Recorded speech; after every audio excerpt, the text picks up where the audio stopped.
Tantor Audio, a division of Recorded Books, presents Mr. Grayson by Raylin Marks. Narrated by Stephanie Rose and Jeremy York. Introduction. Bree.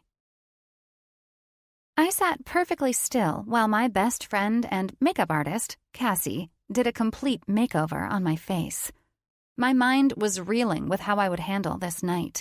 The night that Mitchell & Associates celebrated the merge of two highly acclaimed architectural firms. I wanted to chew my dad's ass out for being charmed by Alex Grayson, letting the perks of Grayson's investment company seduce him into allowing this merge. But that would be impossible, since Dad's Alzheimer's took a turn for the worst 2 years ago. Dad had set up this merge without telling me, just like he waited until the last minute to tell me about his diagnosis. I suppose he was trying to protect me, but his lack of faith in me was a tad bit soul-crushing. Why couldn't he trust that I'd keep Stone Architects Group moving forward and expanding globally without the help of Mitchell & Associates? It doesn't matter anymore, because Mr. Alex Grayson no longer worked as the vice president for that company anymore anyway. Now Alex would be my partner, because he'd recently become the owner of the architectural firm that was intended to merge with mine. My partner. God help me. I should have taken more time to research this man, but I was too busy losing my London deal instead. Another story for a different day. "All right," Cassie said, stepping back and taking in her artwork. "The highlights in your hair were needed big time." She tapped the back of her makeup brush to her glossy lips. "The eyeliner works." She paused and arched her eyebrow in some kind of warning. "Only because it's an evening party. This shade of eyeshadow makes your green eyes pop, too." "You're acting like I'm walking a red carpet, Cass." I laughed. "You are. The fact that this celebratory event is being held at the Beverly Wilshire makes it so," she said, grabbing my silk gown. "All right, then. The pale color of this strapless dress sets off the hints of red in your auburn hair." She helped me into the gown and stepped back after ensuring it fit, as if I were one of her models that she was prepping for their photo shoot. "Yeah, you're lucky your boobs don't sag because you're not wearing a bra with this dress. We can't have lines." "Hold up," I sighed. "What if the spotlight falls on me while I'm on that stage? Have you thought of that? This dress could be see-through, and I don't need my high beams becoming Mitchell & Associates' newest headline because they're throwing this unnecessary merge party for Brooks' architectural firm and us." "James Mitchell would never allow that," she said, more worried about ensuring the dress hugged every curve in my body. "Perfection," she smiled. "Now, you're ready to show your new partner how lucky he is to help run your company." I arched an eyebrow at her. "I think you have that one backwards. I'll be helping him run his company." "You'll both be running the company together," my assistant, Nicole, spoke up with a sigh. She sat cross-legged on the sofa in my dressing room, scrolling through her phone. She pulled her reading glasses off and eyed me. "Sheesh, if you can't accept this merge by now, all you're going to do is make the man hate you, and then neither of you will be getting anywhere with two great companies merging." Yeah, I exhaled. "I'm the artistic one, and he's the businessman." "Exactly," Nicole said while she shot me her usual smug grin. "Keep that in mind tonight, please." "Hard to do when Theo and I have been the ones running my family's company since Dad left," I answered, grabbing my clutch. "But I'll be a good girl and do my best to accept Alex Grayson as my new business partner." I left my best friend and assistant in a rush, knowing I was pressed for time already, and I headed straight to the elevators that led out of the luxurious apartments that my dad helped design years ago. I loved my home. It would have been nice to have a place near the beach, but that wasn't in the cards since I didn't want that crazy of a commute to work. I would rather stay close to my business and fully immerse myself into the company that I suddenly felt I was losing in this merge. Shit, don't think like this, I had to remind myself, knowing I was already missing the first part of this event, and showing up late was not what I'd planned on for first impressions while meeting my new business partner. Buzz, buzz, buzz. I glanced at my phone, knowing I was minutes away from the Beverly Wilshire where the party was taking place.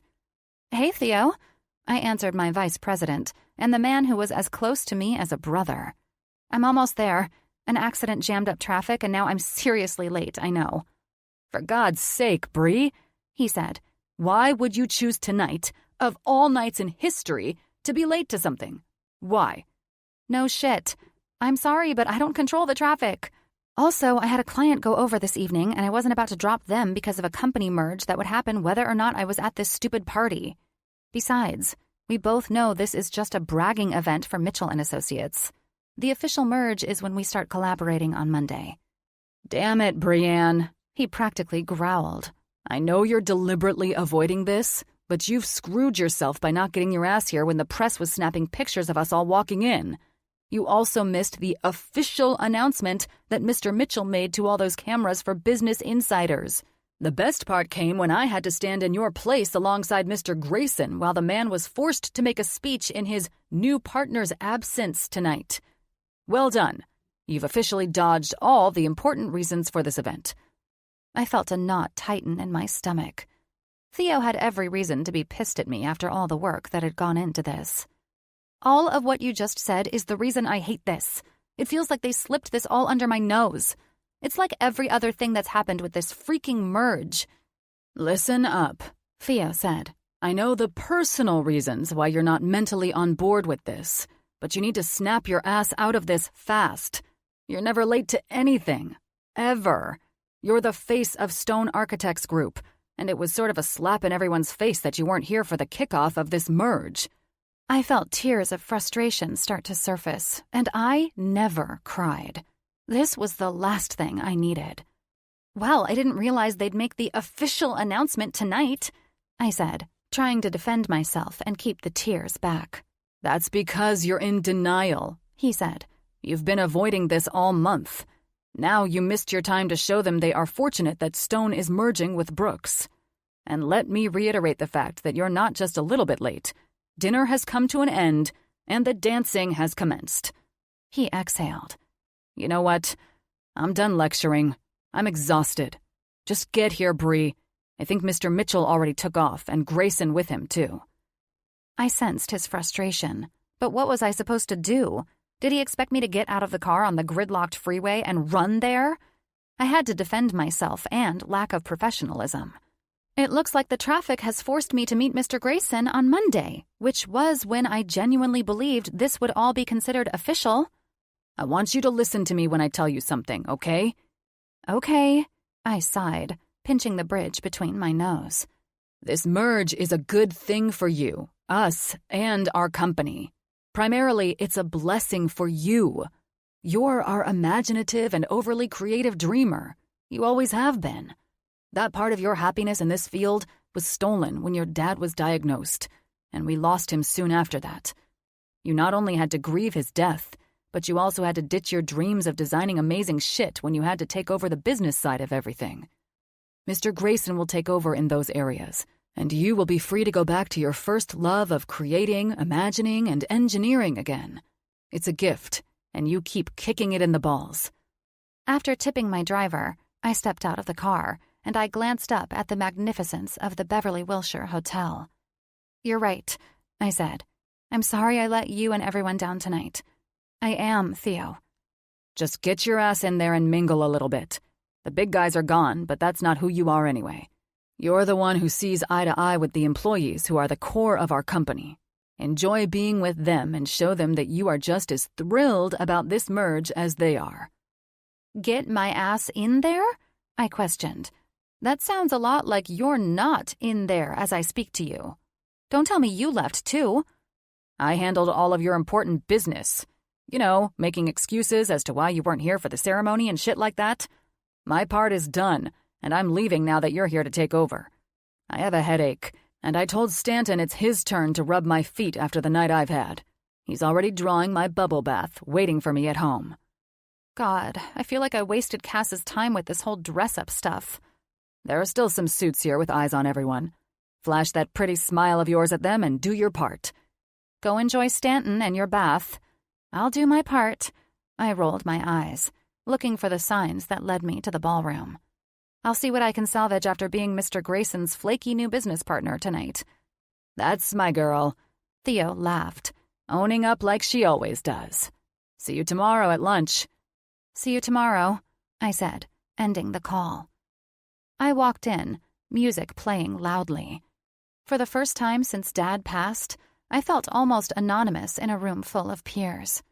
At least it didn't appear as if I were running one of the best architect firms in Southern California, and I didn't feel like the woman who ran the company. I was Nope, get out of your head. You're Brienne motherfucking Stone, and even though you're late, you're still one of the executives. Time to woman up, I thought, hating that I'd put myself in a position to look bad at this event. Instead of cowering, I raised my chin and smiled. I wasn't going to allow being late to break me down in front of mixed company. Brooks' architectural firm employees and my very own employees. I was a tenacious woman who ran a badass firm, and I was late because I wasn't about to tell a client they were interfering with my party time. Sphere Company was expanding on the coast, and I needed them as my clients. They would be my gift and show of strength that my company carried with them into this merge. I worked overtime, showing them my plans and visions for the hotel resort they were planning to build in Malibu. I was their girl, and I landed the deal. I just needed to seal it. That's why I was walking in late. It was a shame that Alexander Grayson couldn't be bothered to hang around a little longer to meet his new partner. That was on him, and I'd question his priorities with this partner stuff when I met the man on Monday. The fact that he left early tonight was a slap in my face, actually. Would he have treated a man with the same lack of respect? Doubtful. But that was the price of being a woman in a man's world. Unfortunately for him, the patriarchy could kiss my ass. I deserved my spot at this table. Theo was right.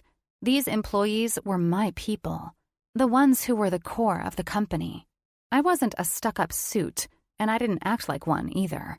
Now, it was time to interact with these new faces and enjoy mingling with the employees who kept these two firms running. You know, the important ones behind the curtain that business executives never gave too much credit. People like Alexander Grayson, my new partner, who left early, would differ from me in this merge. He'd be the stuck-up jerk in a suit, and I would be the down-to-earth boss they could all relate to. After an hour of laughter, new faces, and meeting the lively group who'd received the exclusive invites to the event tonight, I felt quite satisfied that I'd done my part. Everyone enjoyed themselves, and after the room started to empty, I felt the need for a stiff drink. I remained at the party with the small group who'd stayed behind for the free drinks and dancing, and I found myself at the bar. I ordered a gin and tonic, with no desire for my usual martini. After the stress of this night, I downed my cocktail faster than I expected and called for another. Damn, I needed this drink like a month ago. I felt my nerves unwind with the first cocktail down the hatch, and it was the most relaxed I'd been since finding out about this merge. A slight buzz washed over me just as I spotted my ex-fiancé with an animated, leggy blonde hanging on his arm. Of all the times and places, what the hell is he doing here? I thought, knowing I wasn't ready to see this man again. I would never be ready to see this man again. I squinted my eyes to be sure. Yep, it was Max. Oh, hell no. He was not seeing me sitting at a bar and drinking alone. I had the upper hand on this jerk since our split, and I wasn't about to lose that. Yet, here I was, and there he was with some beauty on his arm. It was as if the devil himself had sent my ex to ensure this night was a complete failure. Maybe I was getting payback for the way I called it off with Max. I did ditch the bastard at the altar on our wedding day, but it was after I saw a video of him cheating on me, so I figured I wasn't the monster in the situation. But it's not like blaming him made me feel any better. Now, here he was with a perfect-looking broad. She was stunning and dressed in a tight black dress, complete with bouncing boobs nearly spilling out of it. Seeing them together made me feel sick to my stomach. Why the hell do I suddenly care about what this miserable prick does and who he does it with? It was a year ago, Bree. You're over this loser, I reminded myself when I saw him beaming. And then they turned and moved in my direction. God damn it. He can't see me drinking alone. That asshole would just fucking love that. No way. Think of something, Brienne. You're creative. It's what you do. Create shit. When Max smirked like a cocky asshole when our eyes met, I reflexively turned to my left and saw a young man. I sized him up quickly. He was about my age and dressed sharply in a crisp white shirt, suspenders, and a bow tie. This could work, I thought, as he ordered a bourbon sour.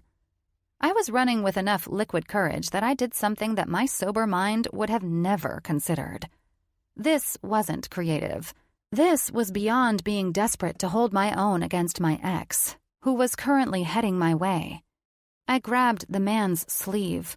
When he turned to me, my eyes widened when I saw how out-of-this-world beautiful this guy was. Oh, Jesus, you are quite handsome. I spoke the truth out loud like a crazy woman. He smiled at my bluntness, thank God. Brienne Stone, the striking man said with a grin that made the liquor in my system fuel this insane idea even more. Lovely to meet you. His assertive voice carried a deep scratch to it that was as hot as he was. The liquid in my system told me I didn't have time to gawk.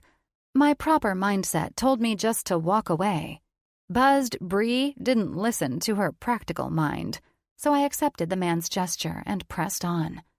I'm happy you feel that way, I answered with a rushed smile.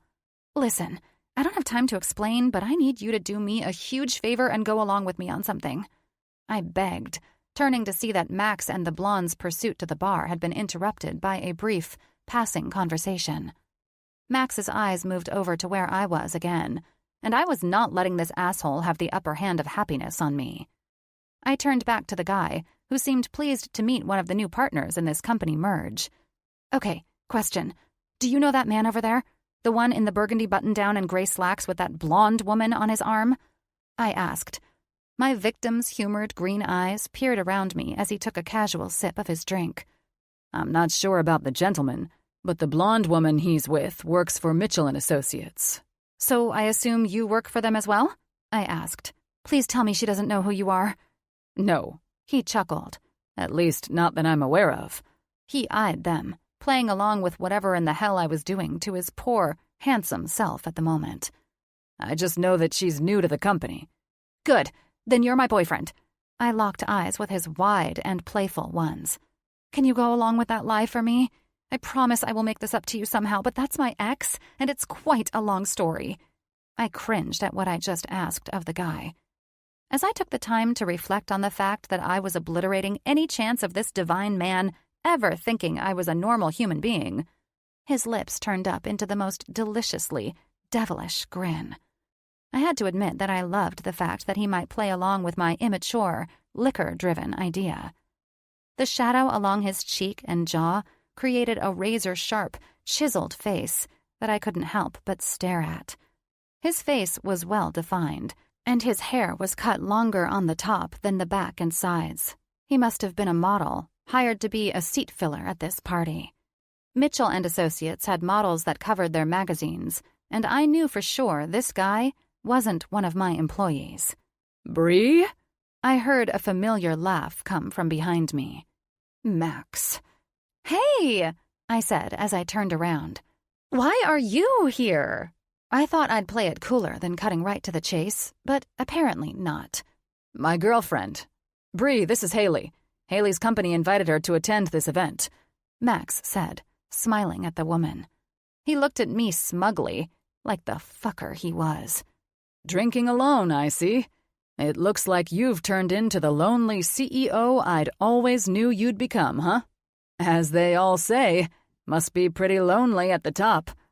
I sucked in a ragged breath, but I suddenly calmed down when I felt the dreamboat of a man beside me pull me into his sturdy side. My lady, a lonely CEO?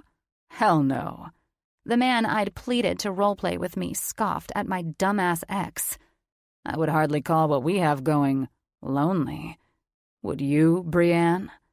The man's voice was authoritative, mature, and confident. He was perfect for this, and I owed him big time. Hardly lonely. I looked back at my savior. "What's your name?" I mouthed, and he smiled some cheeky grin in return to me. "I'm Logan," he announced to Max as he pulled me closer to him and extended his hand to shake my ex-douchebag's hand. "I worked at Mitchell for a time," he said, looking at the blonde who was just as taken by this stone-cold fox as I was. "You've been pretty high-spirited tonight that you work for them. I've heard you talking about it." "Oh," she snickered as she blushed. "I love it there. Do you still work for the company, too?" Dreamy eyes looked at me. "Not anymore." He arched an eyebrow that would make any woman melt and smiled at me. "Now I'm Brienne's #1 man. And soon to be." He stopped. "Should we tell them, darling?" "Darling?" I smiled, then turned back to my ex and his arm ornament. "Why not?" I ran my hand down the center of Dreamy Eyes' shirt. Damn, all muscle. I pulled it together and smiled at Logan's sexy grin. "Logan and I are going to be tying the knot?" I looked back at Max. Poor Logan had to deal with me turning him down a couple of times. You know, due to all the past traumas and insecurities I have from being cheated on. But in the end, I said yes. I smiled sweetly at Logan, who was watching me ramble. "You're still not over that?" Max asked defensively. 3 years ago, and she is now. Logan spoke for me. Max eyed Mr. Hotness. "How long have you two been—" He stopped watching me with some cowardly look. "God," Logan said with a dramatic sigh and a shit-eating grin. "It certainly has been in the works for a while. Call me a sappy romantic." He locked eyes with me. "Nonetheless, since the moment we announced the engagement, the time has practically flown by." He took a sip of his amber drink and looked at Max. "Now it feels as though this festive event is pretty much celebrating us," he said, and clinked his glass of bourbon to mine. "Cheers to us, Brienne." "Cheers." I grinned at his excellent response. I turned fully to him, my eyes thanking him for the fact that he was going along with this charade for my benefit. I certainly didn't expect a demon from my past to join me in my night of fuckery after showing up late to this important event, and I didn't expect for it to have this effect on me either. Max was a worm, and I knew my sober self would have walked the hell out of here without a word. But here we all were. "Thanks a lot, Jin." "I heard you are working with the former VP of Mitchell," the blonde said, cutting through the silence of my locked-up thoughts and the tangled mess I'd pulled myself into. I looked back at her. "Sounds like you're the lucky one," she said. "From what I understand, Mr. Grayson is pretty hot." She wiggled her eyebrows, making me furrow my brows in response before I looked at Max. "I hope she cheats on your ass too, slimeball." "What?" Max questioned, stepping up to the bar and guiding the blonde to sit next to him. I almost answered, but instead I looked back at the poor guy I'd roped into my drama. I hoped I never saw him again. This scenario couldn't have been any more humiliating. What happened to the bold woman I was? Where the hell did she go? I was so out of character that I couldn't think straight, and my buzz was propelling me further into this flaming pile of garbage. So, naturally, I downed the last of my third cocktail. Bad idea? Meh. Fuck it. "Hello?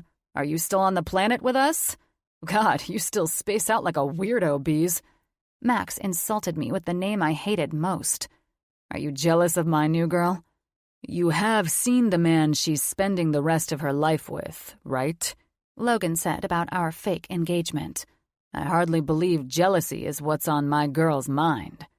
"Then why are you acting so fucking weird?" Max asked. "It's been a long night with the company merge," I started. "Rumor has it that you weren't even here, and that Grayson dude had to do your job too." Max clicked his tongue after he cut me off. "Bad timing on that unprofessional slip-up." All of my witty comebacks, which were usually at the tip of my tongue, were frozen by the fact that this was getting messier and uglier and more mortifying by the second. "I'm sure Mr. Grayson will forgive me for working late tonight." I smiled. "You wouldn't know the first thing about working, much less working late, though, would you, Max?" Max rolled his eyes. "We weren't here for Mr. Grayson's announcement, but word is floating around that he expected nothing less from a woman like you." I felt my fists ball up in response. "I was certain Mr. Grayson was especially happy Bree was late," Logan said. "In fact, after seeing him tonight and listening to him speak, I'm going to worry about that man working so closely with you." He looked at me and pursed his perfect lips. "Alexander Grayson is quite the catch, and I can't lose you completely to that appealing businessman." I smiled, somehow my nerves chilling under this man's steady gaze. "Kiss me," I softly said. Did I just ask him to kiss me? Was my drink spiked? What the hell am I doing? Self-sabotaging? "Kiss you?" Logan softly questioned, capturing me with his daring smile and perplexed expression. Max and Beach Barbie were distracted by her cosmopolitan not being made to her liking, and I was in awe of the perfection and beauty bottled up in this man in front of me. I was confident I must have been possessed earlier and didn't realize it until now. Possessed by the old, wild, and daring side of me that had been stifled since my parents died, and I had to become the responsible CEO. Between losing my parents and Max's final nail in my coffin, I'd turned into a stiff businesswoman with blinders on. But at this moment, I felt like my old self. The fun, friendly, silly goofball. The alcohol was the culprit for taking it to extremes with a stranger, but there was no turning back now. The guy seemed like he might actually kiss me, so I pressed for more, not even remembering the point I wanted to make with the gesture. "Yes," I said. "Kiss me." I arched an eyebrow at him, my eyes playfully drifting back to my idiot ex. He took a sip of his bourbon sour and nodded. "Do you want a peck, or a showstopper that'll rid you of the douchebag who's starting to piss me off with all of his derogatory comments at your expense?" My eyebrows rose with my smile. "I mean, when you need to make a point, it seems like you have to go with a showstopper. Like it or not, I guess." His laughter was infectious, and I couldn't help but join in happily. I hadn't been silly and laughed about something so frivolous in, well, way too long. "The sacrifices we have to make sometimes, right?" he said, sliding the corner of his mouth in between his teeth and eyeing Max and Beach Barbie. "So, when's the big day for you and Logan?" Max asked snottily, obviously seeing right through my stupid little game. Then he laughed. "You can stop acting like you both are together now. You look like an idiot, Bree." He looked at Logan. "Sorry, dude. She's sort of an odd one." "Listen," Logan said, taking my hand in his. "Your insults prove that you're the one having difficulty losing this beauty on my arm." "You can't be serious," he questioned Logan, while I felt the need to run the hell out of here after asking him to kiss me, and now Max saw right through my game. "I am," Logan said, steadying me on my feet, one arm gracefully sliding on my back and the other holding my hand. "I'm also serious when I say that you're a dick, too." "Bree, you're really marrying this asshole?" I couldn't answer. My brain was mush. I was livid, and I was embarrassed. "We're taking off," Logan answered for me. "I think my lady has had enough of her asshole ex questioning her. Hey, I know you don't work for either company present tonight, but it's a known fact that no one questions Brienne Stone. Good night." "What the hell did I just do?" I said, feeling more clear-headed as we walked outside into the fresh night air. I looked at Logan's tall frame as he followed me out. I swear to God that I'm not that immature in real life. I don't do shit like this ever. And, oh my God, if you work for me, totally unacceptable behavior to ask you to kiss me. I walked away from the front doors of the exquisite hotel. "It was hard to resist, but if you caught my eye when you first walked in tonight, I'm quite sure all eyes were on you at that bar tonight, too. It was for the best that nothing happened," he said, trying to make me feel more comfortable about my pathetic idea. "Well, I'm sorry anyway," I answered. "If you work for me, that could—" "Technically, I work for Mr. Mitchell," he said. "Great. You're one of his models, aren't you?" "I knew it. This is right up there with the lamest way I've ever behaved in my life," I said, finding a bench and sitting on it. "Well, I must say that finding Brienne Stone nearly fall victim to a complete douchebag tonight was not something I imagined her doing when I had the privilege of first meeting her." I was so spun out. I was pissed at my lack of professionalism, the weakness I didn't realize I still had concerning Max, and this entire fuck-up of a night. There was no backing out of this, and nothing to excuse my behavior. "Listen, Logan, I don't know what article you may have read about me or what that man, Mr. Grayson, said about me tonight to put that in your head, but I'm human, too. Humans crack sometimes." I leaned back, pressing my fingers against my forehead. My God, what possessed me to fall apart like this? I'm so humiliated. I kept my eyes closed, willing this otherworldly, gorgeous model to leave and never see me again. "Please, God, can you keep this between us?" I gained the courage to look over at him as he sat at my side. "I'm not the one you should worry about. It seems like your ex might have something to say about you wanting to kiss your handsome fiancé." I grimaced. "I'm sorry I brought you into that and my demons from the past. There's nothing I can say to get you to respect the woman I really am. But hell, this has most certainly been a night I wish I could restart." "Nothing wrong with wanting to kiss your future lifelong partner," he smirked. "I'll keep it between us." He rose. "Hey, will you be okay? That man was a bit off color in the way he should treat a lady." I laughed. I was a bit off color the last time I saw him. I looked up and took in the man's muscular figure and what must have been all 6'4" or so inches of him. "Strange, but I can't imagine that from you." "Neither could any of our wedding guests." "That sounds like a story I want to hear." He chuckled, and it must have been because of my expression. "Yeah, and I wish it was a story I could forget," I said, shaking my head and not wanting to get into it any further. "Then I hope, for your sake, one day you will." He stepped back with a smile. "It was lovely to meet you, Ms. Stone." "Hey!" I called out as he strode away like the runway model he was. "It was nice to meet you, too. Thanks again for role-playing with me tonight." He stopped and turned back. "You're going to be a damn fine partner for Mr. Grayson." I stared at him as he walked off like he owned the world, and I couldn't muster the courage to chase him down. I could have used a night of letting that god kiss away all of this shit. But it was for the best to let him walk on. God only knew what the rumors would be on Monday if that man talked about what I had done. "The suits are here," Nicole, my assistant, proclaimed while I sat in our conference room, waiting impatiently. 5 minutes early, unlike you who— "Nicole?" I snapped, pulling my blazer down. "Thank you. I understand I was late for the gala. The entire room is aware of it, as well. We don't need reminders." "Got it." She cringed. "Sorry. Don't apologize, just lead them in." All right. Moment of truth. Time to meet my new business partner, who I needed to start appreciating for allowing me to go back to my focus on design and engineering. "Are you ready to start the beginning of something new and exciting?" Theo asked, taking his seat next to me. "As ready as I'll ever be." I smiled at my right-hand man. "Are you?" "After I saw the smile that was plastered on your face at brunch on Sunday," Theo chuckled. "I'd think you'd finally met her lifelong partner." A familiar voice rang out as a group of crisp suits walked into the room. I looked up to see Logan.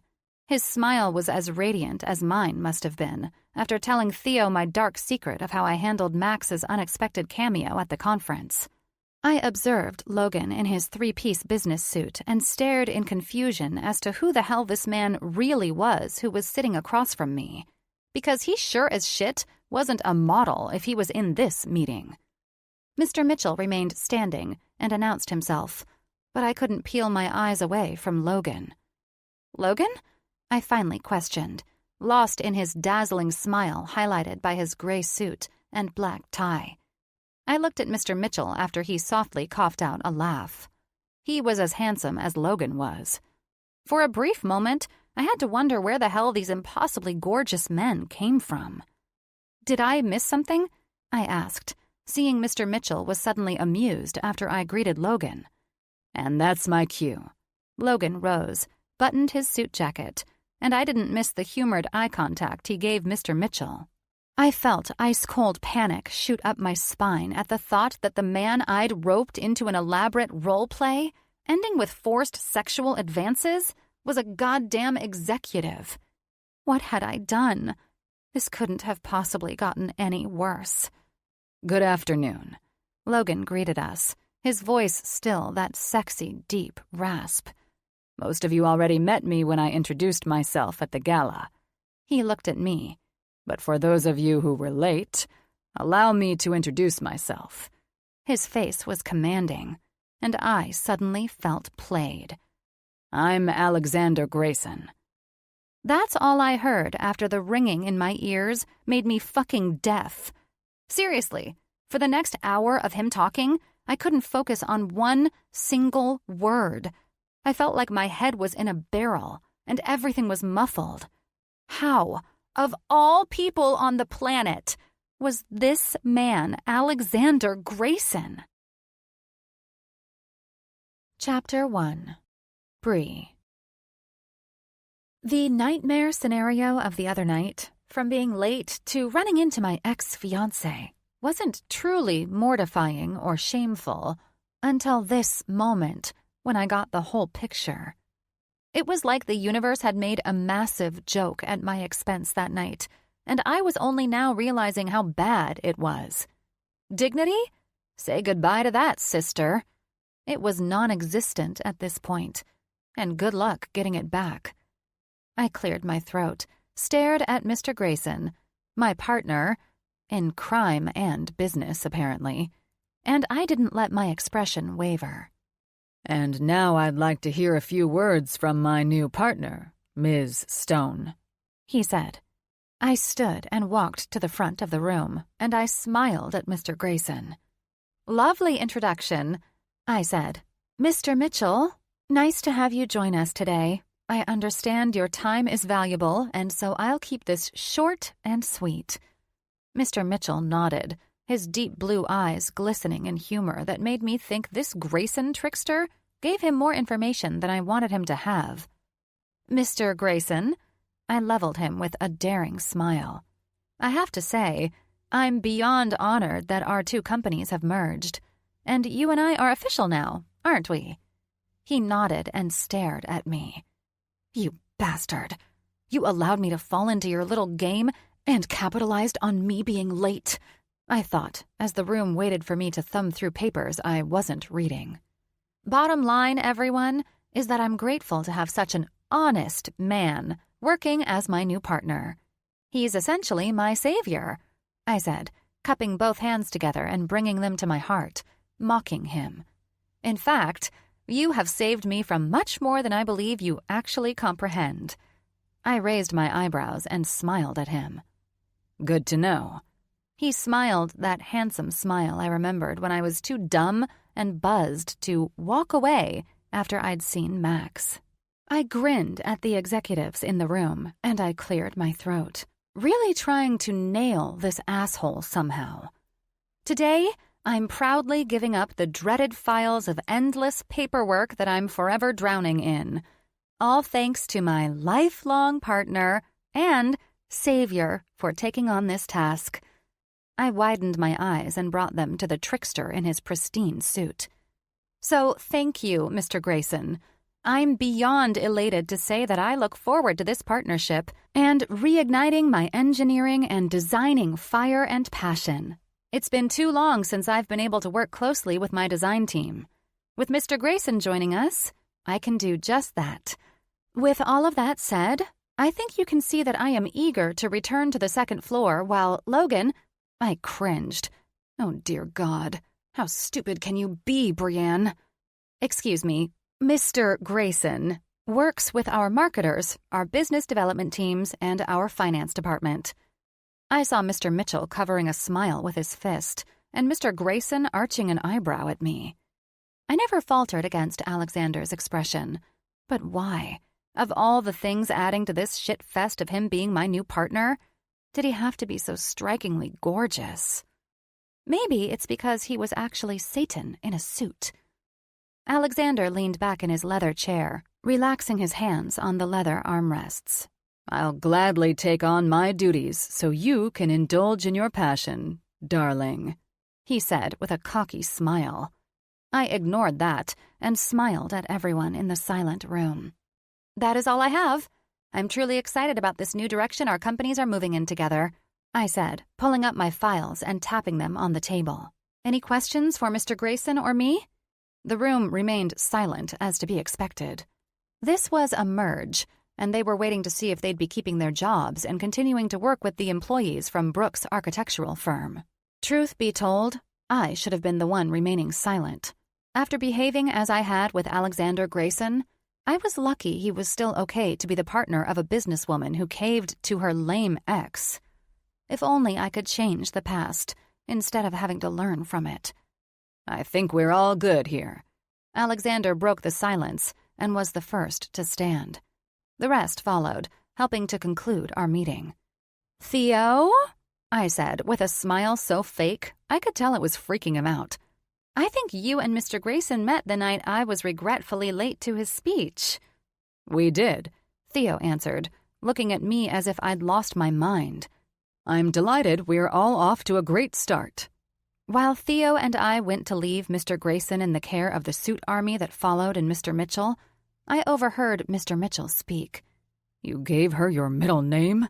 Jesus Christ, Alex, you... I'm sorry, what? I stopped and turned back. Logan? That is your middle name? I smirked. Alexander returned my grin. I prefer Alex, he said. Ah, I see.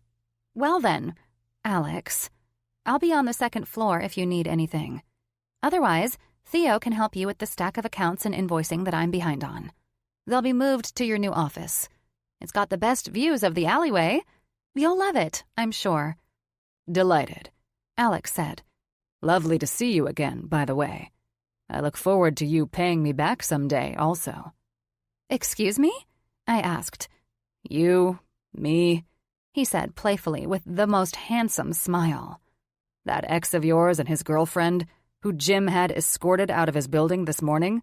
It turns out her name is Haley Burns, and she was quite bold to show up to the gala without an invitation. He watched my expression, and his eyes glistened under the lights of the room. She and your ex practically snuck in through the back doors. He slid his hands into his pockets, and his forehead creased in humor. Escorted out of Mitchell & Associates? She was fired? I asked, knowing my expression that always gave me away probably had this liar ready to burst into laughter after he blasted me with another gotcha. Instead, he simply nodded to confirm the woman was indeed escorted out. On top of her attending the gala, we learned quickly that she was not an employee of Mitchell & Associates. His eyes narrowed some. Looks like she slipped under the radar over at Mitchell and managed to procure a job in some filing room. With her mentioning she was an employee of Mitchell & Associates, Jim had his high-tech security detail locate the woman as she attempted to sneak into his building. So, unfortunately, the ex-boyfriend and this Haley woman were sloppy, up to no good, and engaged in conversation with the wrong people. The way he talked was so smug.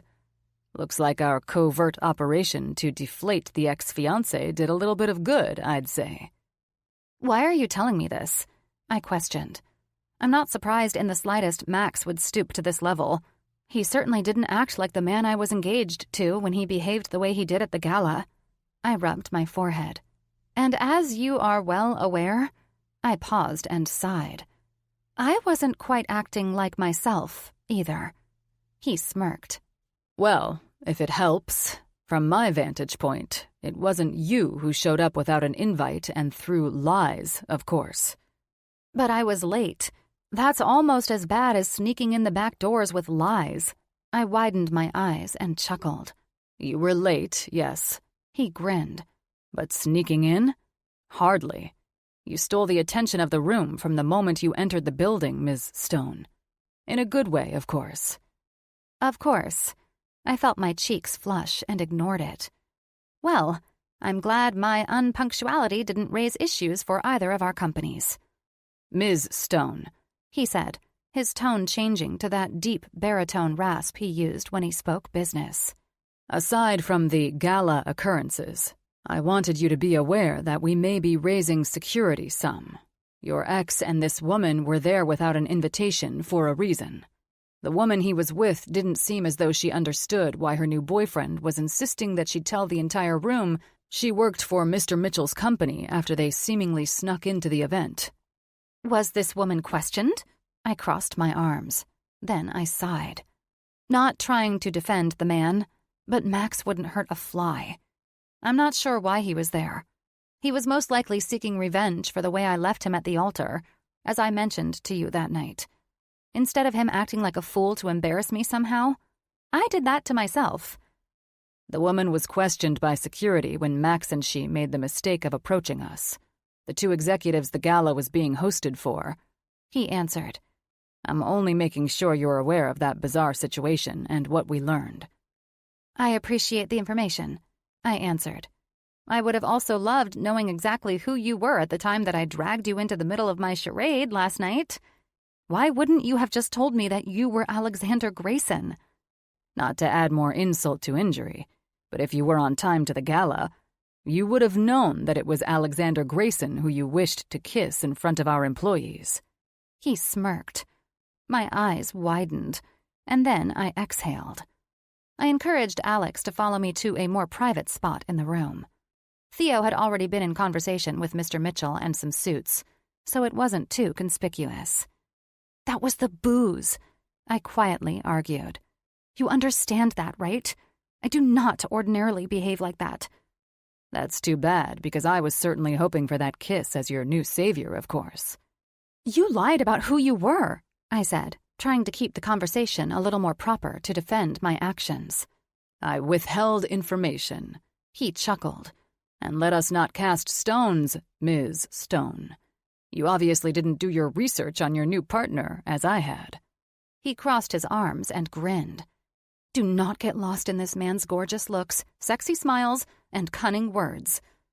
We're done here, Mr. Grayson. Enjoy your office at Stone Company. As I said earlier, Theo will bring an overwhelming amount of paperwork to your new office.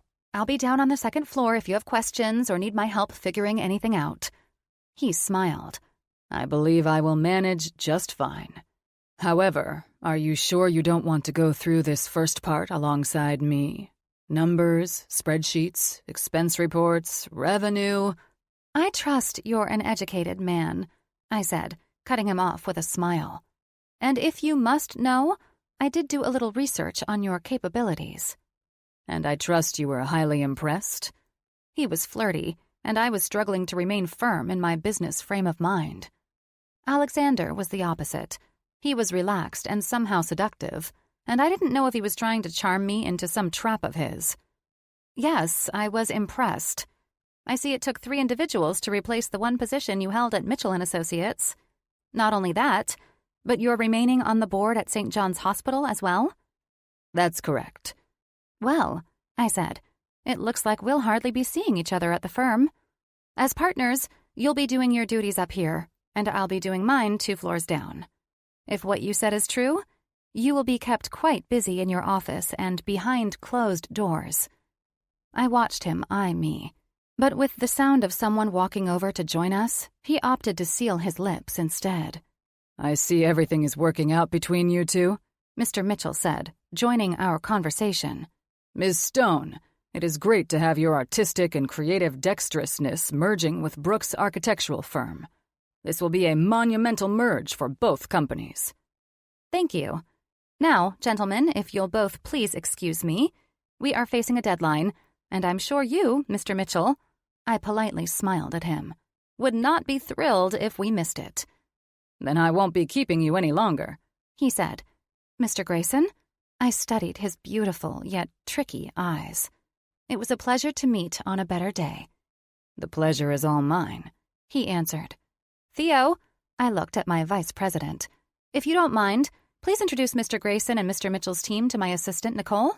She has information packets and everything else should any of you desire to take a full tour of our building." That's when I took my exit.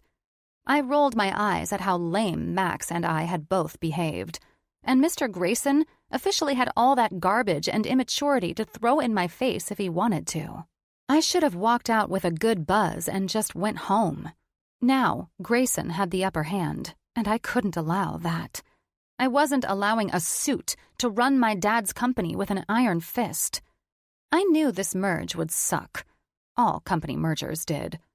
Let's hope the trickster of a man I'd met at the gala at least had a heart when it came to successfully merge the two companies.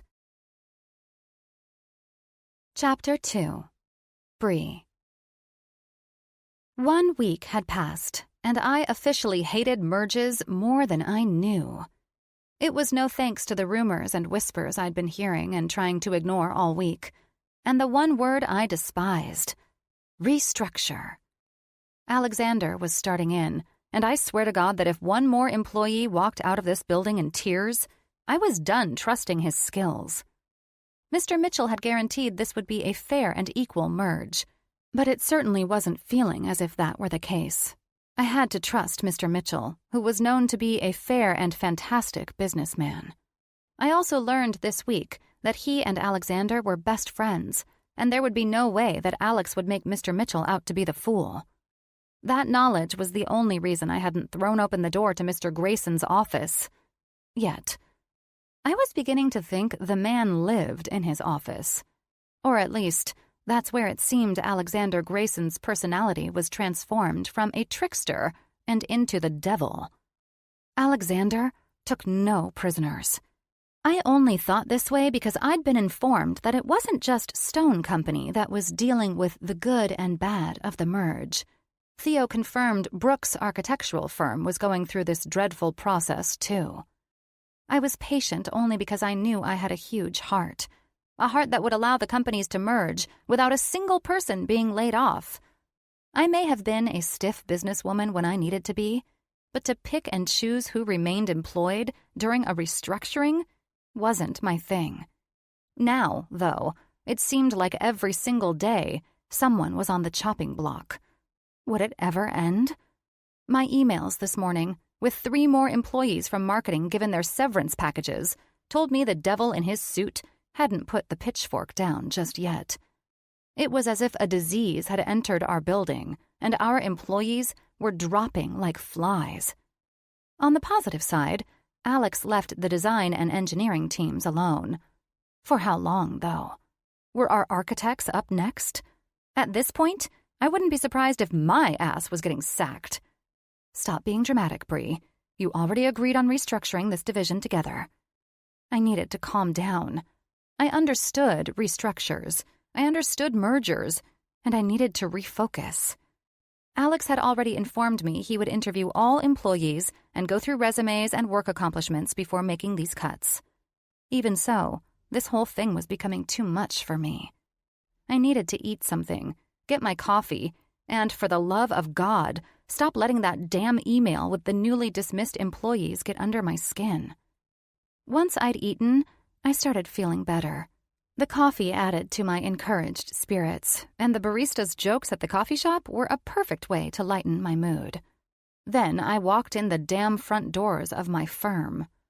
I should have chanted away the evil spirits, but alas, the sense of gloom wafted over me anyway. I sipped my coffee, looked up at the glass dome in the ceiling, watching the sun's light shining down in our central atrium.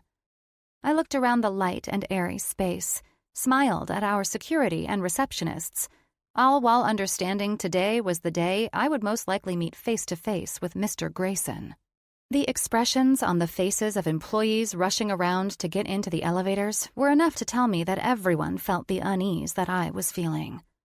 Instead of ignoring the tense nerves of the office, today I absorbed them. The fact that everyone's eyes were intense as I walked into the drafting room let me know that this shit was interfering with our creative designers and, of course, It was on the day I was scheduled to give my final pitch to Sphere. If we lost this deal, we might as well go under. I knew the numbers weren't looking good for this firm, and Sphere was the deal I needed to right this ship. Now, I had my entire drafting team looking at me as if they'd caught some zombie virus and were waiting to mutate into the living dead. Damn it, I thought. I felt deflated and more concerned about my employees' feelings than pitching this deal to Sphere and paying the bills.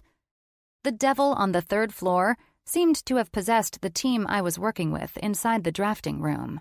And as we studied the final 3D images for the Sphere pitch, I noted all of their eyes were filled with dread.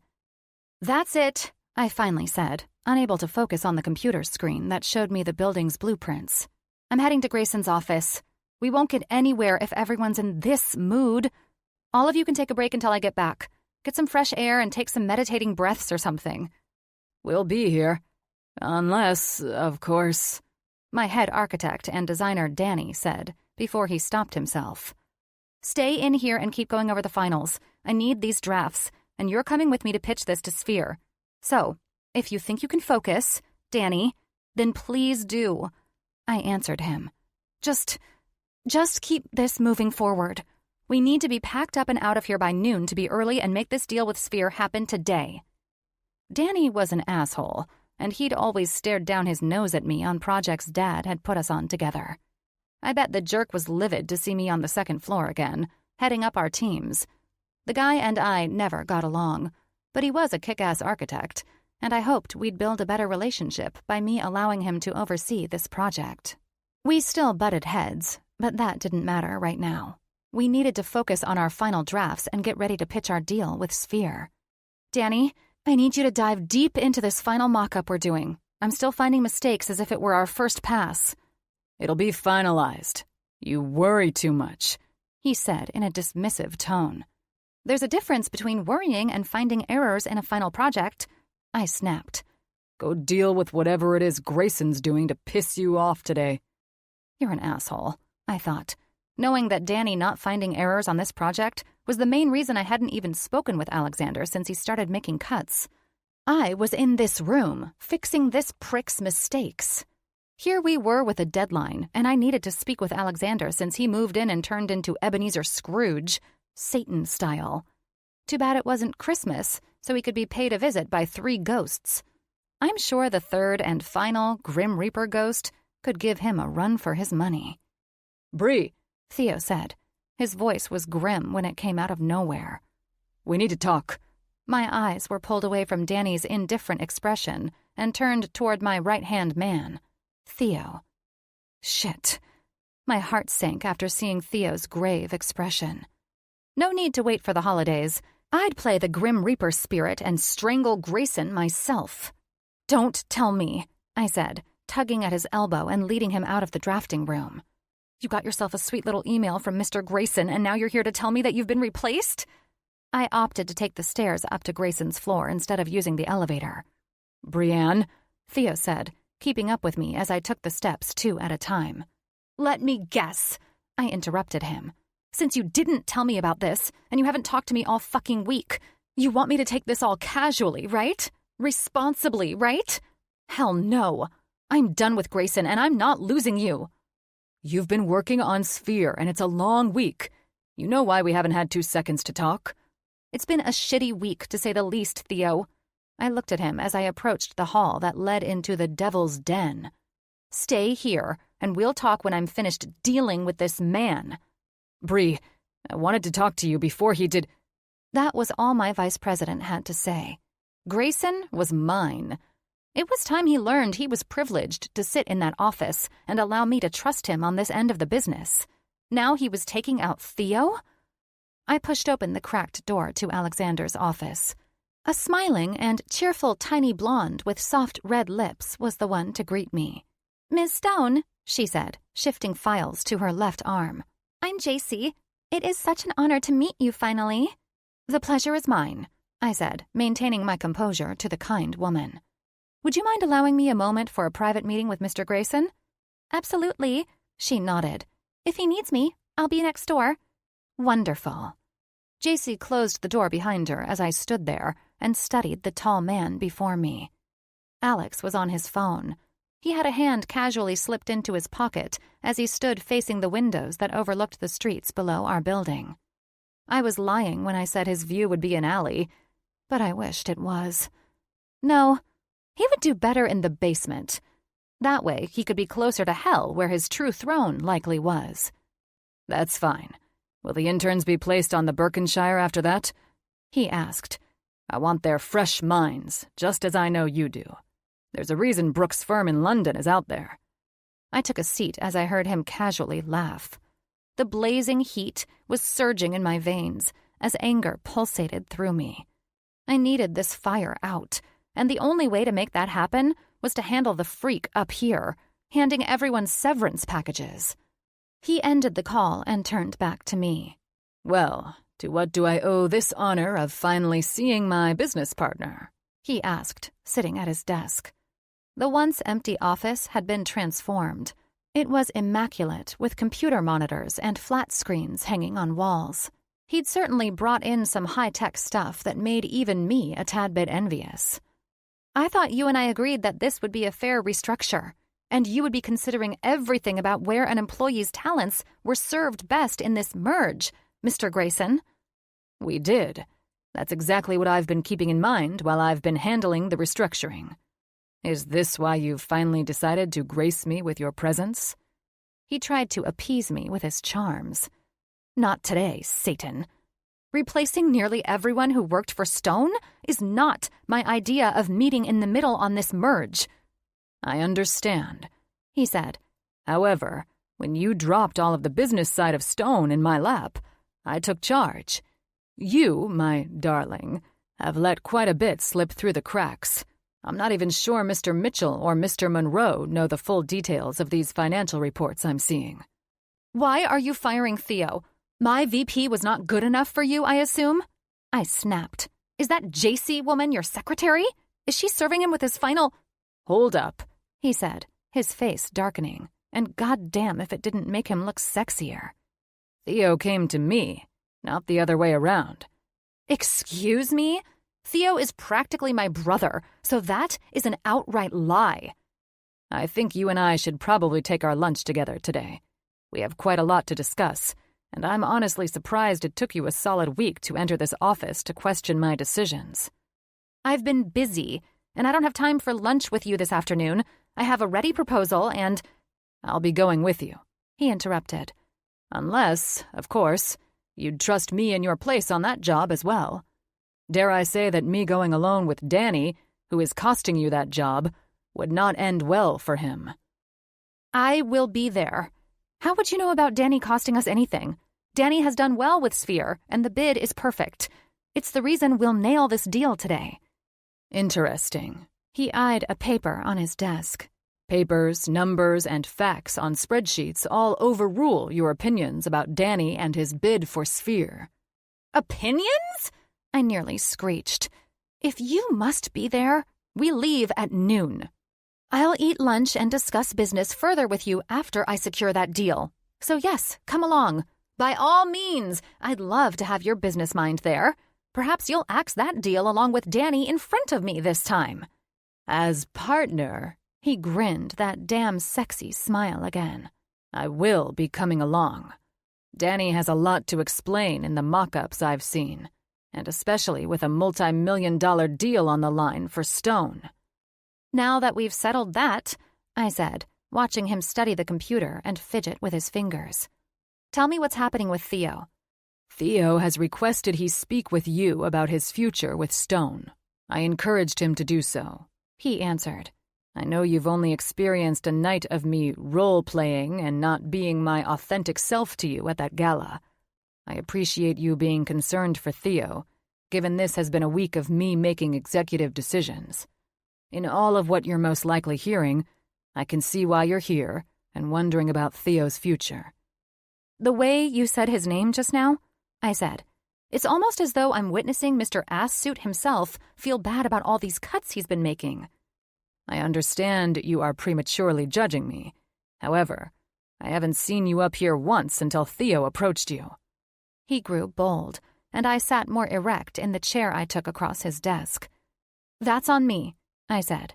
"I'm just sad I've learned my lesson this late in your heartless game." "This is not a game," he answered. "I assure you of that." "You're right. Games are to be left back with me, getting buzzed and acting like a fool." His expression was unsettling. What the hell was going on? And why in the heck did I think I could pounce off in rebellion and leave my dad's company at the mercy of this man? I wasn't handling this merge well at all. I was trying to bury myself by returning to the design room, but ignoring the hard work was more than reckless. All I could hope now was that we landed Sphere, and it would be worth the negligence on my part. I turned to leave, knowing I needed to speak with Theo. "I will admit," Alex started, stopping me from leaving the room. "Admit what, Mr. Grayson?" His smooth and sexy voice pissed me off the more I thought about what Theo would tell me. "I wasn't lying when I mentioned you'd be a fine partner for me that evening at the gala. We need to start working together more. It will all be fine in the end. Trust me on that." "Good. Anything else?" I said, trying to keep it together. "Now that you mention it, yes. I will also admit that you are much more beautiful in person than online or in magazines. Also, your ex is a fool for letting you go." I narrowed my eyes at his playful tone, knowing I was on my way to find out why Theo was most likely getting axed by this man. "Thank God you're handsome," I managed to return. "I think because of that, I'll never have to worry about my idiot of an ex ever again." "Indeed. Fine looks and a dapper man was all you needed to rid yourself of that lunatic." "Dapper man?" I stared at him. "Interesting. I think even Satan's real name was Lucifer, right?" "I believe that is correct, Ms. Stone. How this analogy has anything—" He paused when I arched an eyebrow at him. "Lucifer was beautiful, possibly even dapper, all while being evil as well. You're nothing more than a devil in a suit to me, Mr. Grayson." He chuckled. "Well then, at least you've formed some manner of opinion about me. Now, you and I can get to work, merging these companies as the devil and his mistress." I rolled my eyes. Way to spin that into something that makes absolutely no sense at all. "Well, we are lifelong partners, and you've associated me, your partner, as the devil. That makes you my lovely mistress." We have more pressing issues than this nonsense of referring to each other as diabolical entities.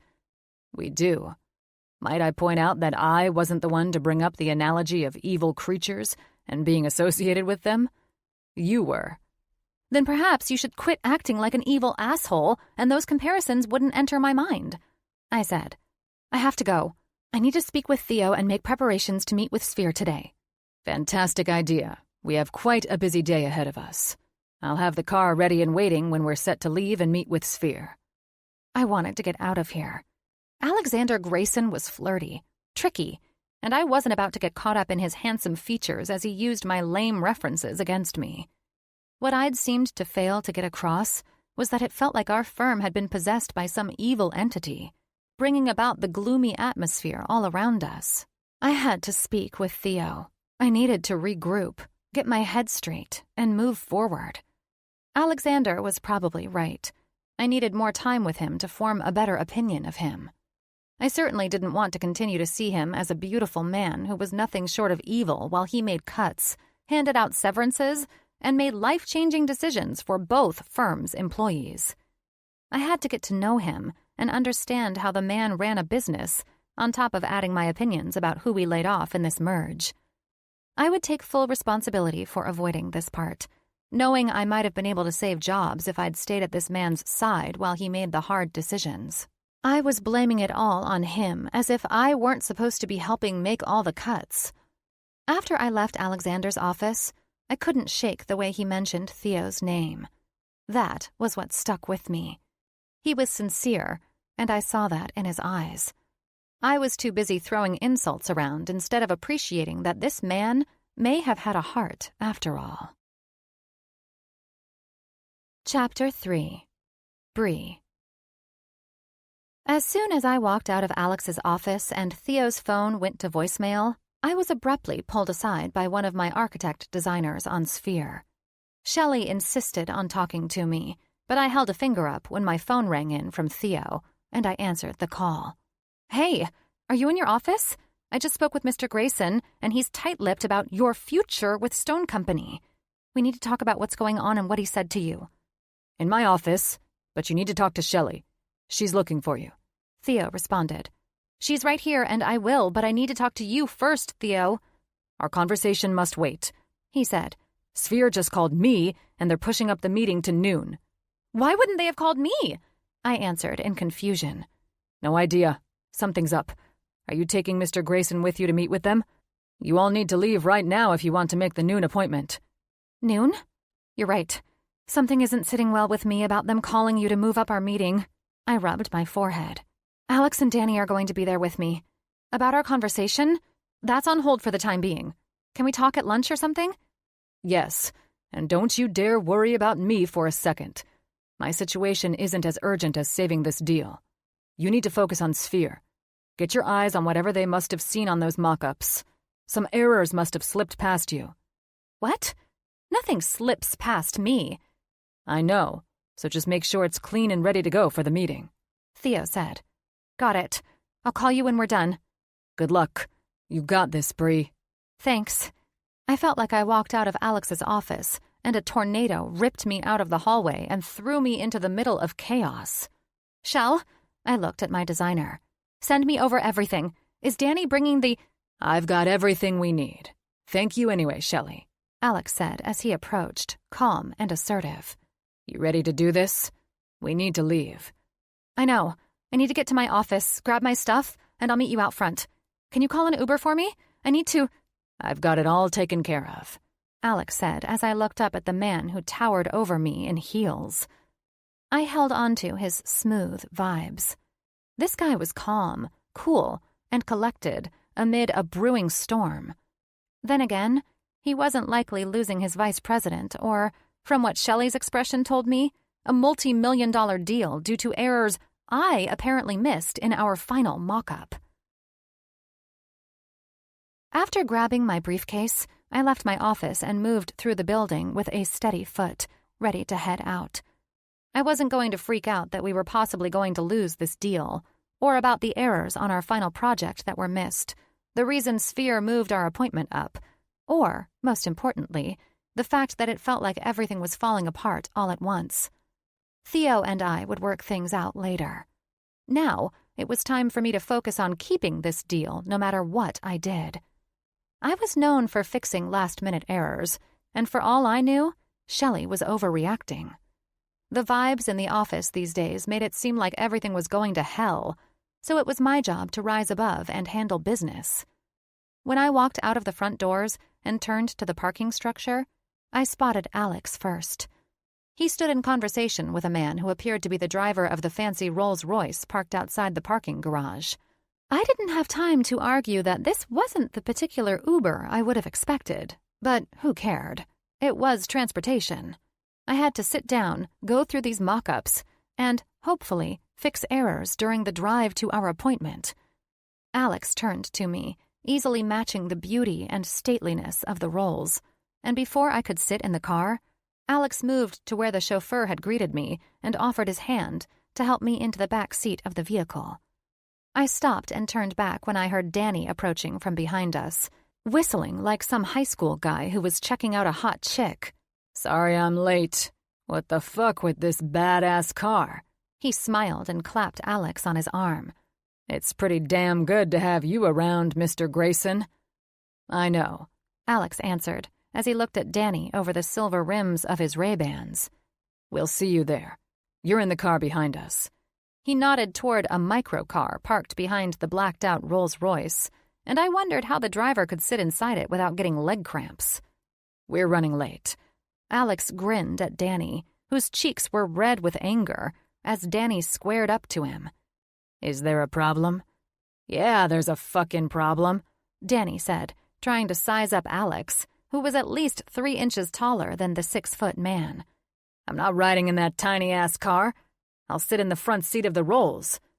"Bummer for you," Alex dismissed the confrontational tone with a sigh. Because you're not riding in the car with Ms. Stone and me. Brienne and I have quite a bit of business to go over with our pitch to Sphere before we arrive at this meeting. This is bullshit. Danny looked at me. Just get in the other car, Danny, I said, looking at the guy acting like an overgrown toddler, throwing a fit. I'd trusted Danny with this project, and he dropped the ball at the last hour on me. And now he was looking at me for help? I don't think so. And by the way, I just want to thank you for not catching errors in our final project. This should be super easy to fix in a damn car on the way to our appointment. This is our last and only chance to nail down this deal. I was furious that this man was more worried about the car he was driving in than the fact that we had errors in our presentation. I'm sorry I didn't get the finals over to you until today, he exhaled, annoyed. Sorry doesn't pay the bills, I said as I slid into the back seat of the Rolls. I couldn't have said it better, Alex said.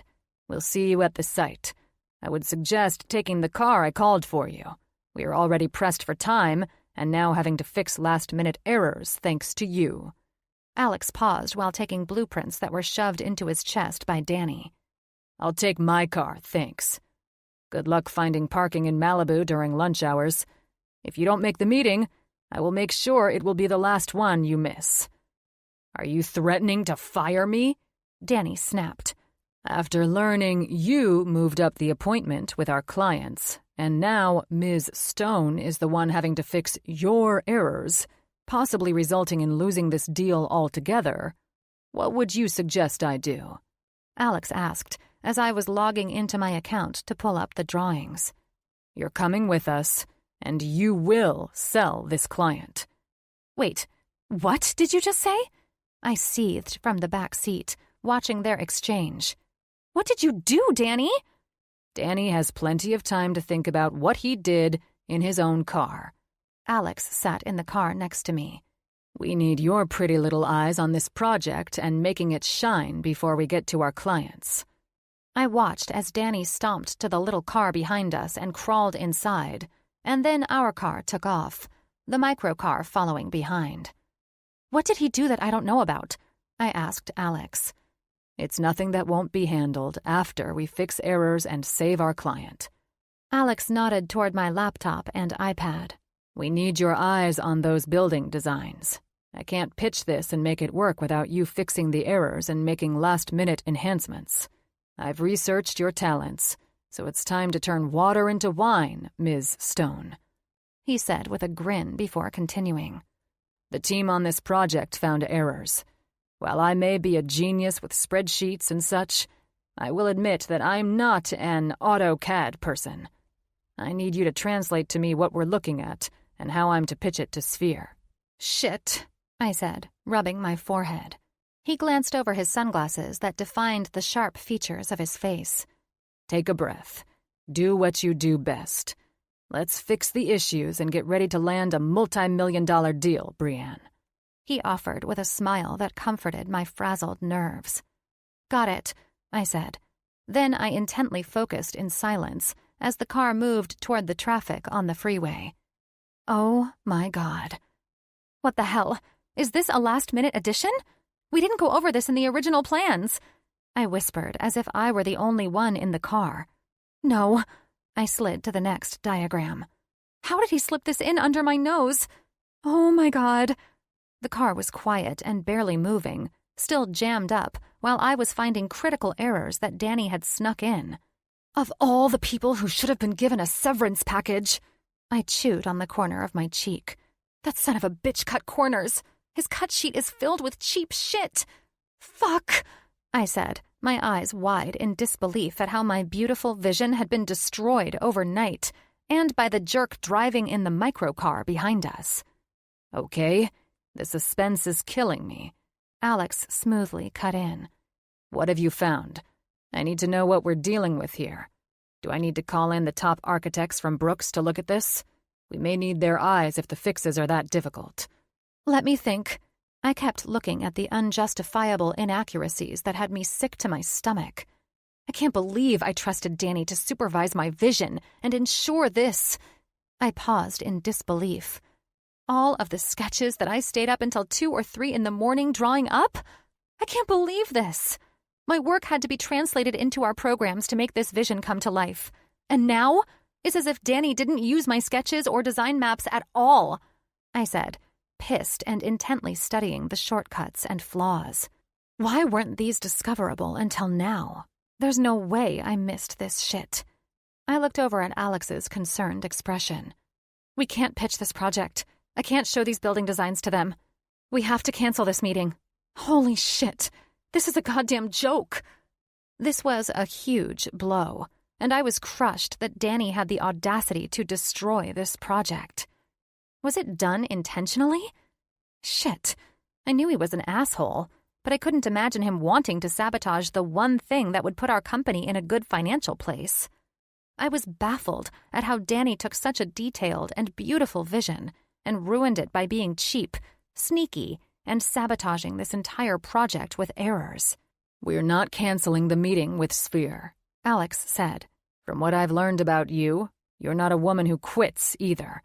There are plenty of articles out there proving that you are indeed a woman who overcomes obstacles, not a woman who is defined by them. You think I can overcome this disaster in the next hour or so? It's like he deliberately sabotaged this. Alex casually leaned his arm on the armrest that separated where we sat as I zoomed in on the pillars that would have been disastrous with the way Danny redesigned what I sent him months ago. You can and will overcome it, Alex said. However, I do need to know and understand what you're seeing. Give me something, Brienne.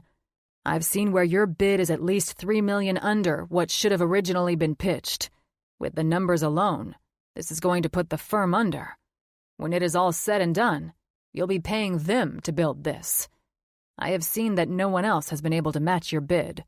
And it's in the bag, yes? Yes, you're right about all of that. I looked over at Alex. And the deal is in the bag because we're going under by shorting ourselves on the bid. Why am I just now seeing this? You and I both know that there's no fixing this without convincing them to give us at least $4 million more. And that's after I tell them we fucked up the designs. That's not even hiring the contractors, purchasing the correct materials, drafting new bids with real estate. I can go on and on. I can handle the negotiations of all of that, Alex said, his voice relaxed. Nevertheless, I need to know exactly what I'm negotiating now that you've noticed the errors. I could tell he was making an effort not to escalate my panic.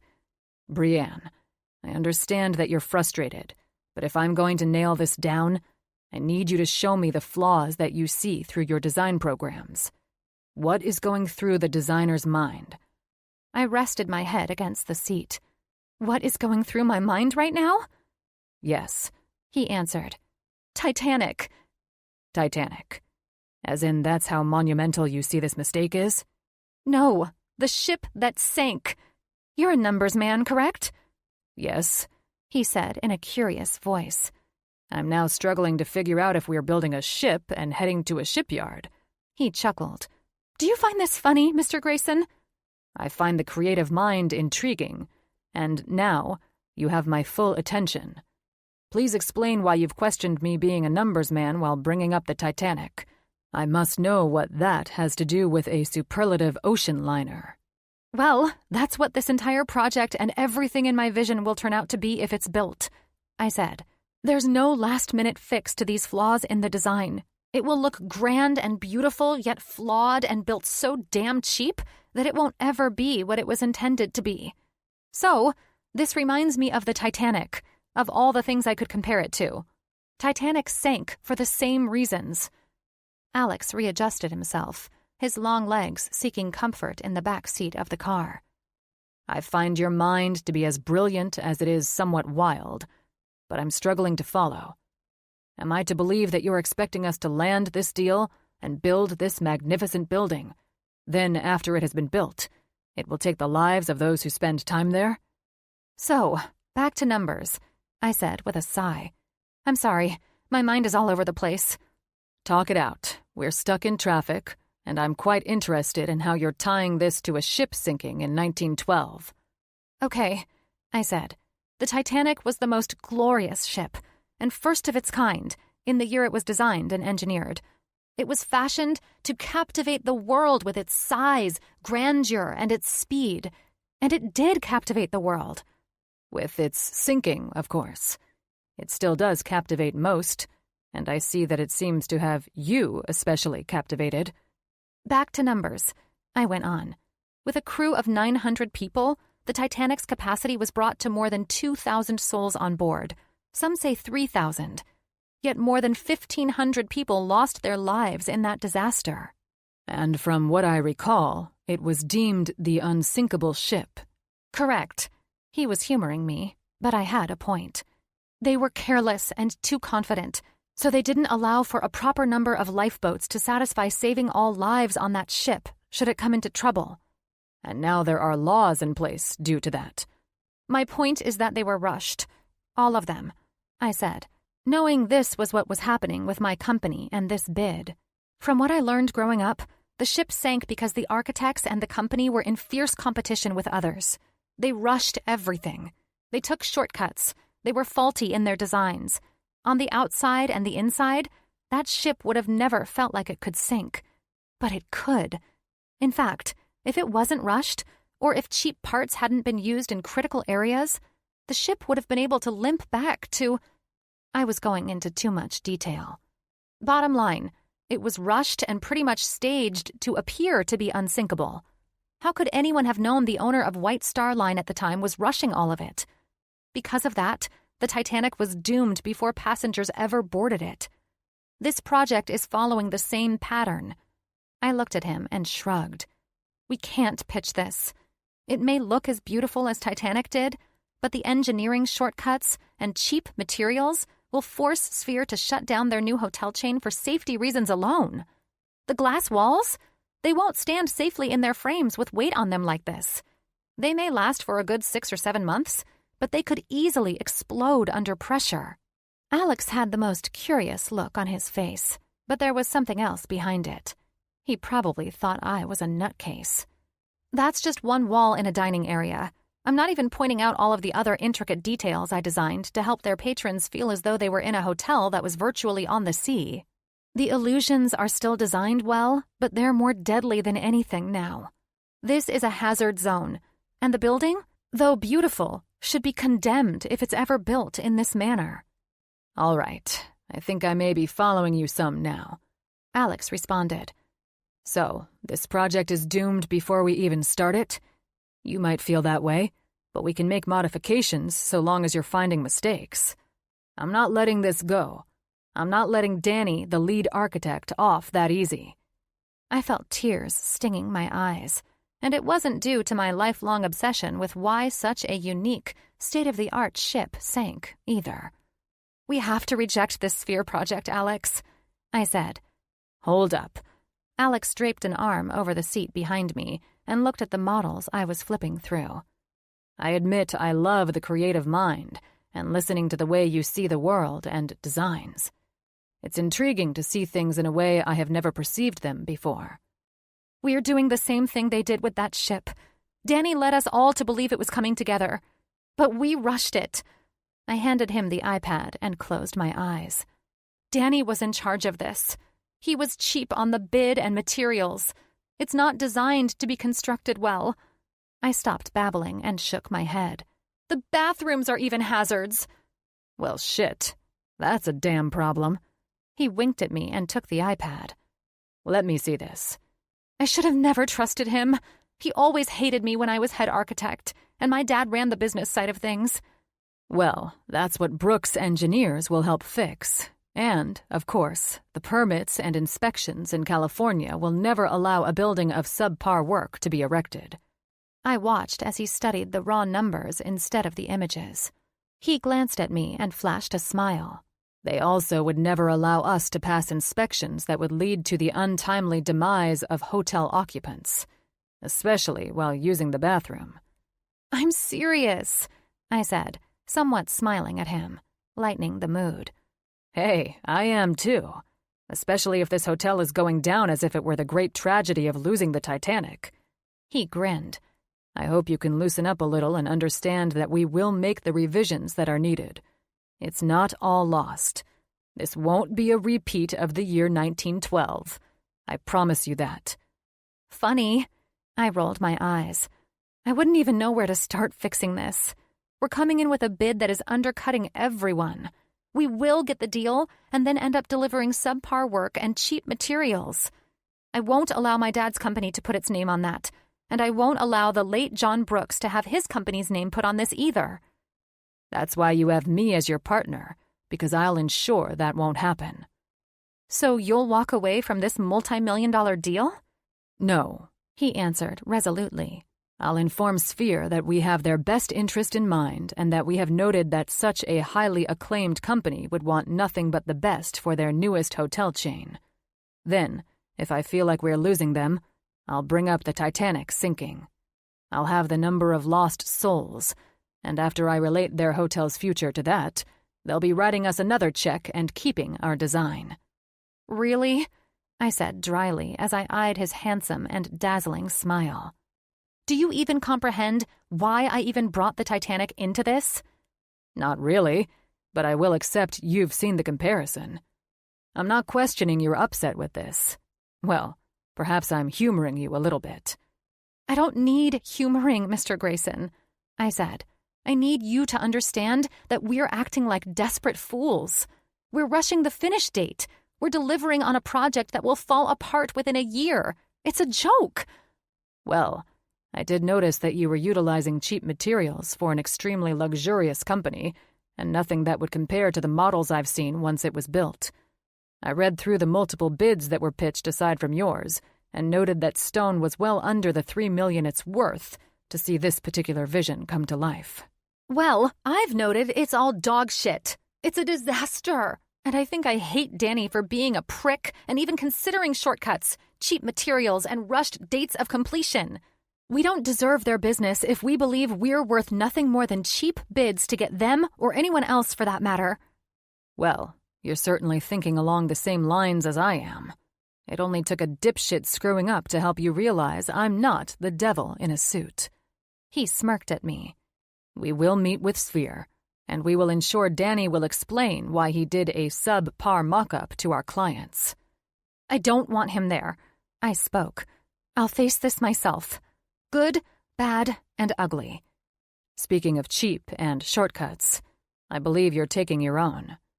What is that supposed to mean?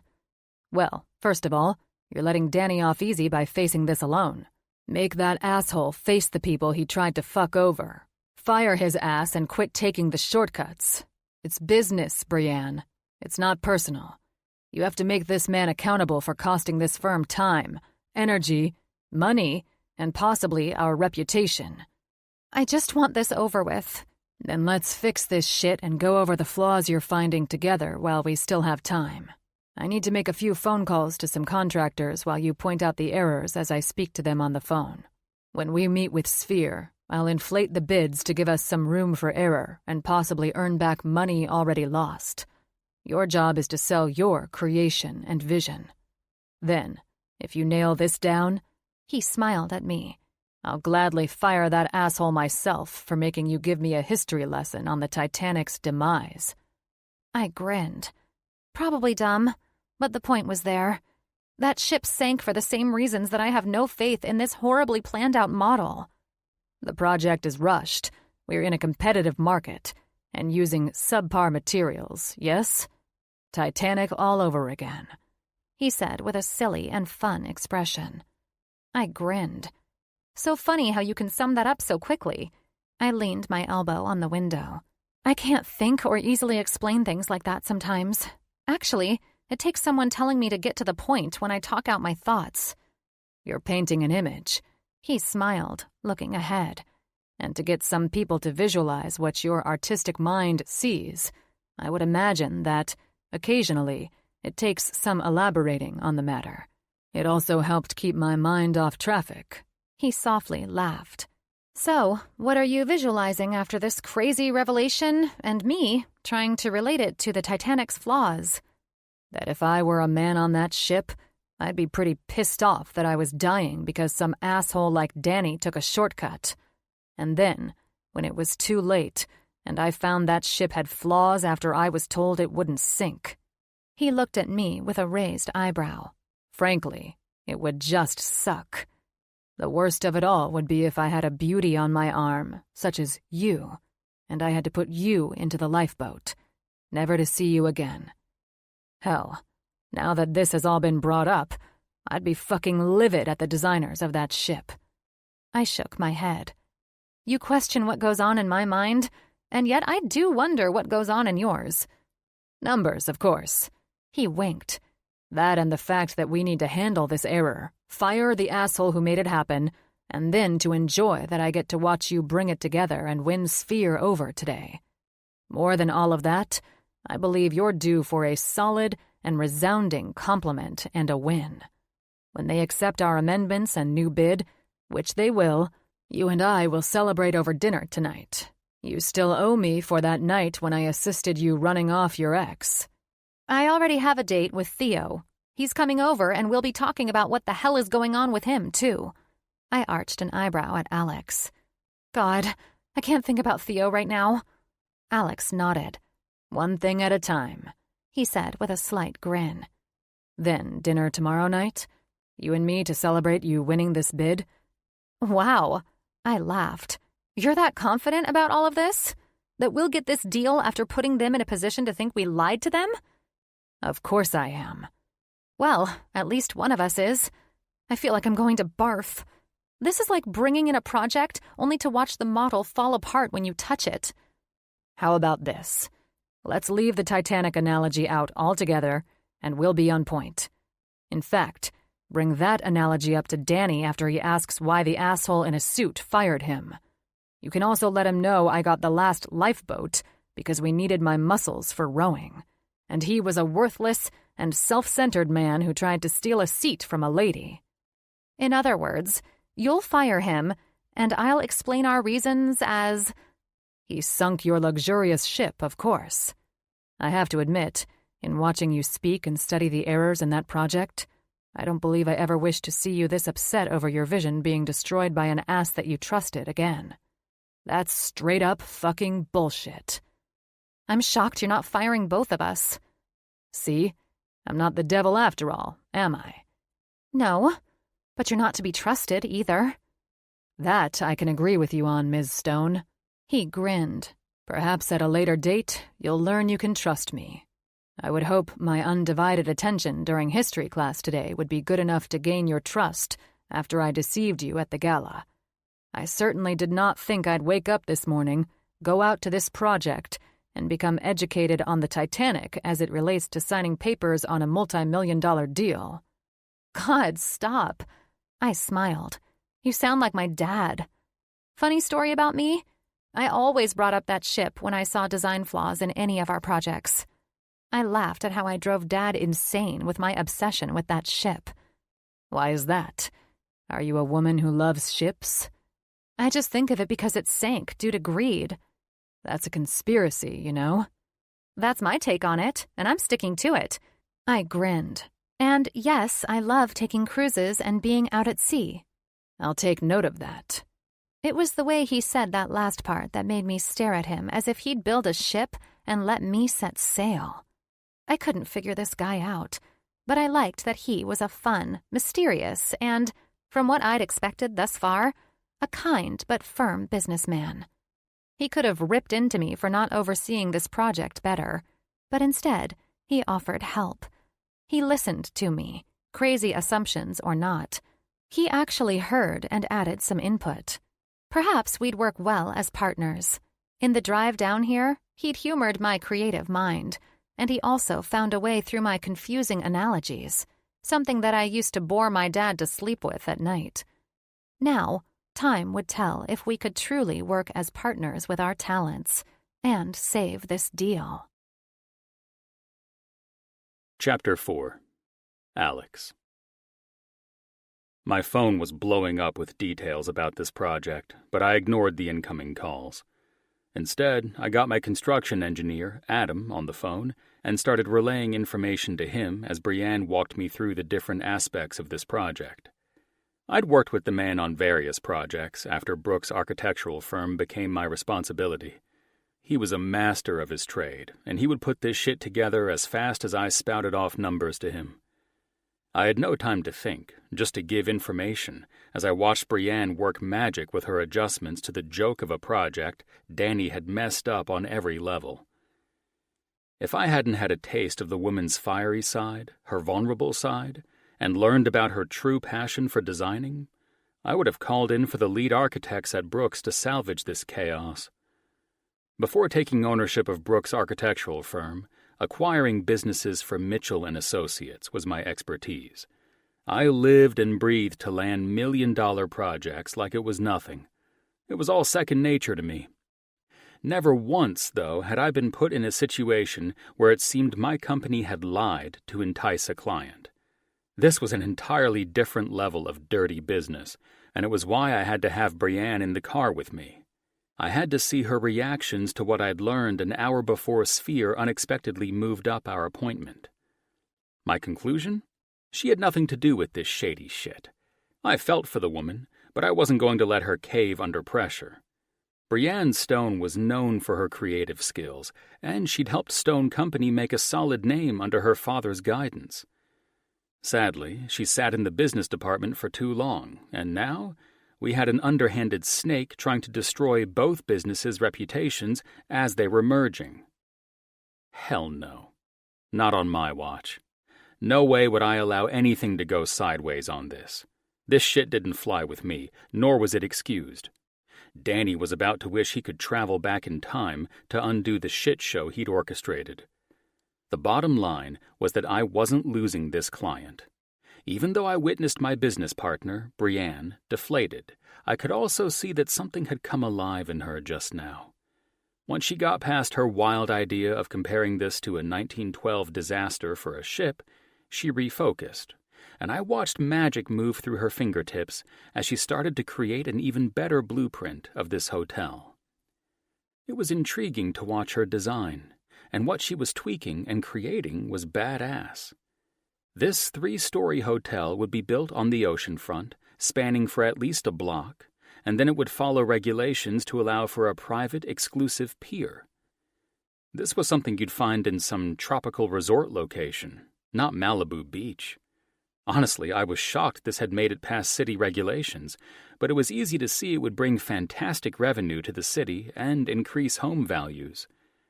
This would be the first of its kind if we could manage to keep this deal. If not, I'd find a way to salvage Brienne's project, and we'd move this innovative design to a location in another state or some tropical area. I was never one to leave a good deal sitting on the table, though. We would salvage this with Brienne's work and my sales pitches. They'd be fools to walk away, even with our bid increase, and I would ensure they recognized that. My phone kept blowing up, and Brienne's phone started in next. Mr. Nazari, I answered a call from one of the business owners of Sphere. We're almost to your site, and Mr. Grayson, he interrupted me in a pissed-off tone. The deal is off. We just spoke with Danny, the man who is in charge. Excuse me? Danny is merely a contracted architect. He's hardly in charge, sir, I said, while Brienne's face was black with anger after she ended her phone call. Then that is yet another lie that your company has communicated to us, Mr. Grayson. Another lie? My voice became firm. Allow me to explain something, Mr. Nazari, I said, hoping I'd keep this upset client on the phone. We understand your grievance with Danny, and God only knows what else that man has said to you. Allow me a chance to rectify all of this. I assure you that you will not only approve of our alterations to your astounding project, but you will also accept our deepest apologies for any issues that may have forced you to believe that we have lied to you. I rolled my eyes at the garbage coming out of my mouth. Lied to them? What the fuck did that asshole do? What do you plan on doing to help restore our faith in your company? I'm changing the meeting location. I instantly went into another gear. Time to bust ass, think, and save this shit. We'll be meeting at a Spree in Marina del Rey. I'll send for a driver to pick up you and your team so we can meet. Suppose you are not impressed with us after we've clarified things and made accommodations to express our apologies for your inconveniences. In that case, I will arrange for Mitchell & Associates' luxury jet to fly you home." "We have our own private jet." "Not like ours, chump, but okay." "Very well, then. Allow me to gain your trust by insisting that we buy your property site in good faith that we will deliver on our designs." "We're not selling our beachfront property. We will be moving forward with another architectural firm." "Is this other firm willing to purchase that property and then sign the deed over to you?" Brienne looked at me as if I were more insane than comparing this to the Titanic. I smiled to reassure her I knew what I was doing to salvage this part of the deal. "I'm sorry, but did you say you would sign over the deed?" "Paid in full. All yours. Now you're just fronting the investment and capital on our project to give you the grandest hotel on the Malibu shoreline." "So you're willing to front the money for our property?" "Correct. Paid in full, as I just stated." Silence on the line made me glance at Brienne's panicked expression. "We'll wait for your driver," he finally came back. "We are pressed for time, Mr. Grayson." "Is there another arrangement or business dealing you are required to be at? Or can I make this right by providing at least 2 days of relaxation after we agree on this project?" Silence again. I needed these guys to myself until this was a signed deal. Just the mention of his interest in another firm told me I couldn't let him jet set off to meet with someone else. "What the hell are you doing? It's over. Danny's going home," Brienne whispered. "The fuck he is," I mouthed as I winked to help settle her down. I put the call on speakerphone. It was time to find out the name of the Uber driver for the chicken shit who'd fucked us in the ass and bounced. "Give us a moment," Mr. Nazari said.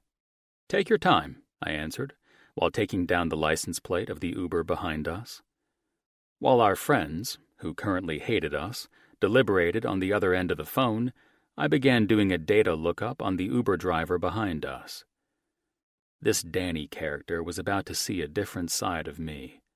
Brienne was about to see a different side of me, too. The poor woman would probably never come to a healthy assessment of who I really was, and maybe that was for the best. I was her partner, and she needed to understand I knew how to run global empires and business deals. Shit like that. I wasn't just a devil in a suit. I was a bastard in a suit. For that reason alone, I handled business dealings as if I were playing cards with kids. It was second nature to me. We would get this deal, and the price of the property I just agreed to purchase would be inflated and placed in the final bid. First, it was time I used my methods of persuasion to finesse Sphere with words, money, lavish lifestyles, and the temptations that I knew greedy elites loved. They wouldn't be going anywhere when I was finished with them. Even Jim would be outraged that we were losing this company. There was a lot on the table with them in future dealings. Mitchell & Associates were waiting patiently to invest in Sphere, and the new vice president, Spencer Monroe, was also awaiting my call to inform him that we'd sealed this first deal, and Mitchell had the green light to invest.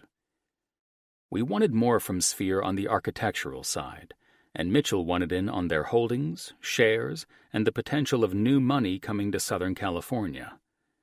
Sphere wasn't going anywhere so long as I was on the phone with them. I would charm them, and they would be the happiest sons of bitches on the planet when they signed on the dotted fucking line. "There will be 5 of us," Nazari said when he finally came back on the line. "How many days of apology do you plan on giving us to relax?" "As long as you desire. If you have significant others, bring them along too." "Don't get too far ahead of yourself. We'll await the driver. This better be worth our time, Mr. Grayson." "I assure you it will be. Where am I to send the driver to pick you up?"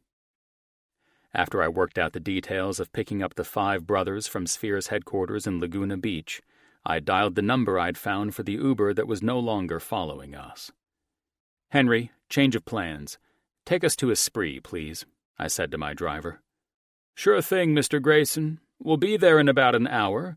We have to reroute." "Doesn't matter," I interjected. "I need that time to pull some things together anyway." "What the hell is going on?" Brienne asked with a growl I never imagined her to have in her voice. I held a finger up when Sam, Danny's Uber transport, answered. "Sam?" "Yes, who's this?" "Mr. Grayson, the superior of the man you're currently driving."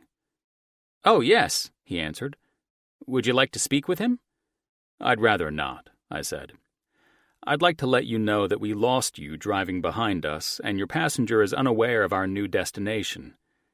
I inhaled. "Listen, it's the poor man's birthday, and we've got a surprise for him. So whatever or wherever he's told you to take him, go ahead and cancel that. We'll be at a spree in Marina del Rey awaiting you. I'll ensure your tip is healthy for the last-minute change of plans." "Not a problem, sir. So not a word?" "Not a word. I'm sure he won't even ask, but if he does, inform him that Mr. Grayson has quite the surprise for him. If he becomes obnoxious, please call me back, and then I will speak with him." "He's staring at a computer and a phone, sir." The driver's voice lowered. "Good. He won't have a clue then.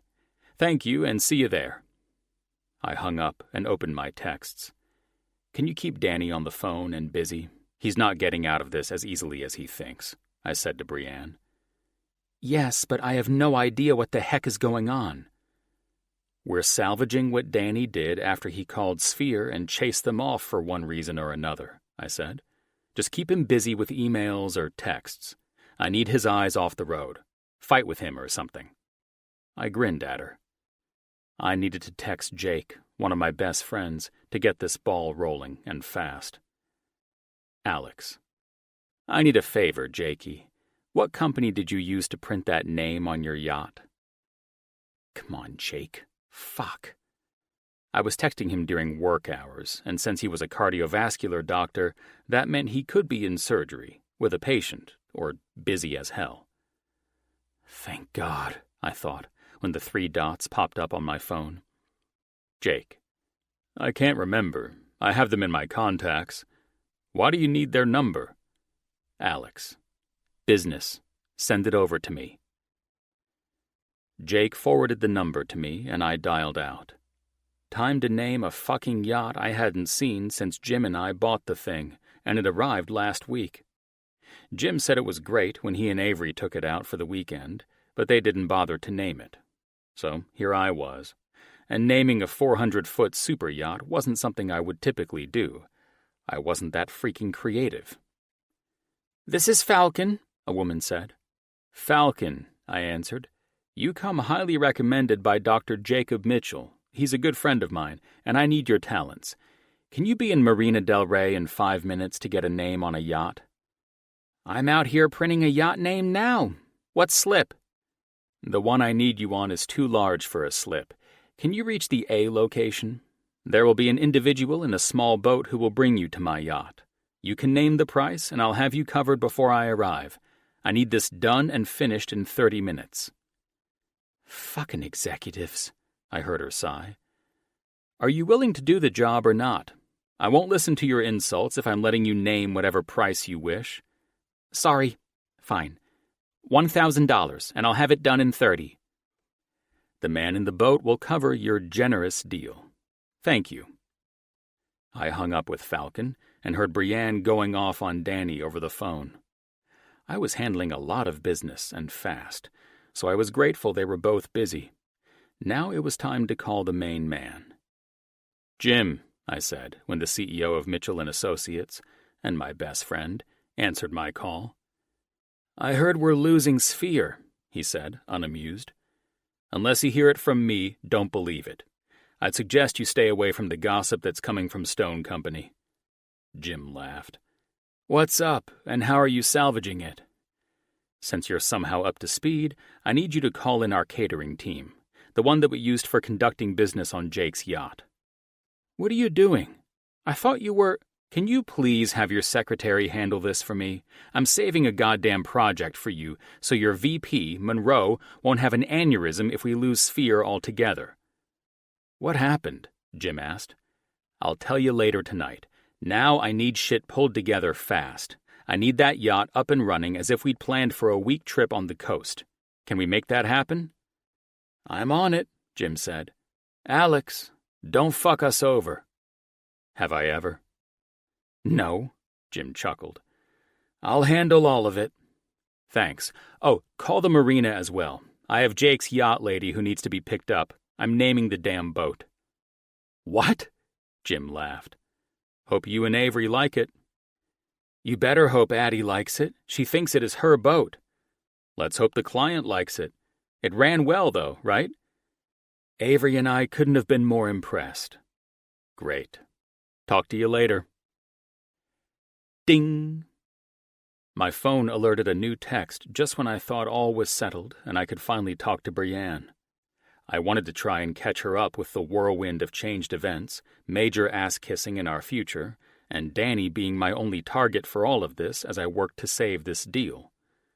I checked the phone. Falcon. "I need the name for this badass boat." I smiled at her changed tone and swiftly accepted my phone's prompt to add her name to my contacts. Funny how money made magic happen with moods and loyalty. I hated seeing shit this way, but in my line of work and with the people I dealt with, it was money and luxuries that kept the large and small fish taking my bait. Alex. Give me a second to think. Shit. What do people name yachts? Falcon. You can always use the first name Jake used for his yacht. Sexy? I smirked at the picture that came through with this chick's contact info, showing a young, hot blonde. It was a pity that I was on a mission for business, not pleasure. I could use a drink and a lady in bed after this day. Think, Alex. I looked over at Brienne. Her Titanic history lesson made my mind jump to using the luxurious yacht to keep these men as clients in the first place. She studied the drawings, and her auburn hair hid her face from me. Just as well. I had no business going there with my new partner. I couldn't even allow my mind to go back to the gala when I observed her in such a desperate state, not knowing who I was. I didn't want to think about the kiss that was so damn difficult to resist after seeing her plump lips and emerald eyes begging me for it. Shit, stop, I ordered myself. I had to come up with a name, or I would be stuck with the name Jake used to name his yacht when he was drunk. Stone? Bree? Sea Stone? Stone Sea? Stoned? What in the hell do I name a goddamn super yacht? Alex. Maiden Stone? Falcon. Heavy, but it needs to be creative. Like Lady Stone? Lady Maiden? Iron Maiden? Maiden... Fuck. Stone Maiden? Alex. What about Maiden Stone? Falcon. Sweet. That's what's up. Alex. Thanks. Handle it quickly, please. Fantastic. I'd officially named the business and family yacht after Brienne. She had no idea we were about to do a sales pitch and wine and dine a deal on it, and I had to hope all of this looked and felt natural to our clients. I couldn't have them questioning my last-minute idea, wondering why I'd bring them out on a multi-million-dollar yacht. I needed to land the deal, fire Danny after making him look like the jackass he was, and then explain all of this to Brienne. I had to prep her that more was on the line than her vision of this one hotel. There was a reason I was about to go full-blown businessman on this woman, and I wasn't sure she'd enjoy this side of me. It seemed slimy, greedy, and disgusting, but I had to inform her that you met fire with fire when it came to these sorts of people. These weren't victims. These people took you as their victim if you let them. I'd met with worse, though. If I could survive my childhood, living with the most wretched man alive until my grandfather rescued me, then no man could intimidate me. And no man ever did. Not anymore. Brienne might have her Satan-in-a-suit opinion of me return after everything was said and done today, and maybe she'd be right. Strangely enough, though, I didn't want her to see me as just another dick in a suit. Who knew? Maybe she'd like that I'd named Mitchell & Associates super yacht after her. That might help keep that lovely smile of hers present while she boarded a yacht instead of sitting at a table in a conference room with Sphere. Why was I thinking about any of these things? I needed to leave the nightmares of my past in the past and stop worrying about Brienne's feelings about me. It was time to get her on the same page with me in business, and that was it. I needed her game tight, not falling apart after Danny screwed multiple deals with Sphere. This sorry idiot was about to wish he'd never tried to end this without talking to Brienne first. What a colossal asshole. I had a good feeling that a deep dive into Stone would uncover the fact that this jerk was the reason the company was upside down financially, and we were scrambling to climb out of this hole fast. I was calling bullshit on Danny. Too many strange events had happened in too short a time. Sphere was our answer, and my game to seal this deal was just getting started. Chapter 5. Bree. If I'd walked into work today naked, I would have probably felt less humiliated than I did at this moment. On top of the final specs that were engineered having unforgivable flaws, the pitch meeting with Sphere getting bumped up, and Danny trying to ditch us in the process, I'd reached my absolute limit. Then there was Alexander. This man wasn't letting it go, and we were officially boarding a goddamn super yacht to save this deal. Maybe this was Alex's cocky way of bringing this disaster of a proposal full circle on me. I wouldn't know. I hadn't talked to the man since one of the Nazari brothers who owned Sphere called Alex instead of me. Alex slipped his phone in his suit pocket and lent a hand to help me out of the boat we'd taken to get to the yacht. "Follow my lead, and we'll save the deal. Easy as that," he said, releasing my hand and turning back to tip the people who'd brought us to the vessel. I eyed the name of the boat. Maiden Stone? "The clock's ticking, and the Nazaris don't seem as though they like to be kept waiting," Alex insisted when I glanced over at him, climbing the spiral staircase. I followed him, hugging my iPad and laptop to my chest. What is all of this, and why are we on a luxury yacht? I asked as the man took 2 flutes of champagne from a hostess and turned back with a smile. "Cheers," he said as he continued walking ahead. I could tell the man was in business mode, but my brain hadn't entirely caught up with him yet. I took the champagne and glanced up to where I heard music playing on one of the top decks of this insanely elaborate yacht. I reached for his elbow, stopping the tall man who was taking long strides toward the interior of this floating hotel. "I'm not sure this will work. Danny tried to ditch out, and I have no idea where he is. The final designs have been redesigned to the point that I can't fix the fucking things, and—" Alex's light green eyes leveled me. "Excuses, Ms. Stone?" he asked, as if I were the architect and engineer who'd screwed up all of this. "Is that what we're going to talk about while we keep our clients waiting? Clients who are trying to fire our asses, I might add." I glared at him. "I don't plan on keeping them waiting. I don't plan on keeping them at all. I can't fix this shit," I growled. "Danny sabotaged this." I eyed his impatient expression. "There's something more. You know more, and you're not telling me." "All you need to know is how you're going to use your creative mind to build a vision on the Nazari's real estate that we are going to see from the yacht in about an hour. I need your brain working, and I'll close the deal that Danny sabotaged." "If it's obvious to you that Danny did this, then it should be obvious to the brothers who own Sphere." Alex sighed.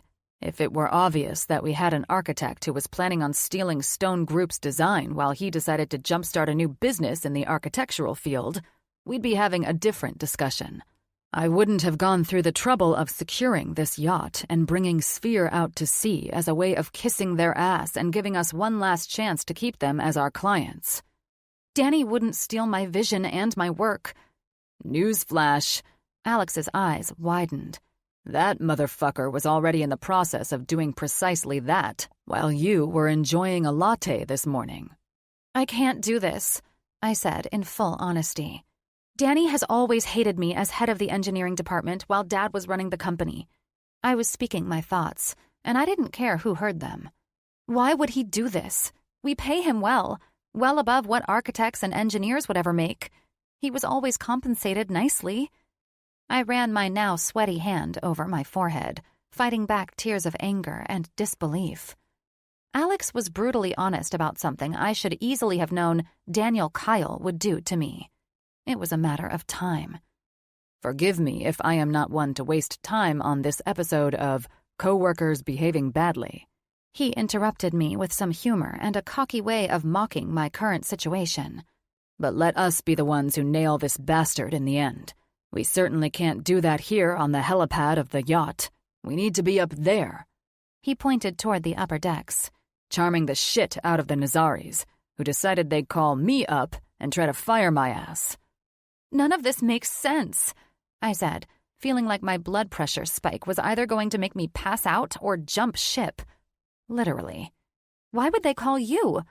Alex ran a hand impatiently through his hair. The simple answer is that they don't trust you, he said. Now's the time to regain that trust. I don't want their business. Not like this. I spun away from Alex's intimidating businessman expression. God damn it. I can't believe this. What can't you believe, Ms. Stone? Alex questioned, stepping around to make me face him again. You can't believe that someone who's never liked you would sabotage you and steal your business and designs? Precisely that, I said, annoyed as hell that this man was so fucking sarcastic when I could hardly contain my anger as it was. Well, get used to it. It sort of happens in a cutthroat business. Even I could tell that prick was a piece of shit the first time he shook my hand. Let's move forward and save this as partners. You understand I know very well that Stone needs Sphere, correct? How would you know that? Alex's eyes narrowed. Because after you bounced on my ass all week, allowing me to run this fucking business and complete this merge, I found out rather quickly that Stone is upside down in just about every fucking aspect. If it weren't for this merge with my firm, you'd be filing bankruptcy within the year. It felt like my blood was boiling beneath my skin. I was so pissed that I didn't know where to direct my anger anymore. Who was I angry with? Was it Danny for fucking me over? Alex for speaking to me this way? Or myself because none of the above would be happening if it weren't for me? While we're on the topic, he continued, you've yet to prove to me that you're even interested in working as my damn partner at all. All I've witnessed so far is a woman who has her head buried in the sand, allowing the financial directors of Stone to mismanage funds. Financial directors who I fired, by the way. You're welcome for that. And what about your vice president, Theo? Don't you dare. I will fucking dare, he said.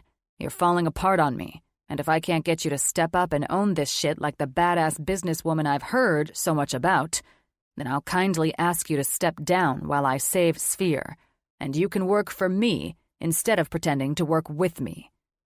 All of the feelings of humiliation and betrayal that Danny had caused today dissipated that second. As pissed as I was at Alex for speaking to me like a condescending bastard, he was 100% right.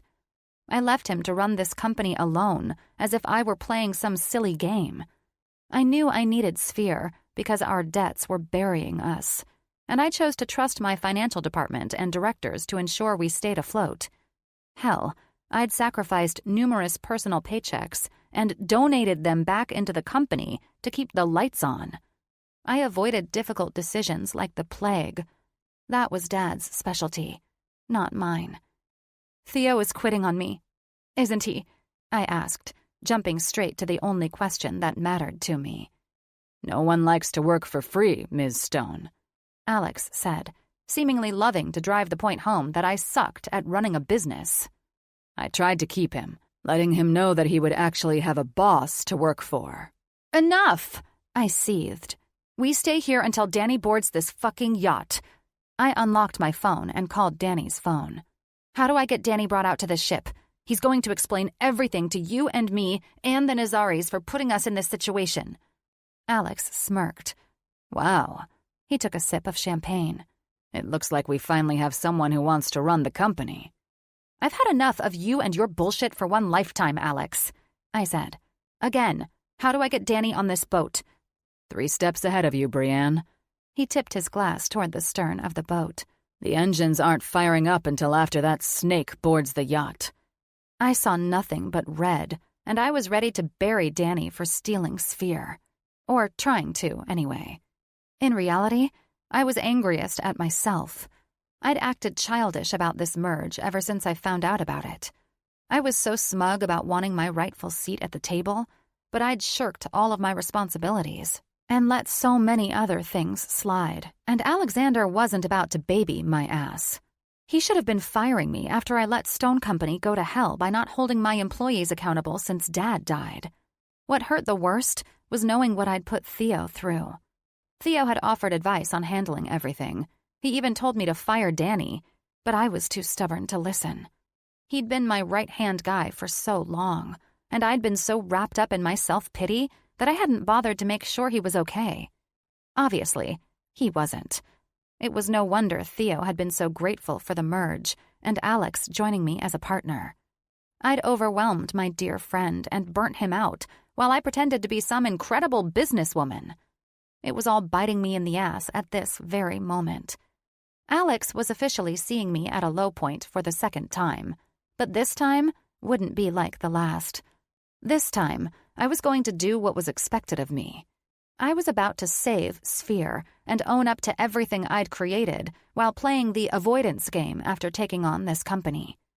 Instead of cowering, I knew I had a fire in my spirit. I hadn't been acting like it, but I knew I deserved to remain as Alex's partner. I just needed a little nudge. The nudge of Alex being a complete jerk and enjoying it a little too much, if you ask me. He wasn't wrong, though. Nothing he'd had to say about me or my actions was wrong, and I needed him to say it all. Dwelling on the past and my mistakes would not save Sphere for me. I had to save it by accepting full responsibility for what I'd allowed to happen. That would be my starting point. Looks like your personal Judas is about to board. Suit up, Brienne. It's time to save Sphere, Alex said. Good. I nodded at Alex. We're going to use that son of a bitch to make our case to the Nazari brothers. Now we're thinking like partners. He clinked his glass to mine. Nice to have you with me, Ms. Stone. Chapter 6. Bree. When Danny appeared through the luxurious entrance at the back of the yacht, I could only stare in disgust that he'd deliberately put me in a position to fail. While Danny walked over to join us, Alex called up to the captain to get the yacht moving. Mr. Kyle, Alex said, ending his call and using his sharp features to level the man. I do hope you gave Bradley a fat tip for chartering you out to our yacht. Why would I do that? He waved his hand around the opulent deck we stood on. I would imagine that Mitchell and Associates would take care of my expenses for me. You're a creep, you know that? I said, unable to keep my mouth shut. I think he knows that well enough, Alex said dismissively. But no, Mitchell will not be paying for former employees to be collected from the ship once we are done saving Sphere in an hour or so. Danny laughed off Alex as we turned to walk into the yacht. Marble floors greeted us, and my eyes were drawn to a grand staircase with polished wooden rails. It was as glorious as a magnificent hotel or resort. From where we walked, it was evident that this yacht had been designed with a taste of elegance that weaved itself around you and filled you with a sense of grandeur and importance. I had to keep reminding myself this was a yacht and not some trillionaire's toy. You realize that the Nazaris no longer want Stone Company's bid, correct? You're out, Bree. They're moving on, Danny said smugly. It's just a matter of who they're moving on to, isn't it, Daniel? I said. Daniel? Alex quipped in a way that snapped my attention over to him after we walked into an area where the elevators were hidden. Damn. Alex hit the button to open the elevator doors, and he looked back at Danny. Ms. Stone seems to have moved on from the friendly nicknames to the "your ass is mine" names. Bree, Danny started. That's enough, I interrupted. Both of you. I've met with the Nazaris on multiple occasions. I can easily say that when our tardiness adds their reasons for trying to fire us, this magnificent yacht is only going to prove we're desperate to keep them. But we sort of are, aren't we? Alex leaned down and whispered in my ear, taunting me. I glanced up at him and back to Danny as soon as the doors opened to reveal the insanely awesome party deck at the top of this boat. Desperate or not, I tugged on Danny's arm. We're going to be honest and do what's right, since all we've done is waste their time and insult them. You'll be speaking up first, I told Danny, then looked at Alex, who had a shit-eating grin on his face. The games are over, Mr. Grayson. Please show us to where the Nazaris are, and pray to God that the staff on this boat has kept them— They've been taken care of, Alex assured me. Ms. Stone. Daniel. He mocked Danny's name. If you'll both follow me.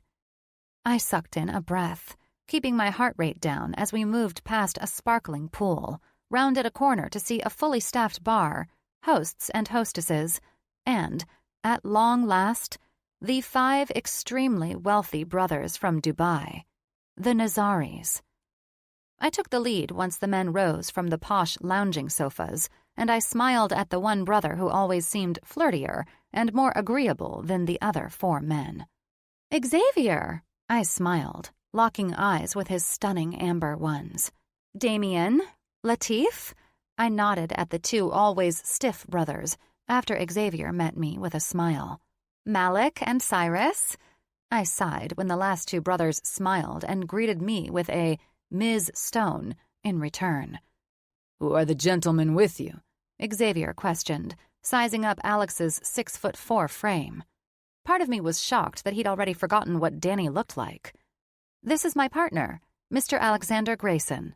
I introduced Alex, who practically hopped with a smile to shake each of the men's hands firmly.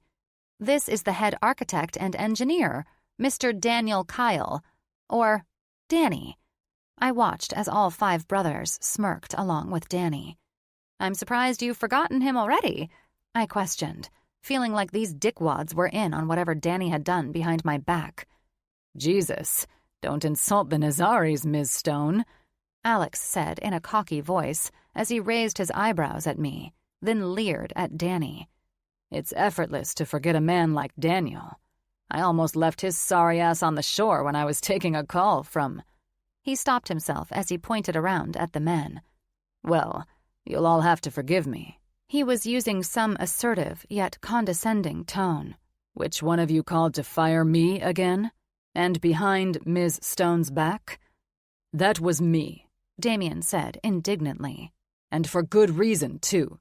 I would imagine. Let's have a seat. I believe that we all need to clear the air, Alex said, nodding toward a woman who held a tray of food. Please, after all of you. Alex sat next to me, and I looked across at the other bastards, who were smirking in some knowing game. It wasn't hard to pick up on the idea that no matter what Alex did for the Nazaris, Danny would walk away smelling like roses, and we would be left to look like lying shitheads. I glanced at Alex as he casually crossed one ankle behind the other and saw that this man wouldn't be made out to be a fool. His Italian leather shoes, his bespoke Brioni suit, his fancy-smelling cologne being blown around by the sea breeze, and his unshakable confidence.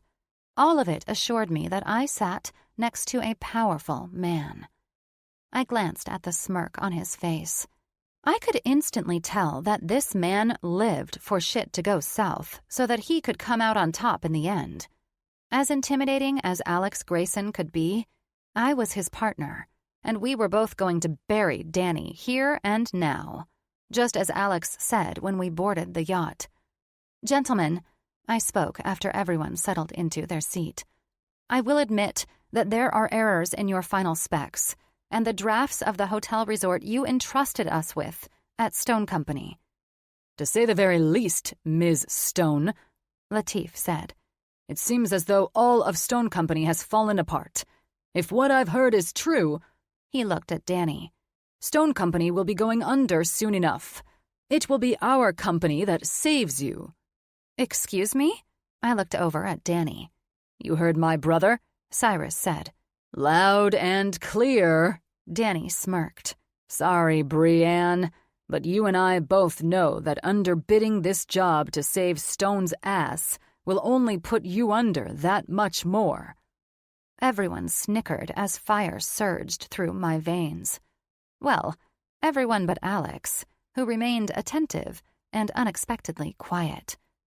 "In the end," Xavier said with a kind smile, "you'd be paying us to build our dream hotel.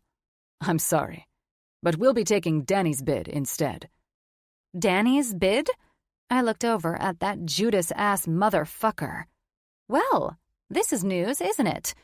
"Bree, it's not what you think," Danny said, seemingly shocked that Xavier admitted that Danny was stealing my clients. "Please explain then, because what I'm thinking is that you're in violation of Stone Company's—" "Violation my ass," Danny interrupted. "Stone Company is gone, Bree. Accept it so we can be done here." "Yeah, can I get a bourbon sour?" Alex said to a host who stood next to the bar, utterly off topic from what was going on. He looked at me. "You look like you could use a stiff drink, too. The bartender is phenomenal here. In fact, I'd hire him as my personal bartender if James Mitchell wouldn't kick my ass for stealing him away." "I'm good, thanks," I stammered, caught off guard by his question. "Can we focus on—" "How about you, gentlemen?" Alex ignored me and looked at the arrogant Nazari brothers. "Beers all the way around?" He wound his finger through the air, then looked at Danny. "Sorry, that was rude of me to interrupt your thought as if we're not going to sue your ass for stealing our clients." He took the bourbon that was quickly brought to him and sipped it. "Go on. This is fascinating." Danny leaned his arms on his knees. "It's no secret that Stone is going under. We've talked about how Brienne allowed the engineers to cut corners, the contractors who are known to ghost on projects." "Mr. Valance," Alex interrupted, calling over a steward. "I'm going to need another bourbon. It seems I'm thirstier than I realized." He blew out a breath and reclined against the cushion of the sofa. "Tell Anthony we're thrilled he's behind the bar again," he continued in some damn world of his own. "Just keep the booze coming." He looked over at Danny. "It seems like it's going to be a while of listening to your lies." "Wait," Malik spoke up. "Who exactly are you?" Alex licked his lips and smirked at me. "No wonder you're all being duped into doing business with a fool.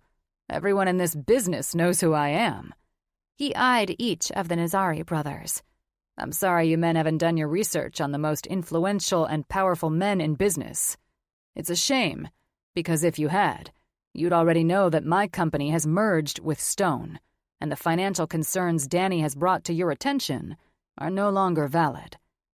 "Stone merging with another firm? That is a lie. No company would merge with a firm that is going under." Xavier looked at me. "Danny sent the numbers to us to prove Brienne's firm is not to be trusted." "Wow," Alex said. "You're full of surprise betrayals today, aren't you?" "The merge is not official." Danny blatantly lied. "Bullshit," I snapped. "You know goddamn well it is. Now tell me why you believe it's okay to go behind our backs and lie to our clients to secure them as your own." "We're keeping the original design," Latif said, "and we'll be entrusting Daniel Kyle to deliver on his promises." I wanted to punch Danny in his face, but my angered reaction was stopped when Alex used the back of his hand to stop himself from spitting out the bourbon he'd sipped. I pursed my lips and refocused on the shit that had just rolled off Latif's tongue. I glared at him. "Unfortunately for you, Daniel Kyle does not own the designs for the hotel," I confirmed. "The designs you wish to keep are the property of Stone Company, whether you believe we're going under or not." I sat up. "You gentlemen appear to be intelligent. Why else would you be firing a group that you believe is going under? Am I correct?" "Correct," Malik answered. "If that is correct, I cannot help but wonder why you would trust an employee of that company, I said. Regardless of where you believe Stone is, you will need to decide for the vision you have with your grand hotel. With that said, you need to choose here and now if you want my design that encompasses your dreams for the resort in Malibu, or if you want a knockoff from a startup company. I glared at Danny. A company ran by someone who's using Stone's reputation and numerous awards of recognition in concept and architectural designs to build a company of his own. I will tell you, I eyed each of the 5 men's dark expressions. If I find that Daniel Kyle and Sphere has taken so much as a millimeter of my design detail for your hotel in Malibu, there will be legal action to follow. You can't afford to retain the lawyer, Danny sneered. No, but the man who owns the Stone firm, this yacht, Mitchell and Associates, and everything that goes along with that company, can afford it, and he will procure a legal team with fervor. Alex chimed in. I struggle to imagine what your corrupt little self will do once the big guys step in. He looked over at the Nazari brothers, who were no longer amused.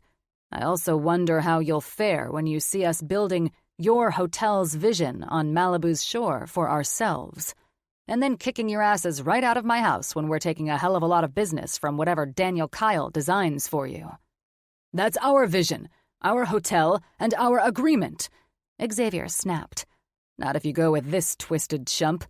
Alex sipped his bourbon and pointed toward Danny. It's Brienne Stone's concept and vision. In fact, he sat up and moved his glass between his palms. It's the only reason Mitchell and Associates merged my company with Stone. You see, gentlemen, Mr. Monroe and Mr. Mitchell are enormous fans of Brienne Stone's ideas, so much so that they'll gladly keep her as my lifelong partner, even after they both willfully accepted the debts of Stone Group. He looked at Danny. Debts you must know that Brienne's dishonest employees caused. But that's office drama, gentlemen. The yacht is stopping here, and a charter boat is on its way to retrieve the 6 of you if you decide to continue on this foolhardy path. He casually took a sip of his bourbon. Or you can choose Stone to bring your vision to life and let the charter collect Danny's deceitful ass. You've got 5 minutes to make the right call. The right call? Cyrus spoke up. How are we to be assured that if we go with Stone and not Daniel Kyle, that our vision will be put on the shore in Malibu? Lateef questioned. You're Alex Grayson, the former executive at Mitchell, aren't you? Xavier asked, as if he'd had a revelation. The one and only. Now, are you going to play with the executives who have the financial backing to see your vision through, or are you going to go dream under stars with Danny? Dream under stars? I softly said to Alex. 4 minutes and we've got transportation arriving to bring you back to the docks, gentlemen. Alex said, ignoring me. We want the best. You obviously can't afford the best, I said to Malik. If you could, you wouldn't have accepted Danny's bid, knowing he was burying my company with it. I exhaled. And you sure as hell wouldn't be going with some lying piece of shit employee who works for a company that was going under. If you want our business, the bid increases by $10 million, I said, going for broke. Fuck it and fuck them. I didn't care.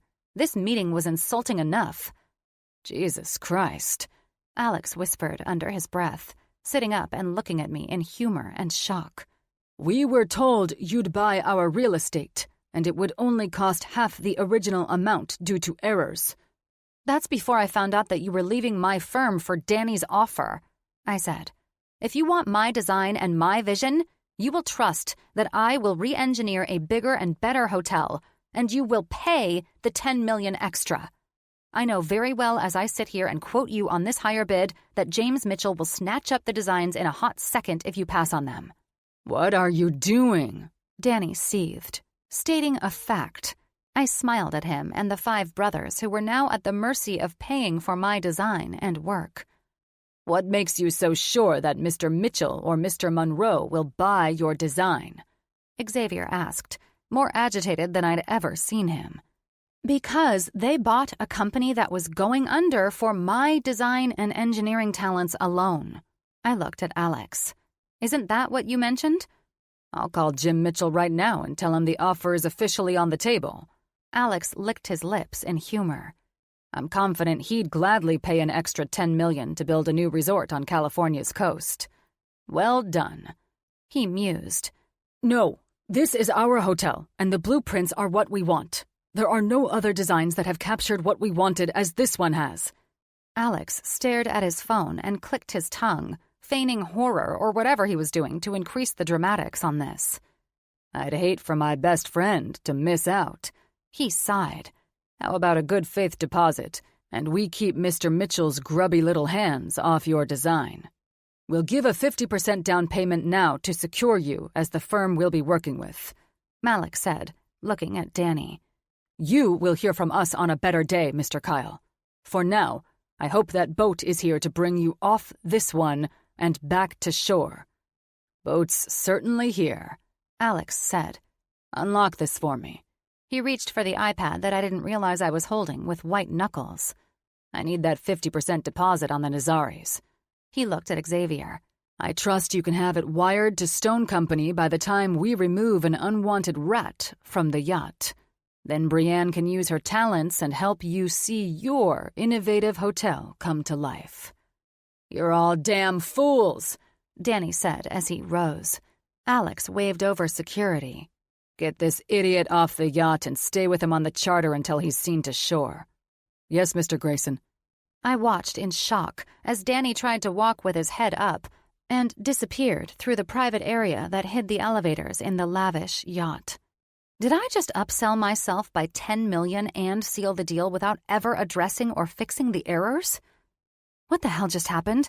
I questioned Alex after the men picked up their phones to make contact with their bankers. You just blew my fucking mind. Alex grinned. $10 million additional dollars? I should have gone for 20, I said with a smile. Jesus, woman. Alex chuckled. Now I know why Brooks lost out on a couple of projects. It turns out you know your worth. That's highly admirable. I don't need your approval, I said. No shit. He nodded with a coy smile. Let's go grab a quick drink, settle the Nazaris in to enjoy this yacht for a few days, and I'll call for the chopper to pick us up and get us the hell out of here. It looks like I didn't need the yacht after all. Talking about getting burned and then rising out of the ashes, I was prouder of myself than I'd ever been, and I couldn't wait to tell Theo, Cass, and Nicole about this. Chapter 7. Alex. Brienne Stone had proven to me that it wasn't wise to piss her off, especially regarding personal matters. The Nazari brothers put the ass in asshole, but Brienne put an abrupt end to their scheming smiles when she highlighted her value as a talented woman. The confidence I observed from her rose far above their petty deceit. So instead of us begging to keep them as clients, Brienne kept their lips firmly planted on her ass, and with the healthy perk of paying her an additional $10 million to do so. Impressive. Once the Nazaris were tucked in for a 4-day cruise, which they were lucky I allowed after the shit they pulled by trying to fire us and hire Danny, Brienne and I left them in the care of the yacht's personnel. After boarding the chopper, I studied Brienne as she gazed intently out her window. I handed Brie a flute of freshly poured champagne and sat down across from her. From the moment we'd left the Nazaris and yacht staff, Brienne's demeanor had changed entirely. The woman who'd worn a smile that was more fake than Daniel Kyle's Rolex now sat rigidly with an intimidating expression. Being one to never waver in the company of pissed-off individuals, I didn't let her current disposition faze me. You handed everyone their balls on a platter today, and I'll gladly drink to that. Nice work. I raised my glass. It's just a shame that you didn't make all those pricks sit through a history lesson about the Titanic to sell them on your designs. Brienne turned to me, and her jade eyes narrowed. You mentioned that my finance department heads were all fired? Yes. I figured that you and I would talk about that on Monday, but if we're going to talk shop instead of celebrating," I sipped my champagne, "then let's talk. Why were they fired?" "They worked with your architects, engineers, and marketing groups to steal from your company." Brienne closed her eyes and rubbed her forehead. As an individual who read body language like poetry, I knew this reaction was because Brienne had reached her mental limit with bullshit. "Perhaps this is a conversation for Monday," I advised. "I need to know what you found while I spent the entire week with my head in the sand," she said, bringing up my accusations from earlier. Her left eyebrow rose. "I want to know how you discovered my employees were stealing from me while I didn't have a clue about it." "You didn't have a clue because they worked the system and did a damn fine job of it." "But how?" I could sense Brienne was feeling me out. She was too protective of her company and seemingly blinded by the idea that the only person who would fuck her over was Daniel Kyle. "No," she held a finger up. "Why don't we start with who worked the system?" "Your architect, financial, and marketing teams. And with smiles on their faces, I might add. They worked together with subcontractors who were giving them kickbacks to underbid the hell out of legitimate companies and ensure you never saw the losses." "But you did?" I nodded, keenly aware that she was apprehensive to believe that I'd caught it, but she didn't. It helps to have a sixth sense for sniffing out hyenas who like to steal from companies. If you must know, these dicks were sloppy and gave themselves away almost immediately. She smiled, and it was the fake Rolex smile from earlier. "Thank God for you and your sixth sense. I'm sure that will hold up when lawyers are involved after I fire employees for you sniffing them out like a dog." After I sniffed the bastards out like dogs, I eyed her challenging gaze with a smirk, "I gained hard evidence about why your company was in the red with nearly all of your clients. With the right digging and prodding, one of the lower-level employees came clean and basically handed me the whole scheme. The documents that came to you and Theo had been manipulated to show profits instead of loss. Falsified documents, forged signatures." I took another sip of my champagne. "It all appeared to be profitable when it crossed your desk, so you signed off on it. But in actuality, every contract that crossed your desk was costing you hundreds of thousands in kickbacks and subpar bids." I watched her lethal expression die. "Who came forward?" she questioned meekly. "Ryan Miller." "Wow. He was extremely loyal to my father and this company."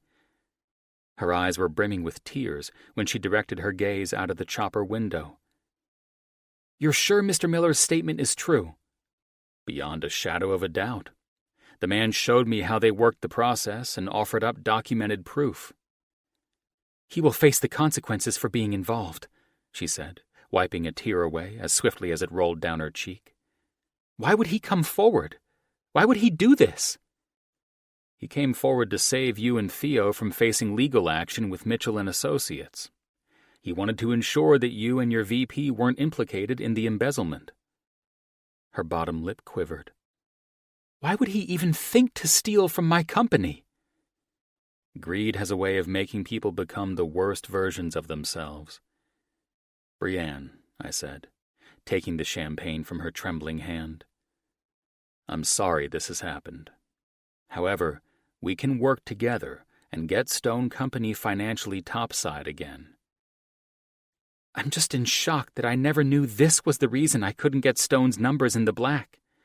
I had no idea that while I was working myself to the bone, sacrificing my paycheck, these grifters were eating steak and lobster." "And buying designer handbags."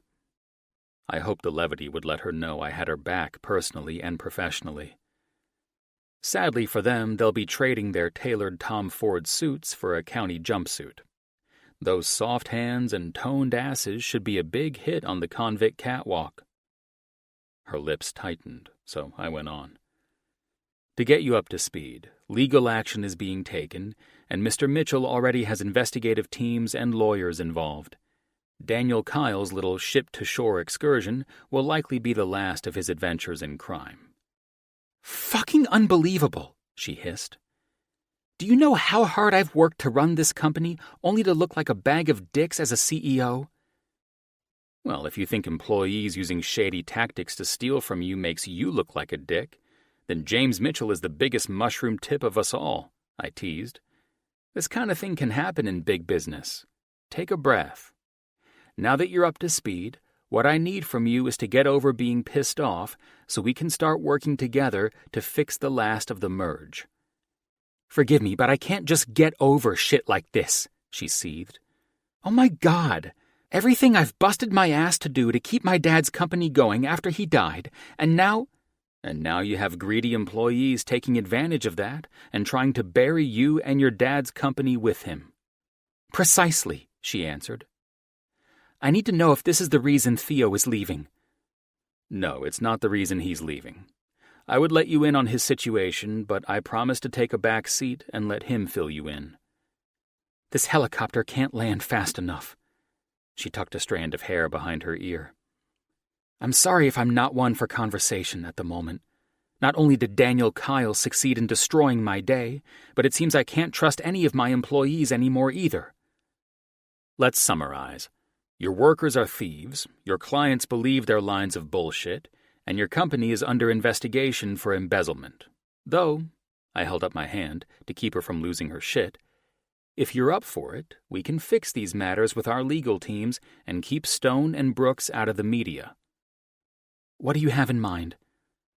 "You up for playing the devil's mistress?" I smirked. She smiled in return. "Role-playing?" "Why not? We did it so well to ward off your douche of an ex, didn't we?"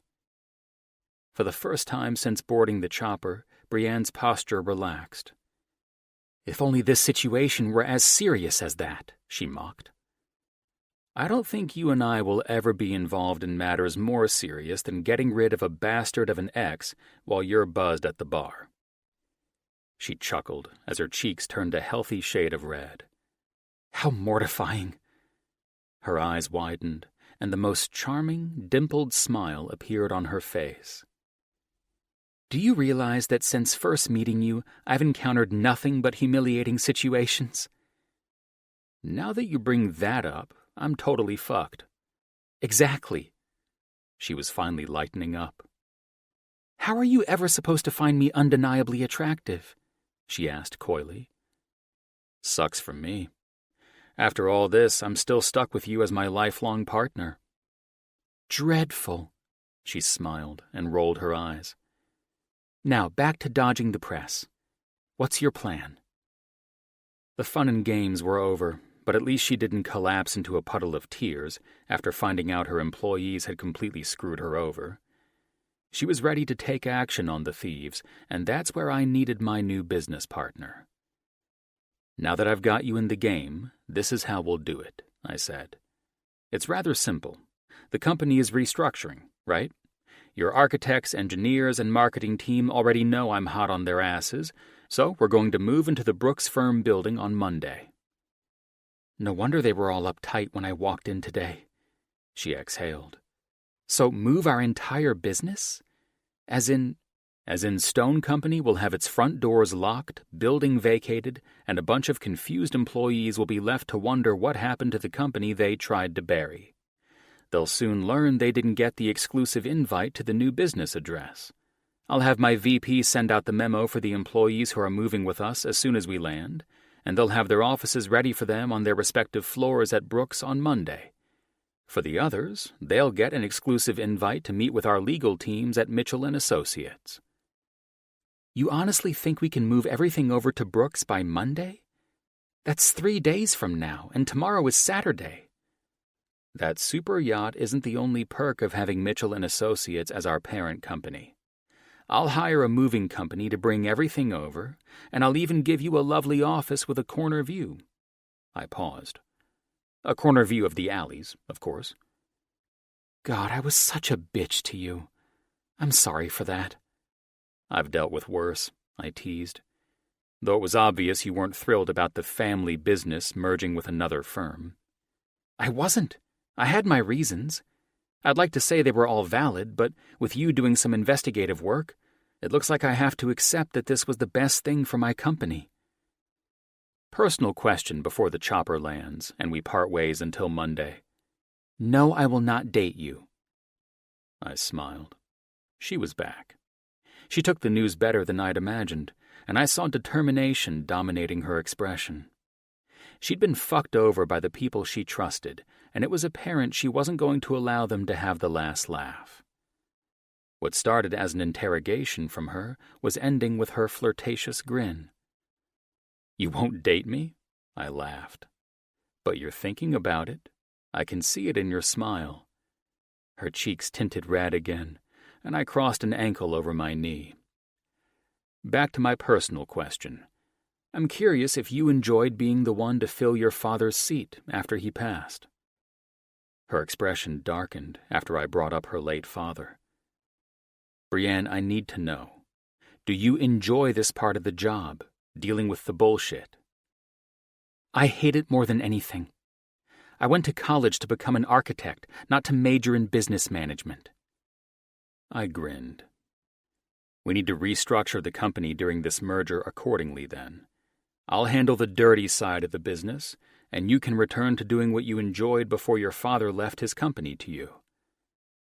Trying to steal my company, Mr. Grayson? Perhaps I'm trying to steal its owner, Ms. Stone. I arched an eyebrow and watched her eyes widen at my response.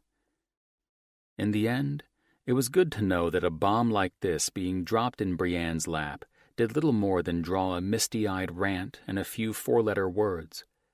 She was tougher than she realized, and it was fucking impressive.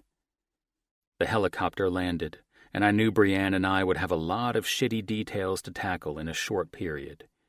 Monday couldn't come fast enough, but for now, I would fill in Jim on everything from randomly naming his yacht to saving Sphere and getting Brienne ready to face the thieves in her company head-on. Being the CEO of our parent company and my best friend, Jim would undoubtedly be interested in this day's events. Events which nearly cost him $10 million in a bidding war sparked by Brienne to checkmate the Nazaris. Chapter 8. Bree. Once the helicopter reached the landing pad on the top of Mitchell & Associates' Howard Building, Alex confirmed that his driver was waiting to take us to Stone Company's offices. As much as I appreciated the offer, I was in desperate need of fresh air and alone time before I met with Theo. With Stone's building being only a block away, I chose to take the short walk to stabilize my thoughts about today's disastrous revelations and events. Instead of feeling weak, mortified, and broken, I felt a wave of confidence overrule all of that. I'd love to say my change of attitude was fueled by the cocky poise that Alex displayed from the moment we stepped on the yacht and up until we landed, but I knew that wasn't it. At first, I didn't believe the man when he started throwing out accusations about my employees, but as much as I appreciated Ryan Miller, I'd noticed the man's attitude toward me change a while back. He went from being a fun, friendly, and admirable architect to a cocky bastard who spoke to me like I were an ignorant child. I was never overly familiar with the man, but he was a respectable employee, which made me question what I'd done to piss him off. The only time I'd ever asked him why he'd talked down to me, he quickly apologized and blamed his uncouth behavior on personal issues. I should have kept my eye on him then, and that's why it all clicked into place when Alex laid the truth bare. I owed Alex a debt of gratitude for not judging my character after all of the embarrassing shit he'd witnessed since we first met. Instead, he asked the one question that only Theo cared to know. Was I happy running this company that I inherited after Dad's passing? If I hadn't known that Alex was on my side after seeing the Nazaris and Danny exchanging their smug glances at my expense, I probably wouldn't have trusted the man with my answer. Instead, Alex ran significant interference by obnoxiously ordering drinks and cutting off Danny's lies about my company and me. That slimy bastard had intentionally underbid, And then he underhandedly placed flaws in all of my final concepts so that Sphere wouldn't trust me. What a fucking unbelievable son of a bitch to have the audacity to pull that shit off in front of my clients and me. I had no idea, nor did I give a damn at this point, why Danny had the nerve to do what he'd done. The man would answer to my lawyers for his actions. I had to wash my hands of all of this and move forward with Alex. God only knew what the man's genuine opinion of me was, but after I loosened up and began to appreciate my new partner, it seemed we were on the right path. In the presence of the ridiculously handsome man all day, I held my own against his sexy appearance and the enticing tone of his voice. Not once had I gawked or lost myself in Alex's deep green eyes. Not until his tone changed and he grew sincere about the one thing Theo knew too well about me. He understood that I wasn't programmed to run the company while dealing with bullshit, but I was primed to immerse myself in designing concepts that blew our clients' minds when I captured their visions.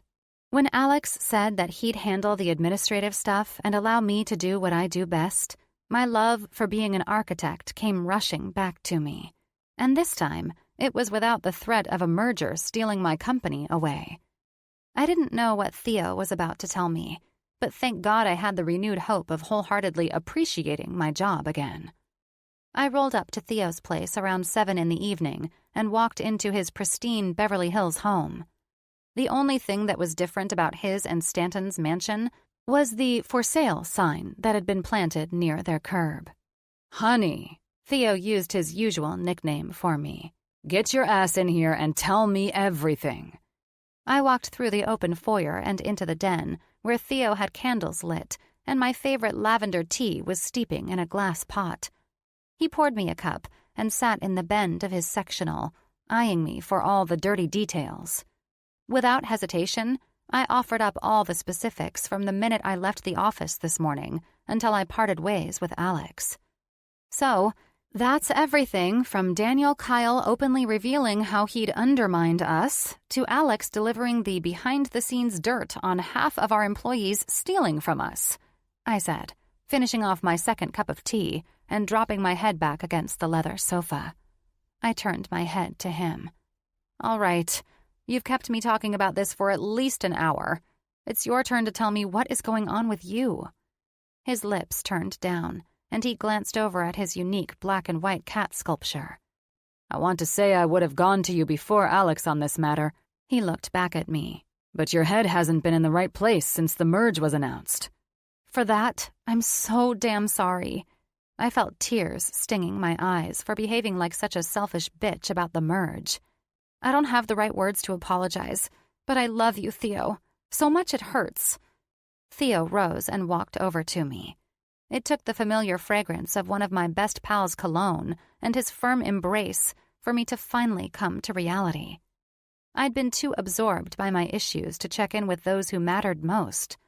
Poor Theo never had a chance to talk to me about what was going on with him, because I'd been dodging just about everyone.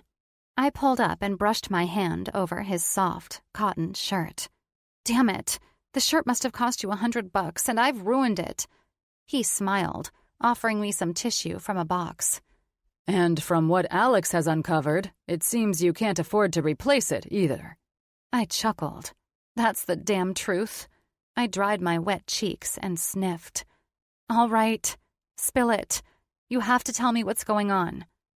Stanton was offered an amazing opportunity to model in France for a huge agency.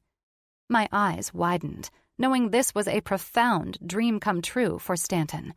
Oh my God, how long have you known? He's been working with agents, the agency, and numerous others to secure a 6-figure deal per shoot on this. They wanted him, and Stanton made them pay for it. He grinned proudly. Well, with a body like that man has combined with his good looks? I poked Theo in his chest. You're lucky he'd rather have you instead of me. He chuckled, and I nestled securely in his side. So that's why the house is up for sale, I'm guessing? I paused, unprepared to say the next words. You're moving? To Paris, my darling, the city of love and fashion. And what will you do while your man is posing for all the camera peeps to drool over? A smile spread on his face. I spoke with Alex about resigning my position, knowing Alex already had an amazing VP, and there was no need for a company with 2 VPs. Alex came back the next day with an offer I couldn't refuse, whether or not Stanton had gotten the job in Paris. What? I asked with a bashful smile, thinking that maybe Alex Grayson was starting to shed the devil horns, and a halo was about to replace them. An offer? Was this before or after he found out that everyone we've ever known has been stealing from Stone? It was after he and I discussed things, and I sat in on that snake, Ryan Miller, as he confessed. He held a finger to my lips when I went to speak. You weren't going to learn about any of this until after you finalized Sphere, and I told you I was moving. The last thing Alex and his sexy self needed was you blowing up like a volcano over nonsense. I was in a bad place. And it took you finally behaving like Alex's partner for you to appreciate him in this merge? Pretty much, I said. He shook his head and smiled. Well, after I declined Alex's offer in the Brooks architectural firm London office, Alex nearly grilled my ass and raked it over hot coals. He smirked. In a good way. He wanted to know all of my history with Stone, your dad, and you. He gave me a playful wink. And I gave him my credentials. So, now, it looks like I'll be replacing the VP of Brooks' firm in London while they prep to merge the London offices with Stone down the road. They're merging us with Brooks in London? I said with shock. That's quite the commute from Paris. How will you manage that? Stanton and I have kicked it around, and it'll be easiest if we live in Paris. I can spend a few days per week in London for work. It'll be long hours and one hell of a commute, but we both adore Paris, and... Won't that put a strain on your relationship? Only seeing each other on the weekends? The perk of having a top model as my boyfriend is that Stanton can travel to London and stay with me there if he only has a couple of days of shooting. And there are sister agencies he can book shoots for in London anyway. We're both pretty flexible, not to mention there are plenty of things I can do remotely on a swing day here and there. Alex understands that you'll live in Paris and not London. Alex wants Brooks and Stone to get their hands dirty in Paris, too, he said. I'll be heavily involved in opening doors for us to begin designing in France.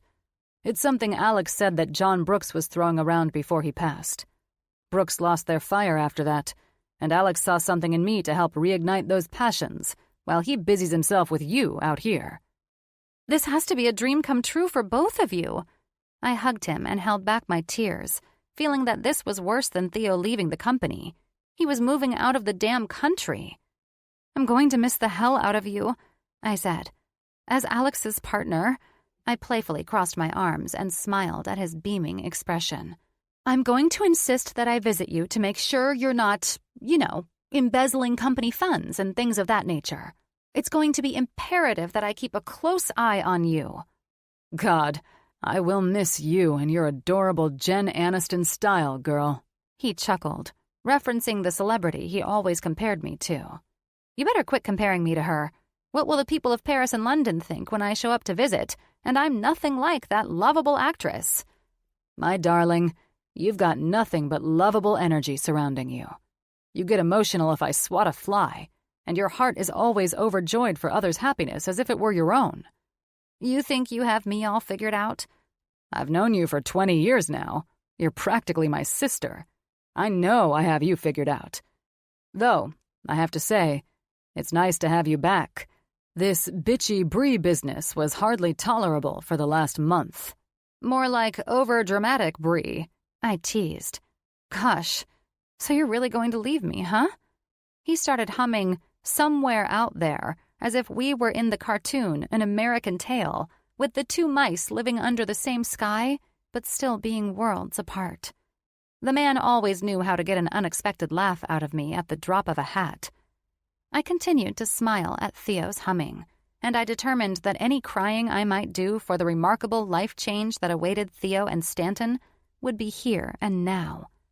It would be reasonable tears of happiness, and not me losing it again.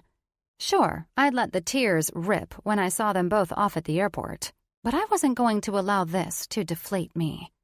It was time for all of us to turn a corner in the right direction. and I planned to do just that.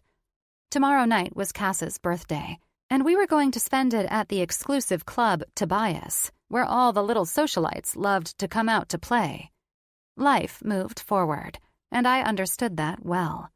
It was time to move forward with open sails and welcomed breezes. Chapter 9. Bree. I probably looked like any one of the wealthy socialites who sat around me in this bar. However, I was far from that. I couldn't even afford to eat from a value menu at a fast food restaurant thanks to the pricks who'd been stealing from my company. Because of my bullheaded determination to keep my dad's business afloat, I'd sacrificed my paychecks to pay the bills at Stone Company instead of my own. Every last dime I had saved was gone, and I'd been a complete fool to allow things to go on in this way for so long.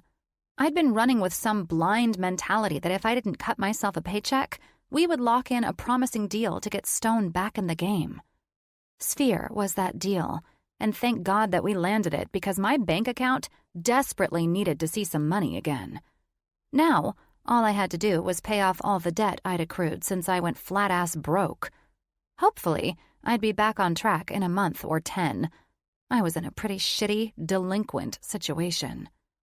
I wanted to stay home and wallow in my pity after surrendering my leased car to the dealership. But I'd made a promise to Cass that we'd celebrate her 30th birthday as if we were all turning 21 again. And goddammit, that's what we were going to do. Turning a new corner and having the wind in my sails was what I was working with tonight. I had to remind myself of the positive thoughts I'd left Theo with last night.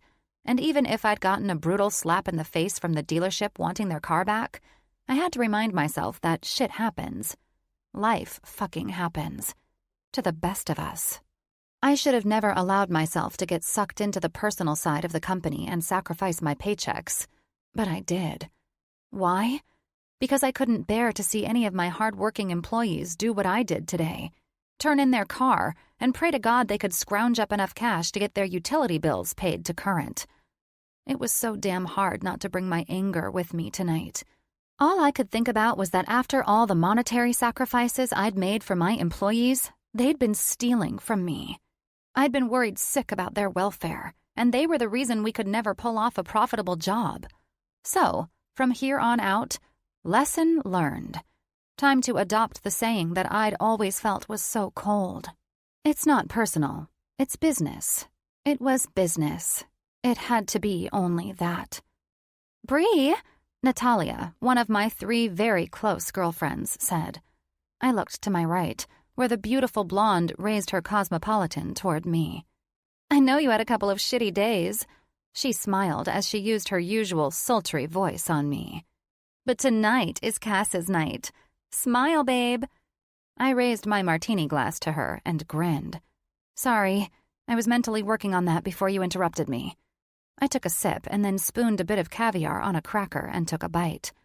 We'll talk it out later. We gals are all here for you, and you know that. I'm just pissed you never told us this shit was happening too. I softly laughed and rolled my eyes.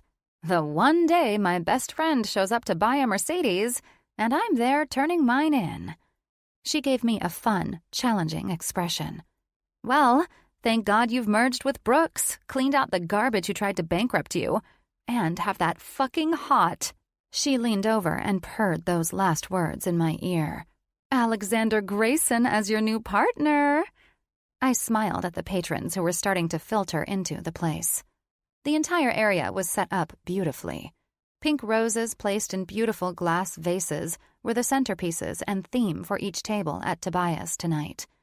Cass worked with the owners and somehow enforced that anyone who went to the lavish hotspot tonight would enjoy the splendid decor of Cass's choosing. The candle-lit table was a great finishing touch, and our table, positioned next to the large window overlooking the ocean below, couldn't have been more perfect if I helped design the layout myself. This was the restaurant portion of Tobias, and the next building over was where their club was, a club that everyone stood outside in line for hours with the hope that they'd be lucky enough to get inside. I'd never visited the nightclub here before, mainly because the nightlife seemed to be a thing of the past for me, once I noticed Stone Company was going under. Tonight, I would have to put on a brave face when we migrated to that section for the second part of Cass's birthday celebration. God only knew how that would work out. I was rusty and in no frame of mind to mingle with the single elites of Southern California. I was 31 years old, for Christ's sake. You'd think my friends and me would have been over this lifestyle by now. But, alas, we were diving into it while we celebrated the last of our group turning 30. The night was for Cass, and I wasn't going to argue with how she wanted to spend her birthday, even if it meant acting like we were 21 again while screwing off in a club. So, I wore my best smile and my best strapless dress to match. A new chapter might as well start with a bang. "Ladies," Sammy, a best friend I hadn't seen in too long, announced. "Well, well." She looked at me with her radiant smile as she sat. "Look at you finally out of leggings and hoodies and joining us with a smile. I've missed the hell out of you, Bree. I've missed you all more.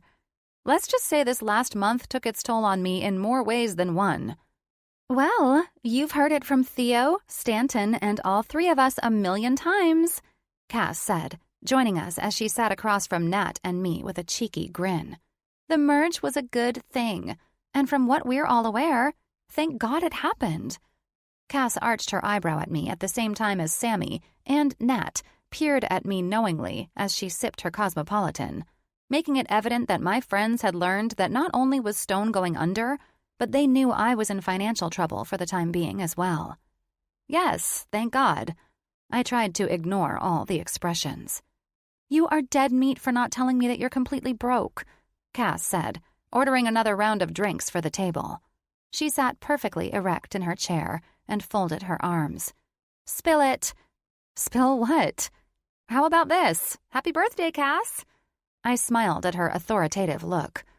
"We're all here to celebrate your big day, and I'm feeling more like myself again and hoping to add some cheer to the festivities." "More like yourself, eh?" Sammy sipped her cocktail. "Were you feeling more like yourself when you handed that dealership the keys to your car today?" I sighed. "Thanks, Nat." I looked at my no-nonsense friend. "What would I do without you helping me to get that out in the open for me?" No, babe," she said as she took a bite of her caviar cracker. "That's not how this shit works between all of us, and you know it. We're all as close as sisters here." She gave me her warning look with a smile. "You also know we confide in each other when things go wrong. No one here is ever on her own." When I exhaled and looked at Cass, she looked at me with a guilty frown. "We could have done pajama night, like when we were in college instead of doing all this. You know, staying in and hanging out. That would have been fun too." I laughed. Pajama night in college was like a lingerie show for Nat to bring frat boys back to our place. I glanced over at Nat's glossy and proud lips as she nodded shamelessly. And so, what?" Natalia covered her full cleavage. "We were in college, and there were gorgeous men on campus. How else were we supposed to survive USC?" I shook my head and instinctively fixed a loose curl on her shoulder-length blonde hair. "Natalia, you got us in trouble more times than we could count. We're lucky we didn't get thrown out of college." "I say I did all of us a favor. All those raging hormones needed to be released somehow. I was just doing my part to keep everyone balanced," Nat said with a devilish grin and a laugh. "And as much fun as lingerie and men in a dorm room sound, we're all finally out together after Bree has come up for air from that suffocating company. So yes, we're celebrating Cass, good friends, and great conversation tonight." She gracefully lifted her chin and then raised her glass to Cass. "Cheers to that." I held my glass up for Cass. "Shall we kick off the celebration with the fact that you're the last of us four to leave the roaring 20s behind?"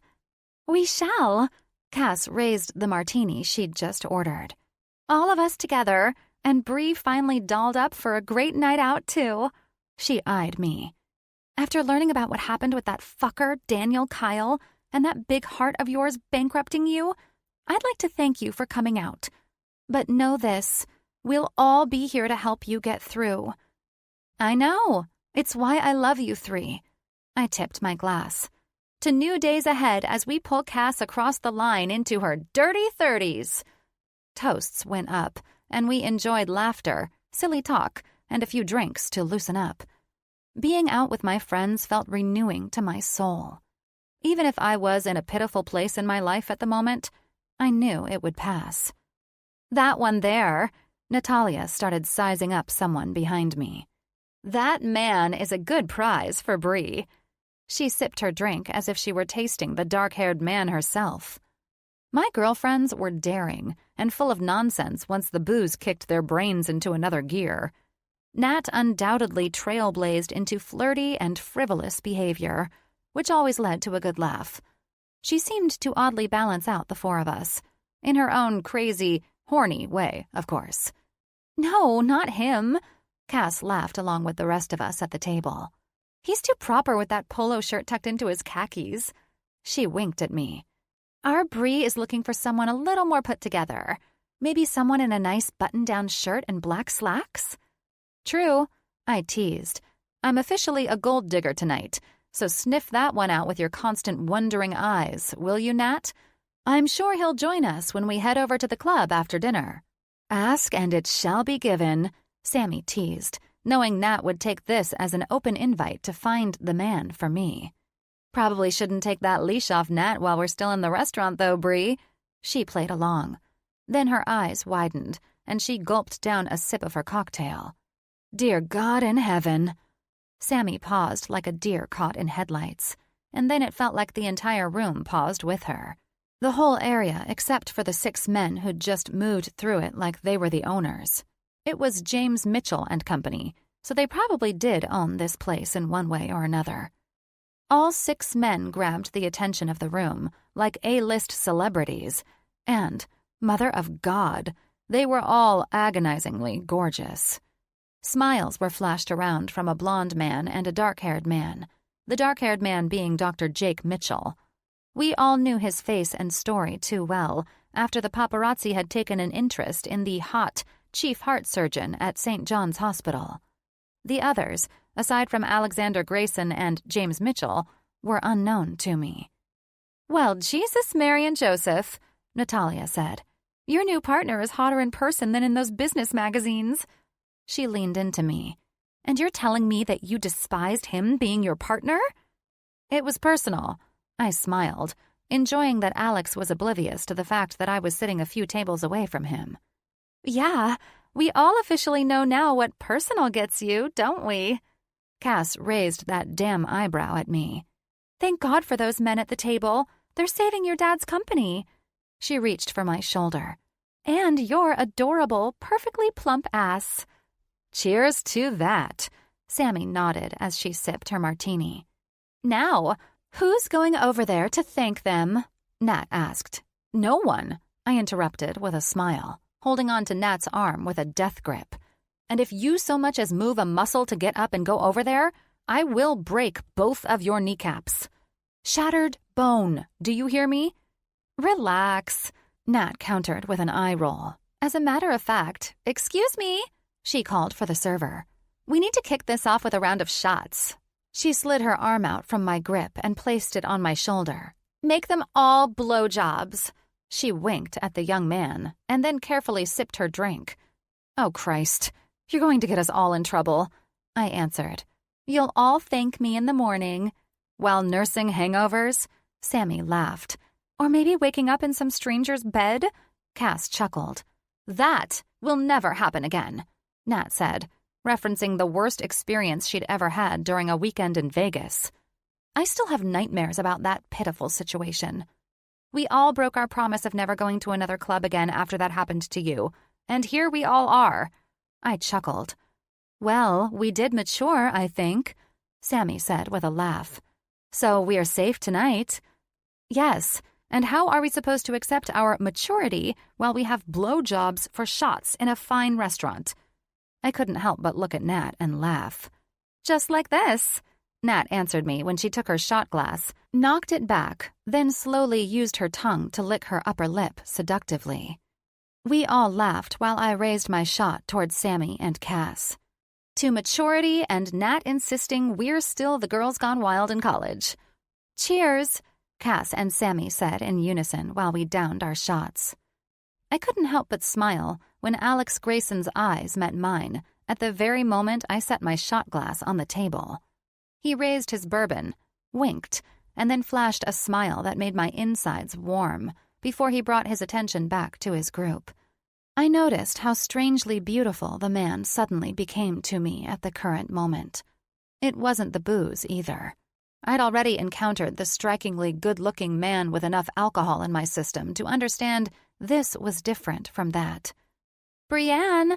I heard the girls laughing, their voices ringing through my head, while my brain misfired because of that charming smile of Alex's.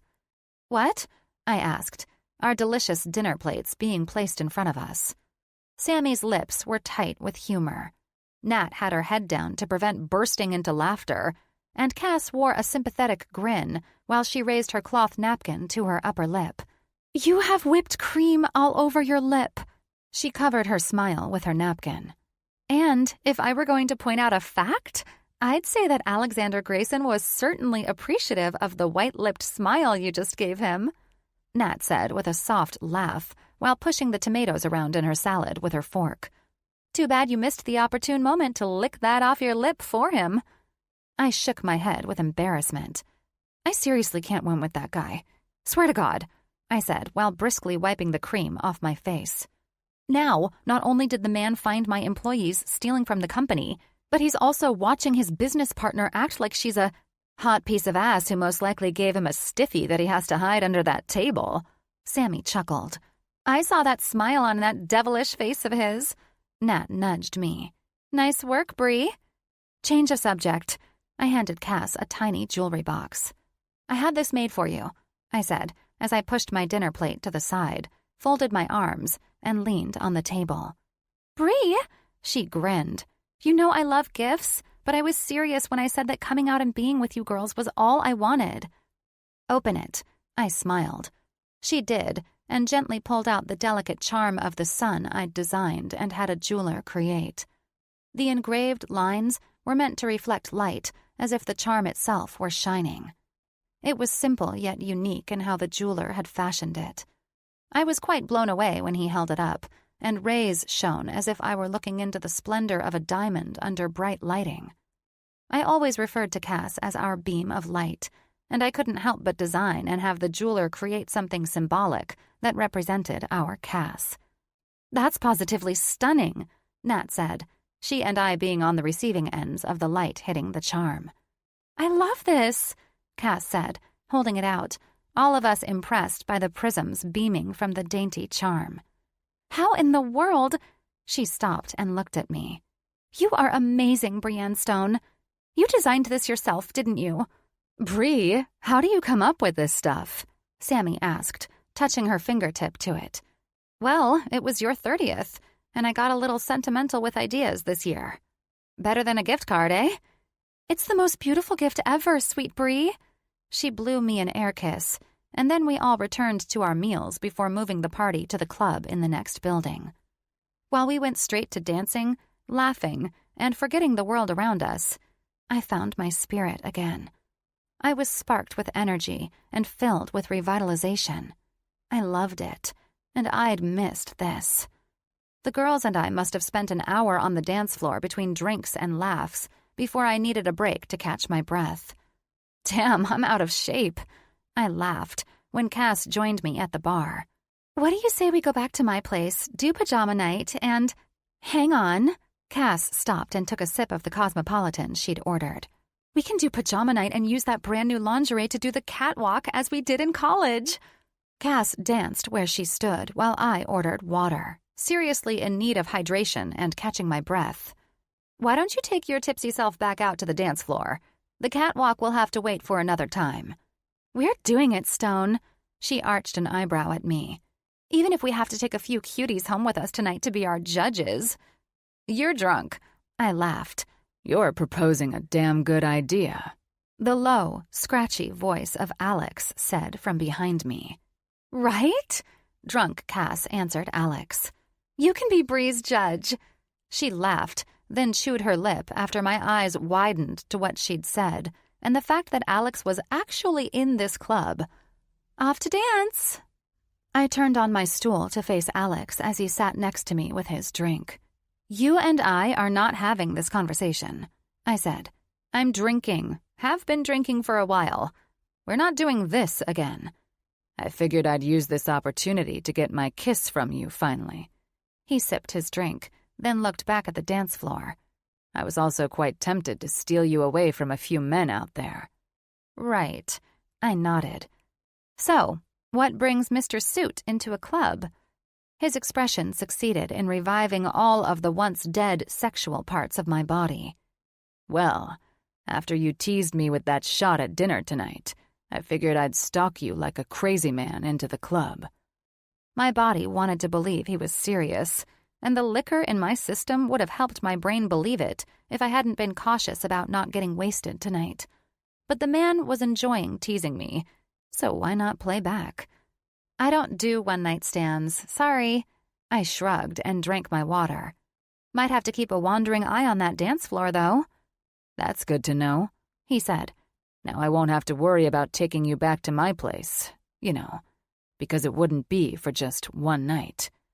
Ah, I answered. Sounds like you want to cross some serious ethical work boundaries, eh? Nah, he shrugged that sentiment off. You're my partner, lifelong, as I recall, and therefore, ethics go out of the fucking window when you own the company with me and don't work for me. God damn, I said. You've done a little research. It seems you have it all figured out with our lifelong partnership, don't you? Well, there was no way I wasn't going into a relationship for life with a beautiful woman and not having sex with her. You're insane. I finally laughed. Seriously, what brings you in here? Just finishing up dinner and thought I'd congratulate you on a job well done again. Also, it appears you're doing well with the news of Theo moving. I nodded and smiled at him. What you did for him was a very kind thing. He's a great man and deserves nothing less than the offer you gave him. So, you're handling the move well? Suddenly, Alex and I transitioned into a more casual and friendly conversation, and I sensed his concern about my mental state more than anything else. I couldn't blame the guy. He'd seen me stupid drunk, crying, and insecure, and he'd also seen the bitch side of me. He was probably wondering if Theo leaving was going to be what made me finally break. I'm looking forward to better days for all of us, I admitted, and for you and me as partners. Tonight is my best friend's birthday, and what better way to turn the page in one's life than to celebrate the happiness of another? He licked his lips. His eyes seemed to swirl in their emerald color, and he let out a breath that made me believe he wasn't expecting to hear that from me. You're a unique woman, Brienne Stone, he said, before he finished the last of his drink. I believe my car is awaiting me, and I'm glad you're doing well. Turning the page, I smiled at him. That's an ideal way to look at it. Enjoy the rest of your evening, and you have my number if some douche wants to try anything stupid with my girl. Your girl, huh? Lady? Lifelong partner? It's all the same. He arched a friendly eyebrow at me. And in all of those things, you're most certainly mine. For life, I softly said, my brain trying to process his expression, tone, and gentle nod. Absolutely, he affirmed. As quickly as Alex Grayson appeared from out of nowhere, he disappeared in the same manner, walking through the crowd in the massive club area, and I was left to wonder what the hell had just happened. Chapter 10. Alex. I had watched each of my close friends have life-changing occurrences which led them down a path of finding love in the most peculiar ways. As a bystander who'd watched everything my friends had gone through, I decided long ago to take what I deemed was a more straightforward route, not allowing a woman in at all. Quite frankly, I enjoyed the less problematic method of happiness by not bringing a complicated woman into my life. I could never become that man, the one I'd watched all of my buddies transform into. The man who was blindsided by love and all of the complications that waited on the other side of that word. Don't get me wrong, what my friends found with their ladies was priceless and worth it for them. I was a pragmatist, however, and there was no way the lucky lightning could strike all four of us. I suppose they had what I don't, though, which is a willingness for love to find me in the first place. My childhood was made up of horrors I wouldn't wish on my worst enemy. So the idea that I might have to share those experiences with another was a reason for me to avoid relationships like the plague. The pieces of the trauma I hadn't blocked out were enough to make me suffer from night terrors for as long as I can remember. Night terrors that made me jolt awake, drenched in sweat, and feeling like I'd been trying to outrun the hellhounds that tormented me endlessly. I didn't want to have to explain the occurrence to anyone. Weird things like night terrors lead to questions, and questions led to the truth. And the truth was something my family didn't talk about. I tried to make things work with Summer, but ultimately my attempt at that confirmed what I've always known. I don't have it in me. In the end, I looked like the asshole I was because she desperately tried to change the game on me. We were supposed to be having casual fun, but it didn't take her long to sink her claws into me and try to transform me into the perfect boyfriend material. That's when it all went south. What started as fun with an uncomplicated woman ended up being a suffocating relationship driven by her insecurities and desire to fix me and make me into the man of her dreams. I moved on from that for her and myself. If she wanted a man to share forever with, she should have easily known I could have never been that man. Now, I was dealing with Bree. From everything I'd come to know about her, she was my definition of a complicated woman. She'd had a messy wedding day breakup, she was a mess at work half of the time, and I'd seen her on the verge of falling apart more times than I'm sure she'd have liked. And even though she's everything I usually steered clear of when it came to women and my so-called version of a relationship, I'll be damned if she wasn't drawing my sorry ass in despite the walls I'd built to keep myself guarded. I wasn't entirely her victim, though. Well, perhaps I was, because Monday morning couldn't have come fast enough after I saw her out with her friends. I'd seen many different faces of Brienne Stone and was either annoyed or amused by her shifting moods. After seeing the veil of the woman's business side dropped and catching a glimpse of the lovely demeanor she displayed with her friends, I knew I was headed down a road I swore never to travel, taking an interest in a woman who I could never make happy. Why was I fascinated by her so suddenly, the most complicated woman I'd encountered in far too long? She's your fucking partner, that's why, I reassured myself before shaking this wild tangent of thought from my head. This was the last possible thing I needed to be thinking about. Ring, ring, ring. I glanced down at my phone after stepping out of my car and seeing that Brienne's new parking space was empty. Hey, Theo, I answered. Everything good on your end? I'm going through the proposals and wanted to thank you again for this. Should I drop it by Stone or Mitchell? Fax it to Mr. Monroe at Mitchell. He's handling the restructure in the London office while I deal with the shit that went south with Stone. I glanced at my watch and then back to Bree's empty parking space. Quick question, I said to Theo while shouldering my leather briefcase. Anything. Is everything okay? Bree told me you guys are opening up in the Brooks Architectural Building today. Yeah, I answered, still confused as to why the hell she wasn't yet here. I'm curious about whether or not she's a creature of habit, and maybe she showed up at the wrong building this morning. She's not here. I heard a sigh on the other end of the line. Complicated women. And this is who you thought about for your entire commute to work this morning? I thought, with a roll of my eyes. What's up, Theo? I became more direct. If something is going on with her, I need to know. I'm getting ready to head up to my office, and I wasn't expecting her to be late on a day when her faithful employees are here to report for work. I shouldn't say anything, but... He paused. I'm a man who doesn't beat around the bush. Tell me what is going on with Brienne. She's at work. She's already there and said she loves her office. She's been there since 6 this morning.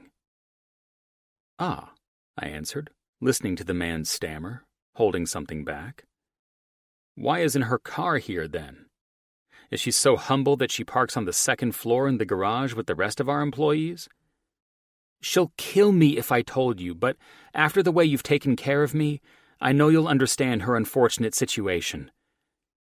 I stopped from entering the front doors of my building and walked toward one of the pillars that face the valet stand. I'll kill you if you don't tell me, I teased. Seriously, I need to know what I'm walking into. What kind of unfortunate situation is Brienne facing? She's broke as hell, Theo sighed, while my eyes widened in shock. Broke as hell? I repeated.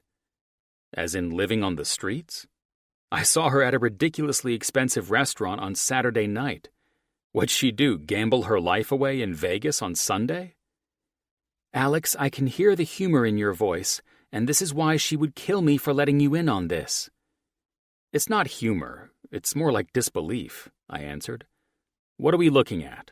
The woman is an executive for a large architectural firm.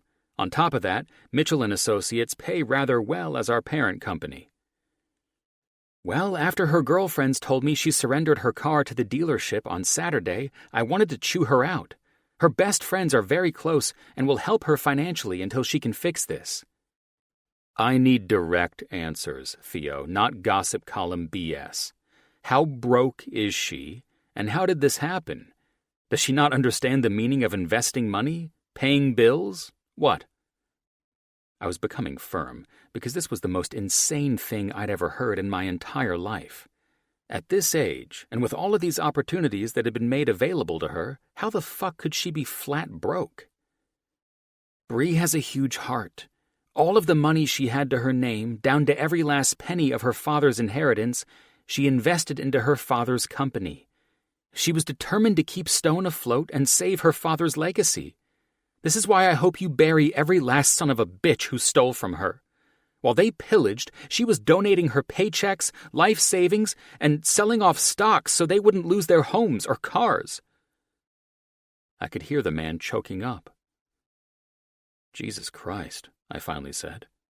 Don't you dare be an asshole to her. Theo's voice sharpened. I don't need that job in London, and I will risk losing it to tell you that I will kick your ass if you tell her you know and if you're a condescending dick to her about this. I smiled. Someone threatening to kick my ass while talking business was normal, but a CEO being flat broke after donating their assets? That was not fucking normal. My lips are sealed, I assured him. I am in shock that she considered doing that shit, but my new partner never ceases to amaze me. Don't worry about Brienne. I'll manage to get her to tell me, and we'll ensure the woman isn't auctioning off her belongings at high noon today. This isn't a joke, Alex, Theo said. Brienne may have a huge heart, but the woman is as stubborn as a mule. Got it, I responded. Maybe over a few Moscow mules this afternoon she'll confide in me, and we'll get the bills paid and a company car offered in her new bonus package. She'll see right through that, Theo warned. She won't drink during business hours either. She stated that after her run-in with you while she was drunk at the gala. She vowed never again to let liquor interfere with her thoughts while in your presence. I'll find a way. I always do. I smiled, knowing there hasn't been one woman or business transaction that I couldn't have my way with. Take care, Theo, and fax over the details. Spencer Monroe will be working on your transfer and ensuring you're taken care of. Not a word to Bree, he warned again. Her dark secret is safe with me, I teased. I don't like that tone. And I don't like keeping secrets, I answered. However, I'll get the news directly from the woman. Rest easy, friend. With that, I hung up. Brienne Stone may be a complicated woman, but she wasn't complicated enough that I couldn't manage to sneak this out of her. I was her partner, and I would do anything to help her rise from the dust pile her employees threw her in. For the love of God, who in their right mind would allow themselves to go bankrupt with their company? That shit would have to be explained to me because I would never figure it out on my own.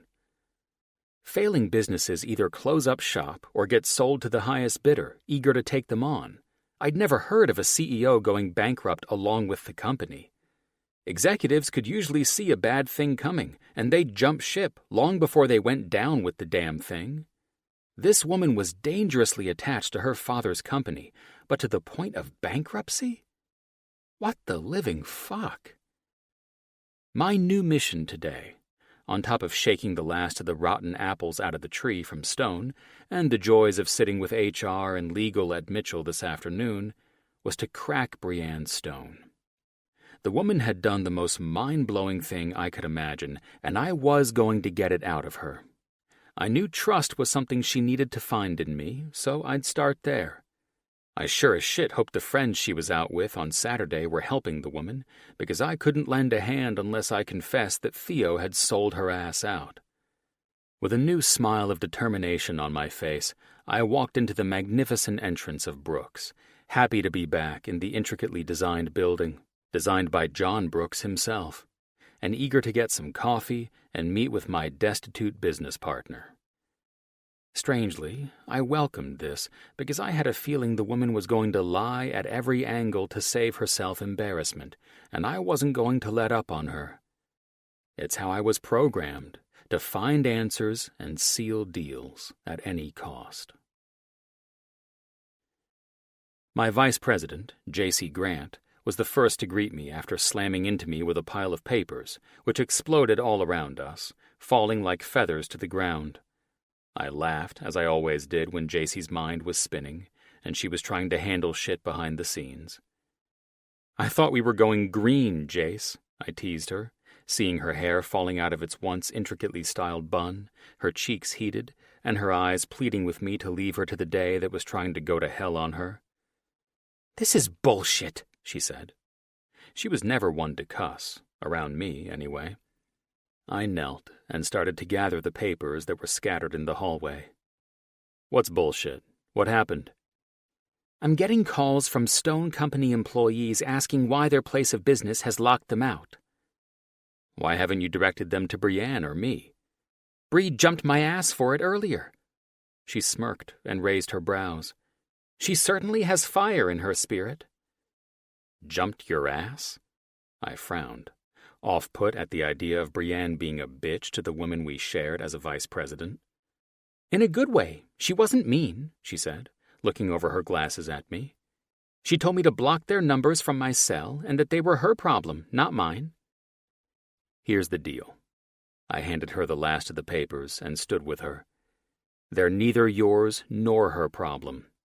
Unfortunately, these fuckers who robbed Stone blind didn't get the memo that Lexi sent out on Friday night." "You're playing it too nice, if you ask me," J.C. eyed me. She was unbelievably gorgeous, albeit a bit neurotic for my taste. She was also completely off-limits if I wanted to keep a good vice president running this place. "Well, you're a big, bad New Yorker," I said. She'd come from a badass firm in Manhattan, and she proudly graduated top of her class at NYC, and being a native East Coaster, she didn't mince words. "Sometimes we Californians don't operate as boldly as you." "You take the easy route," she chuckled. "We tend to play the long game and give you enough rope to hang yourself," I countered. "While you blast people with truth bombs, I'm more inclined to put someone in the hot seat and watch them squirm and suffer a little bit." "Whatever. Because you love watching people squirm, I'm left to deal with their BS in the meantime. I say cut and run." I grinned, then nodded toward the papers she held. "What's with all the papers? Did our marketing team start printing flyers?" I pinched my lips, trying not to laugh at her rising frustration. "They're the last of the papers we're inputting from Stone," Brienne said, walking up to us. "Here, J.C., I'll take those." I eyed Brienne, and though I loved her Michelle Pfeiffer-esque mysterious eyes and lips, my primal male instincts begged me to see if the cleavage that was alive and well in her cocktail dress was still pronounced to perfection. This woman hid a body underneath that business attire that I wanted to discover in more ways than one. She wore her usual pencil skirt, and I could tell her matching suit jacket was draped elsewhere, while she and J.C. were up here busting their asses, making me feel like I was the schmuck who was late for work. With her business jacket abandoned, My eyes were grateful she wore a fashionable pink silk blouse with a loose V-shaped neckline. I could tear this woman up if I wanted to destroy my business relationship, and part of me was starting to believe it would be worth it. "You look pissed off," JC said, eyeing Brienne, then me. "I'm sort of feeling like I'm late to the party." I looked at Brienne. "In fact, I was about to jump your ass for being late on your first day here when I noted your car wasn't parked next to mine in executive parking." "Oh." Her eyes widened, cheeks turned pink, then she looked at JC for help. "My car is in the shop." I slid my hands into my suit pockets, realizing that JC and Brienne had already formed a little womanly bond, and most likely about Bree being broke. Their body language and eye contact, Brienne thanking JC and JC giving a quick nod in response, confirmed it. "Your car is in the shop." I interrupted the women's telepathic glancing. "Oil change?" "Nah, it broke down." She blew out a breath. I refrained from smiling. "That sucks. Where did you leave it broke down at?"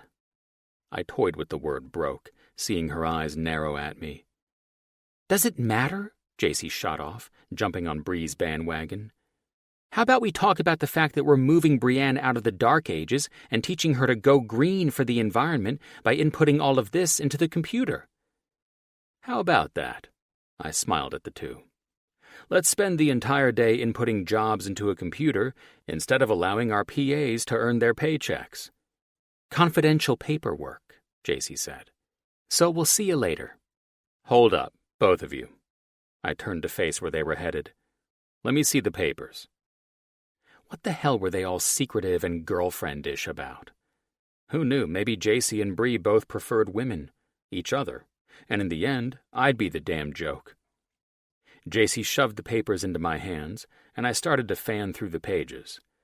Most were outdated projects, bids that needed approval, and some were mock-ups that the architects had fucked us on that would require the legal team. I eyed Brienne. "First of all, you'll have to ignore JC and her love for the environment at times, especially when it comes to us needing this hard evidence in the hands of legal for this afternoon when we meet with them." I looked at JC. "I'm hoping this is why you're acting out of character and suddenly so skittish." "We're trying to handle the last of the business. You're slowing us down," JC said, with an arch of her eyebrow. "Brienne and I have a meeting with some new department heads today." I smiled at Brienne. "Well, one head, anyway. I think they're all mostly losing their heads with those papers as proof that they robbed you of virtually everything." "True," Brienne said. "All right, get the papers secure and in my office," I said to JC. "You're in this meeting, too. It seems that you and Brienne have become close enough for you to learn how we will be handling the merge moving forward." "You're too nice by allowing them to step foot in the Howard building and giving them a chance to defend themselves in front of James Mitchell and Spencer Monroe," JC said. "I told you that I like to put people in the hot seat earlier, and Mr. Monroe prefers to sit their asses on hot coals. The man has a way with words that will make the litigators take notes on how to improve their interrogation skills." "I heard he's an absolute son of a bitch," Brienne said. "I'm not in the mood for assholes today." I noticed her demeanor change when her eyes moved toward the wall I stood next to. "Well, with your car being broke and leaving you stranded, I can imagine." "You say the word broke as if it's supposed to mean something else," Brienne snapped. "I'm bringing these to your secretary," JC said. "I'll let Spencer know we have more documentation heading his way, too." "If he gives you shit, give him Bree's number," I said with a grin. "He needs to be checked by the woman who's not in the mood for assholes today." She smiled, while Brienne laughed. "Yeah, if Spencer Monroe wants to be bitchy about this, I can certainly handle him," Bree said. "Have you met my buddy Spencer, or are these rumors that Brooks' employees have delivered to your itching ears today?" "I was told that he's a no-bullshit man. He's James Mitchell's VP, so I can guarantee he's a hard ass."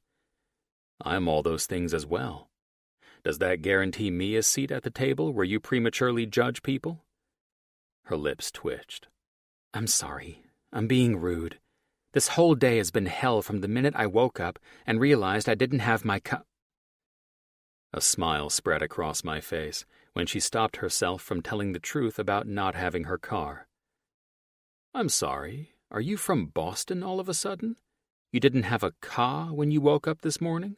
I teased. "Alex," she tucked her hair behind her ear, ignoring my question. "Our meeting is in 15 minutes. We should probably go over notes and how we're going to roll out all of this." "I'm more curious as to how you went from having a car in the shop to waking up without one altogether." "Long weekend." She threw up that excuse next. "I'm not getting into it. I need to get my head into the game so that we can kick off this meeting properly." It was bugging me that she wouldn't come out and tell me that the sons of bitches who'd been stealing from her were the reason she was fucking broke. Time for the trust game. "I'm hoping your weekend wasn't long because some dick ruined it for you. You never called the one man who promised he'd take care of what was his." Her eyes diverted from mine. "You can think that all day long, but no man owns me." "So you didn't go home with some dick who promised you what only I could give?" Her eyes did that sexy, wide-eye look. "Good God, Alex. We're at work, not at the bar." "We're on the executive floors," I smiled, leaning my shoulder against the wall. "And I want to know the truth about your car. You're covering something up, and I'm not one for secrets." "Well, instead of you believing I'm holding a deep, dark secret," which you are, I thought, while I nodded along to her proclamation, "it boils down to one thing." She arched a cocky eyebrow at me. "It's personal, and none of your business." Now you've got my full attention, and I won't be able to focus in that meeting until I know the truth about why you and JC seem to be having a day from hell, and we're only 30 minutes into shop time. "There's a lot ahead of both of us. My car not being parked next to yours should be the last thing on your mind." "Just trying to make sure we're all merging, trusting each other, and two business partners are helping each other get through it all." She inhaled and put on the smile that shut my ass right up. The goddamn dimples that popped in her cheeks would certainly fuck me over if I allowed them to latch on to me. "Well, if you need any help," she said, "I'll be right at your side as you announce the new changes to our department heads and tell them why we're all moving into their building." When you smile like that... I stopped myself immediately and simply nodded in agreement with her, ending the conversation. Shit. That one smile was enough to make me have to fight to ignore my impulses. She was smiling at me as she had her friends at dinner the other night. She was goddamn beautiful, and I was the most dangerous creature she could ever meet. I was so fucked because I knew I wasn't wired to keep that smile on her face. I was a heartless bastard because, as my father always loved to remind me, I wasn't capable of love. Still, that had never stopped me from pretending I could be Mr. Right for all the wrong girls. But now, my voice was nearly cracking as I let her know that her smile does something to me, and the baffled, bashful look on her face, probably the knowledge that she knew I was smitten by her and she liked it, sucked me in even more. For someone who didn't let anything stand in his way, business or pleasure, I sure was having a hell of a time with this woman today. Chapter 11. Bree. My morning was a disaster so far, starting with me walking out to my car only to be reminded I didn't have the damn thing anymore. After spending all day Sunday, half hungover, going over the jacked-up paperwork from my embezzling employees, I could safely say that the last few days had been less than ideal. Regardless, I had all my paperwork ready for Mitchell & Associates' legal teams, and that's all that mattered. I secured an Uber to take me to the office, and instead of feeling sorry for myself that I'd lost my car because of my dickhead employees, I used it as fuel to ignite a fire under my ass to handle business with those thieves. I was doing great until JC overheard Theo on my speakerphone, asking me about the car. With perfect timing, she walked in as he mentioned my unfortunate financial situation. She was an angel when I ended the call right then and there with Theo and explained in vague detail how managing shitty employees had bitten me in the ass. With some resistance, and I'm sure confusion, she agreed to keep it between her and me. She tried to urge me to inform Alex, but when I explained that my new business partner didn't need to know about my crappy financial problems while dealing with my sleazeball employees, she backed off. We left it at that. I wasn't used to being broke or accepting charity of any kind, so when Natalia offered to let me use her BMW, one of her extra cars, to say I was humbled was an understatement. Maybe a bit of my pride was bruised, but that was no one's fault but my own. I was wholeheartedly grateful to have such understanding friends in my life. My only problem was that I wouldn't get the keys until today, and it wouldn't have been a problem if good old Alex hadn't been prying into the whereabouts of my car all fucking morning. He was the last person on earth I wanted to know about this. Learning my company was upside down because I'd been a spineless leader was more than he needed to know about me. My financial situation, however, was probably enough for him to walk away entirely. Someone like Alexander Grayson would never understand why I put everything back into the company because I was determined to keep my dad's legacy alive.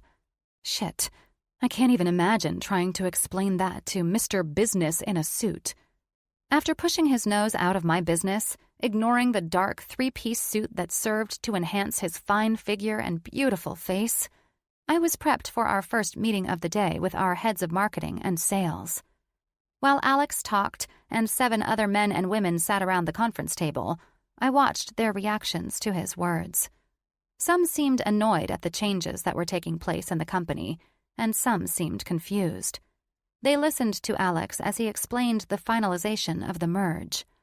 After rounding everything out with my company moving into this building, the only thing left to do was to continue to shake things up, push out complacent employees, and perhaps find some dirty ones working for Brooks' firm, too. As he spoke, I studied the real estate company Brooks had been using, the agents, and the land they scoped out for their customers, and I found a potential issue that could be a problem. "Mr. Grayson?" I spoke after he asked for input before moving forward. "I know we're going over in time here, but I've found something that's bothering me." Alex smiled and nodded. "Take all the time you need." He took his seat at the head of the long glass table while I stood and walked toward the middle of it with my iPad. "Would you like to share what you have on our big screen?"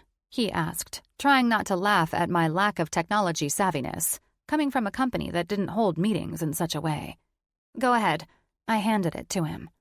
After he ran his fingers over the touchscreen, the corner screen in the room projected the real estate that one of our team members was working on for a project. It was a horrible plot, not at all acceptable for this project, and I was shocked marketing and sales had allowed it to move forward. "What are we looking at here?" a man named Greg asked. "We're looking at a project site for a brand new outdoor mall," I answered, walking over to the screen that displayed the images of the land. "This isn't good real estate, and I wonder if the architect who's working with this client understands that. That site was the best in the valley, according to the agent. Our clients want an outdoor mall on a larger scale, and this was the biggest piece of land.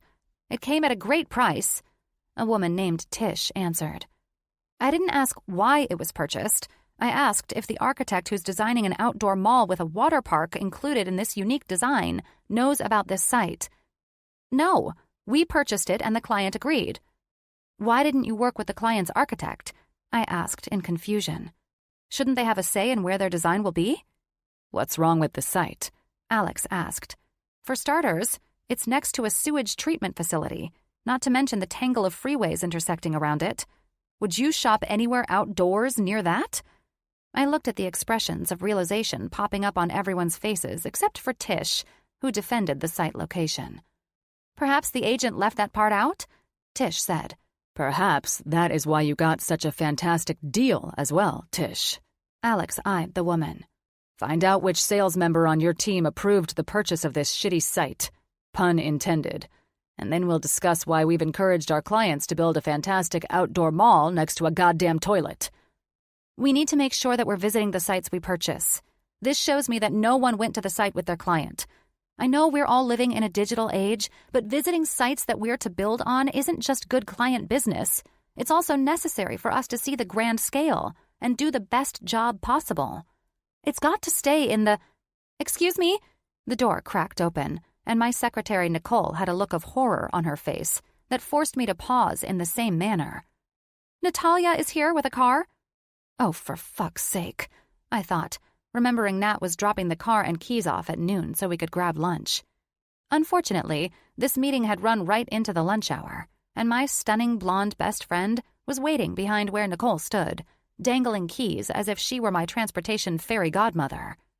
Show her in, Alex said with that sly smile of his.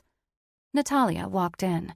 Being a real estate agent for a top broker in Beverly Hills, she was dressed and coiffed immaculately, and I watched her air of confidence fill the room along with her rich perfume. Sorry to interrupt. I hadn't a clue Bree was still in a meeting, she said in her usual commanding voice. I just need to hand off these keys. She stopped when she saw the look on my face, a look that would have turned her to stone if it could have. Nat was caught in the crossfire of Alex's smirk and me looking at her with a death stare at the same time as she locked eyes on the sewer property. Keys for Ms. Stone's car? The one that's broke down and in the shop? Alex pressed. Yes, Nat smoothly said. I had no idea where to park the thing. Forgive me, but I can't help but notice the construction site next to that wretched sewage treatment plant. She smiled at the room. The men sitting around the table were damn near drooling over her, and the 4 women sat there with challenging expressions. I'm in real estate, and I know this site well. I would never allow any of my clients to purchase it. Please, God, she looked at me. Tell me this isn't another situation that occurred at Stone? Alex smiled. This is a lapse in judgment that occurred within the Brooks architectural firm that Brienne spotted with her eagle eyes. Tell me, Mrs. Hoover, or is it Miss?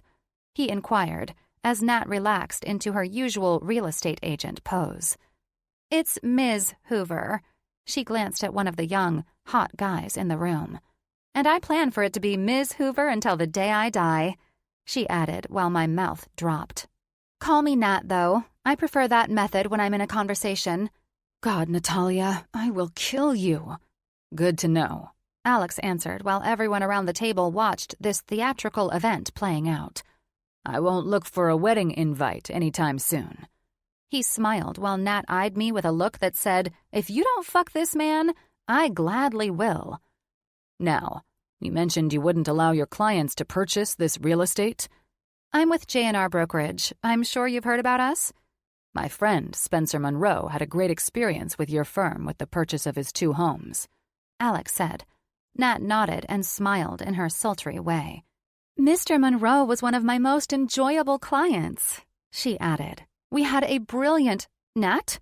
I interrupted my best friend, who was likely about to announce that she'd screwed mine and Alex's boss to a room full of employees.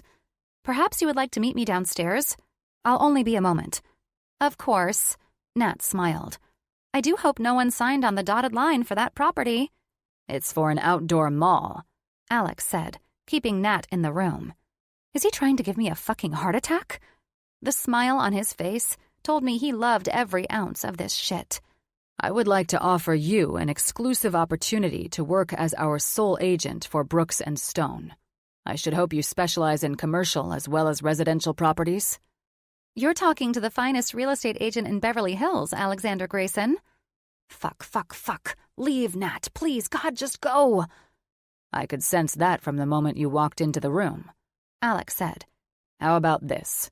He looked at the department heads around the table. We'll meet tomorrow in the first-floor conference room. I want each employee on your team present as we introduce Miss Hoover to them. She will be their new contact for properties, so we don't end up building a children's museum next to a nuclear reactor. I'm the girl for the job. Nat smiled at me. Would you recommend Miss Hoover's services? Alex asked me with a shit-eating grin. She's who we used at Stone, and she comes highly recommended. I smiled at my best friend. I should not have been surprised that after spending a handful of minutes in the room, Nat's sass had landed herself a job as our exclusive agent. She was nothing if not charismatic. It was her work that brought us that remarkable piece of beachfront property for Sphere before it even hit the market. She's skilled, she's fast, and she's worth far more than I'm sure we're willing to pay to secure her. Oh, I think she'll like the package I'm willing to offer. Alex smiled at me before he looked around the room. Any questions before we all meet again tomorrow with all teams present? None, Tish said flatly. Good. Alex narrowed his eyes at her. I expect you'll fix this purchase error, apologize to the clients, and work swiftly with Natalia tomorrow to find a better location for their mall in the valley. I don't settle for shit, and all of you are keenly aware of that. Especially you, Tish. His dark stare softened her stiff posture. Fix this by the meeting tomorrow. I want to see that the property is either back on the market or sold by then.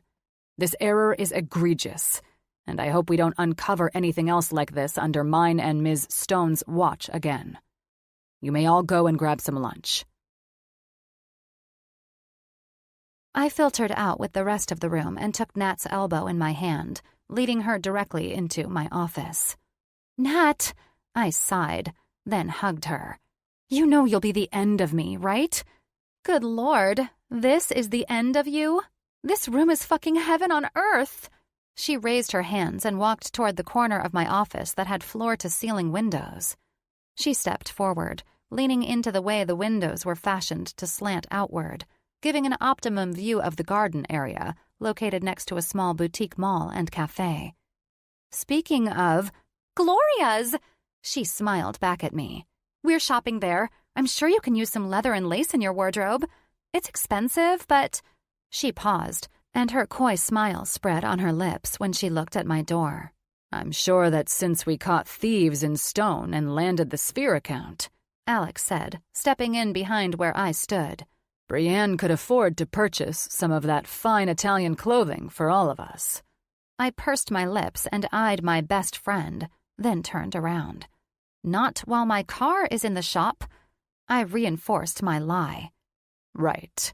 Alex slipped his hands into his pockets, a gesture that shouldn't have done anything to me whatsoever, but it served to keep the man as sexy as sin.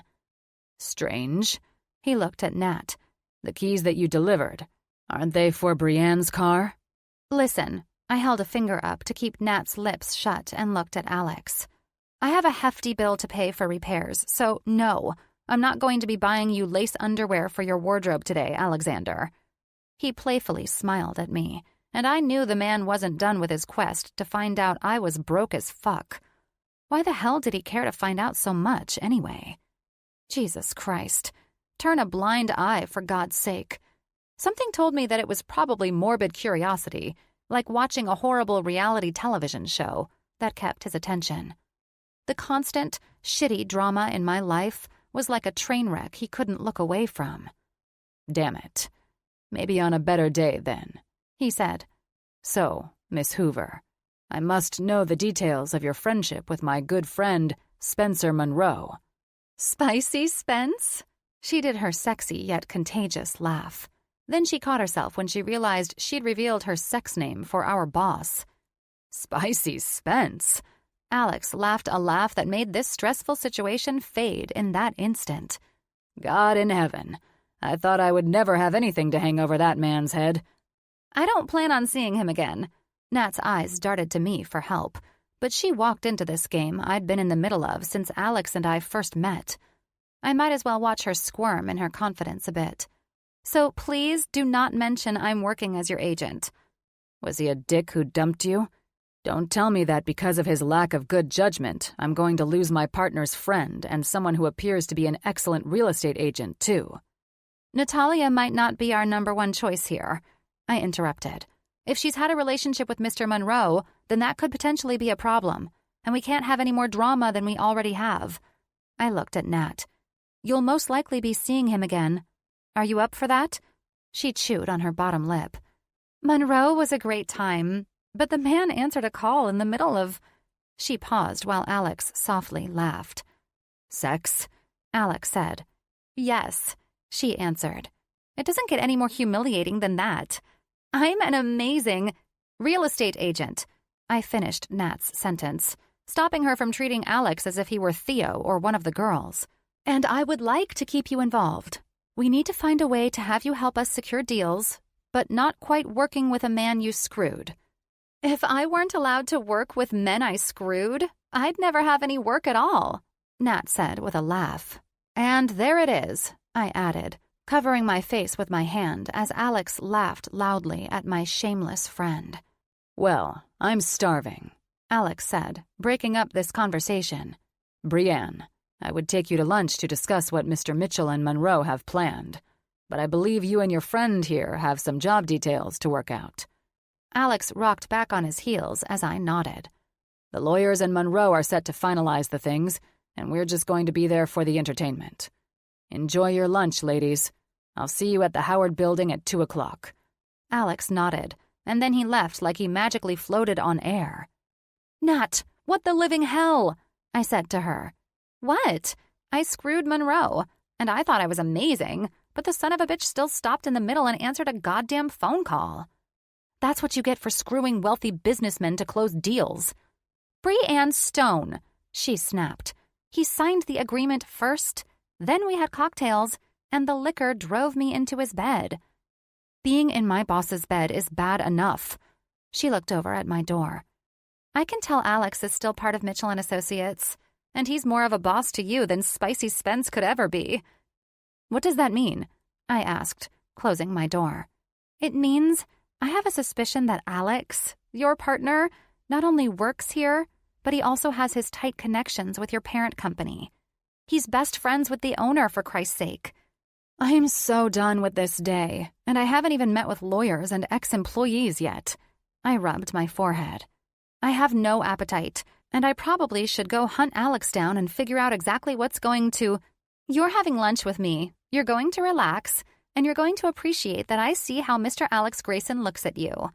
Your cute little expressions, your horrible poker face, all of it fuels that man to want you, and in delicious ways, I'm sure. I smiled at her. "Everything is sex to you." I grabbed my purse. "And I'm not you. So if Alexander Grayson thinks he and I are going to have sex while he answers his phone, then he is sorely mistaken." Nat chuckled. "I highly doubt he will be answering phones while you're riding him to the extreme heights of ecstasy." "We're walking out of my office now," I warned her. "No more sex talk. And no talking about the loaner car you brought me, which... Thank you again for that." "No problem," she said. "Ronaldo is my partner at the agency. He's the one I'll have rep for us over here if you and Alex still want our real estate services." She was more professional now that we were in public again, mostly because she was on her way to eat. I loved the girl, but God almighty, she had a knack for fucking me over in the worst ways possible. There was never any gray area with Nat, though. Everyone knew exactly where they stood with her, and at times, I felt like I would be wise to learn from her fearless nature. Chapter 12. Alex. Bree and I sat quietly while Spencer and Jim made these bottom-feeding thieves confess their wrongdoings through tears or out of fear of the police being called. It was quite enjoyable to watch Spence and Jim play good cop, bad cop, but I could see that this shit was taking its toll on Brienne. I tried to empathize with her, but since I was the guy who caught the assholes, and not the victim of their maliciousness, I struggled to give a damn about how these sneaky fuckers felt. Brienne was face to face with the people who'd all but bankrupted her, believing that she was to blame for her company not paying its bills. That's the main reason I was enjoying watching Jim and Spencer ream these pathetic losers.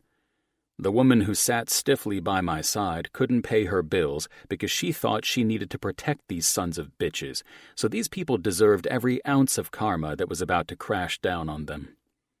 Any other day, I would have happily jumped in alongside Jim and Spence to make these dicks suffer more guilt and fear for what they'd done. But oddly, my gut told me to sit this one out. It was more useful in this situation for me to be a bystander with Brienne, and offer her smiles of reassurance that Jim, Spencer, and the lawyers were going to fix the problem. After the last jerk-off walked out in tears, offering Brienne one final pathetically guilty nod, I rose and thanked the lawyers for their time. Brienne was behind me, and I could sense the woman was utterly drained after listening to this shit for 4 hours. "You okay?" I quietly asked, after the lawyers left me, Jim, and Spencer with her. She lifted her chin. "I'm good," she said, fake Rolex smile plastered on her face. I glanced at her hands. "Your hands are trembling."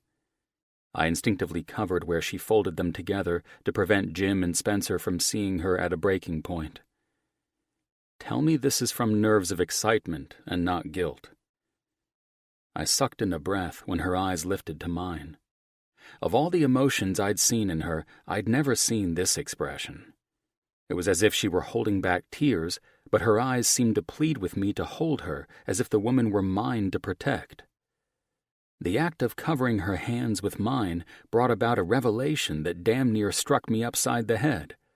I loved the idea of her being mine to protect from any shady bastard who would dare to hurt this woman in any way. The sentiment was a total shock to me, but it wasn't unwelcome. "Nerves of excitement." She pulled her hands away from mine after we shared some weirdly intimate eye-locking moment. "That's all." "Liar," I teased, resorting to humor, knowing that if Spence and Jim had seen this thoughtful and unbusinesslike situation I'd lost myself in, I'd never hear the fucking end of it. Jim was the first to walk over while I turned to see Spence on his phone, finalizing the details of the pricks we'd spent the last of the workday dealing with. "Jesus Christ," he said with a half-smile. "I can't believe that shit was going on at Stone." He looked at Brienne. "You had no idea this was happening?" "No idea," she answered firmly, holding her own against Jim's usual no-bullshit expression. "And if I'm honest, it was difficult to keep my mouth shut while they made their excuses." "Well, I'm glad you did," Jim answered with a smile. "Sometimes disgruntled and lying employees have a way of turning their former boss's words on them." I grinned. "You're not alone, though," I said, gripping my best friend's shoulder. "Jim has had his fair share of sitting with lawyers while I was the one doing the interrogations of the shady employees."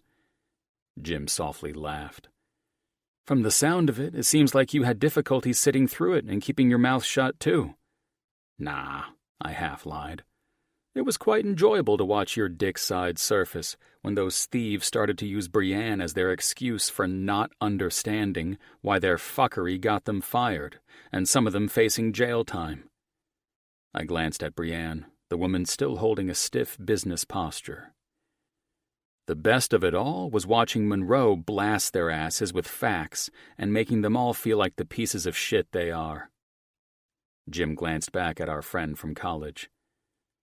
"I don't even want to think about the years I wasted with you doing that man's job instead of him."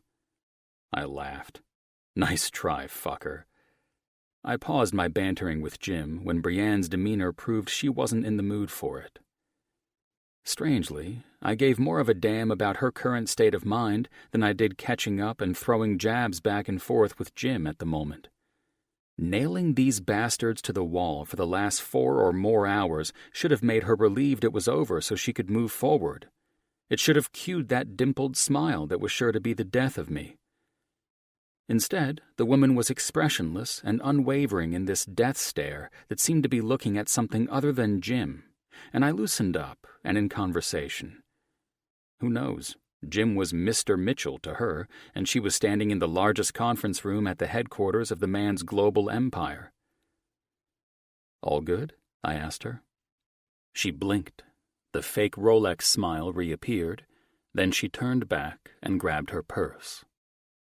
"If that's all you need from Alex and me, I have some other pressing issues to finalize for a project," she said to Jim, lying through her teeth.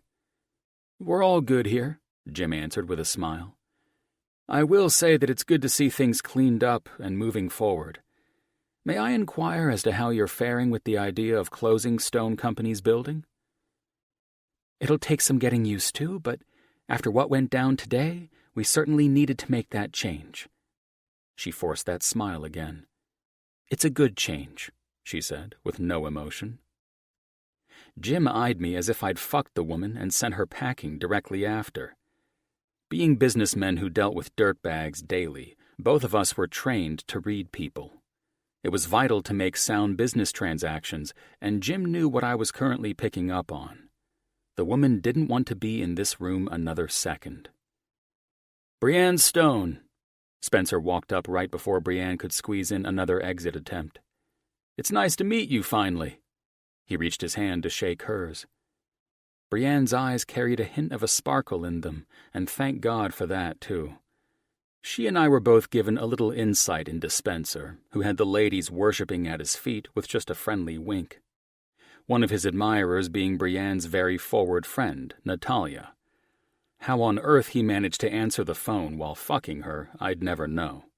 I thought I was a dickbag when I had a fling, but I'd never pull that number on someone, even if they were terrible in bed. One thing was for sure, Spicy Spence was never going to hear the end of it after the guys and I went out for dinner. "What the hell is that look, Alex?" Spencer asked, after Brienne blew his ass off in her business frame of mind.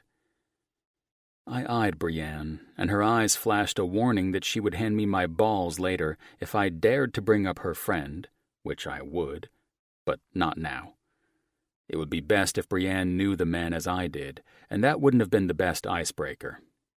So, using my best effort to shut the hell up about her friend fucking my friend, I remained tight-lipped about Natalia Hoover. "You kicked ass, man." I diverted Spencer's probing eyes. "It's good to watch you in action again." "That was a shitty situation." He looked at Brienne. "I trust you're feeling somewhat better now that your company, along with Brooks, will remain profitable. The bottom feeders are no longer in a position to hurt you or your father's incredible legacy.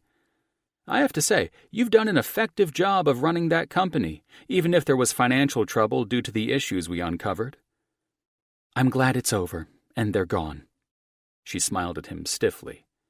"All of you were great today. I'm grateful we have you on our side." "The feeling is mutual, Miss Stone." Jim reverted to a more solemn demeanor. "If you'll all excuse me, I have to attend to a few business matters with Mr. Monroe." He nodded to Brienne and then to Spencer. "We've a few things to go over before we can get out of here." With a glance of concern from Jim to me, the men made their exit. Jim knew Brienne was not fucking around at the moment, and he knew it was up to me as her partner to ensure the woman didn't have ill feelings about the fallout that had taken place. My expression answered him with a look of knowing that I could handle Brienne. At least, I thought I could. If the woman would bust out the truth on me, she'd quickly learn that she was in the presence of 3 powerful and wealthy men who would do anything to help her, especially after listening to all the hell these idiots put her through. All she needed to do was say the word, and she'd be taken care of. I remained quiet as I trailed Brienne to a red BMW. I would have ordinarily walked to my car and allowed her time to cry on her friend's shoulders, but no. One damn sniff, watching her fighting with her key fob, bubbled up some unfamiliar emotions inside me. "The unlock button should be easy to find on a vehicle I assume you own," I said. I was in uncharted waters of actually giving a damn about someone being emotionally affected by business matters, so I didn't know how to be of support, but here I was trying. "I know," she sniffed again. "Thanks." "What the hell is going on with you?" That was probably too harsh, but she was a businesswoman. She could handle the harsh shit. "What the hell is going on with me?" I was now asking myself if I could handle the harsh shit, standing on the other side of a woman's expression who was simultaneously pissed off and hurt.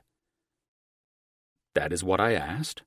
You should be walking with a smile on your face and a spring in your step, but instead the tears are back." I was a dick, but I couldn't help but react to her cold bitch behavior. "I'm not going to lose my shit."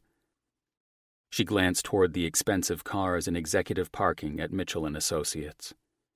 "Certainly not in this parking garage, and certainly not in front of you again." She eyed me, and her mysterious glare was sexy as fuck. I'm not a weak person, Mr. Grayson, but I've spent the better part of the morning here listening to those fuckers finally admit that they stole from me.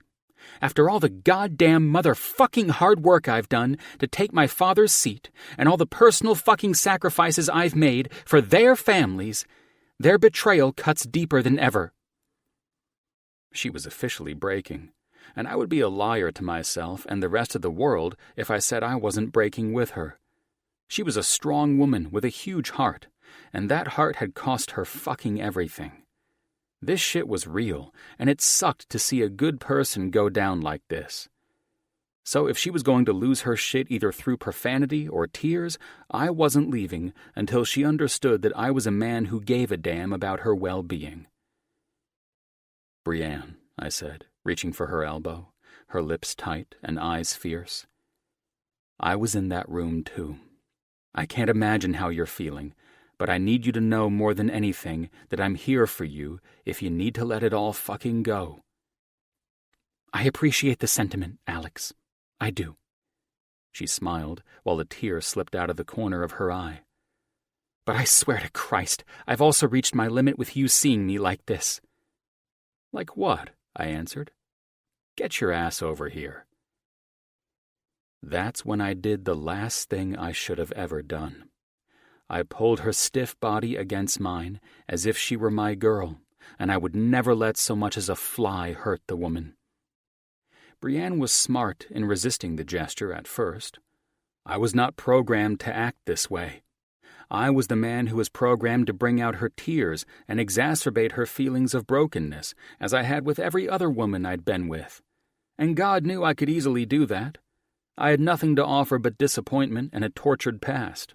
I had no business trying to be happy or make anyone else happy. My toxic thoughts were washed away once her rigid body relaxed into mine, and her fresh scent filled my senses. Maybe I was possessed? Who knew what the fuck I was, but this felt good. It felt right.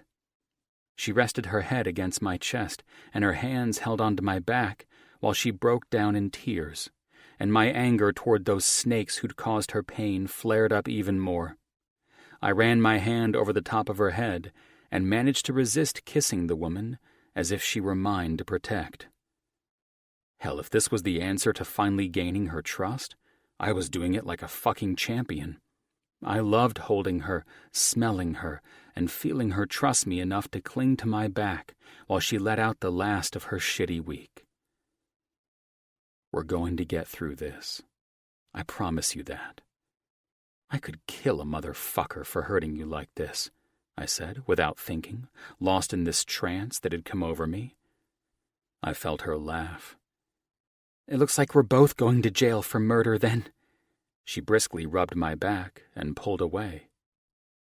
Fuck. As if I hadn't already fallen into the sap trap, she finished me off with the dimpled smile. "That smile will be the death of me, you know," I grinned. "Great. Then add another dead body to my list of casualties." I chuckled. "I'm serious, though. It's over. They're gone. It's you and me now, and we're going to kick ass together as partners." Her eyes were glassy as she smiled up at me. "You're damn right we are," she said. "Sorry I ruined your expensive suit." "I'll charge it to Jim. He's the one who made sure I had an emotional business partner," I teased.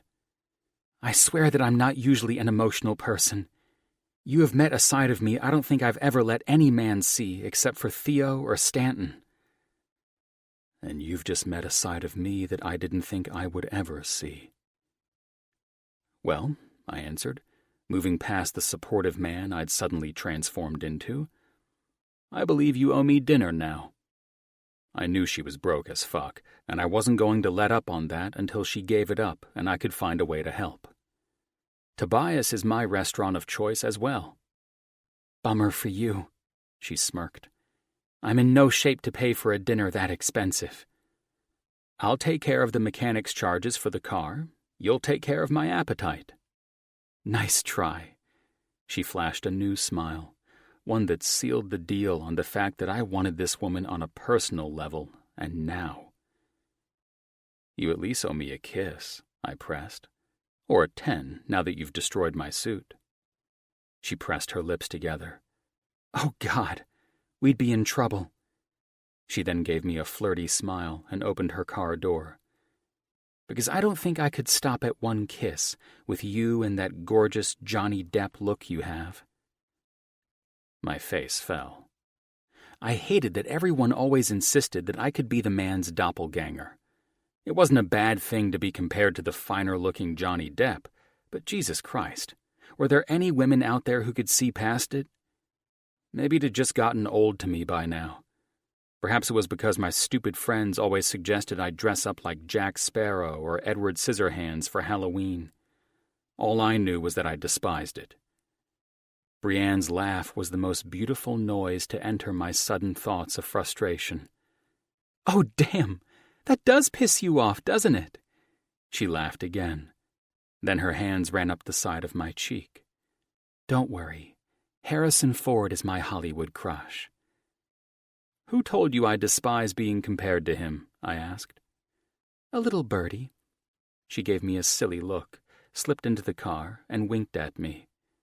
Then, the woman I slowly desired now more than ever drove off, leaving me to wonder which one of my idiot friends managed to put that shit in her head.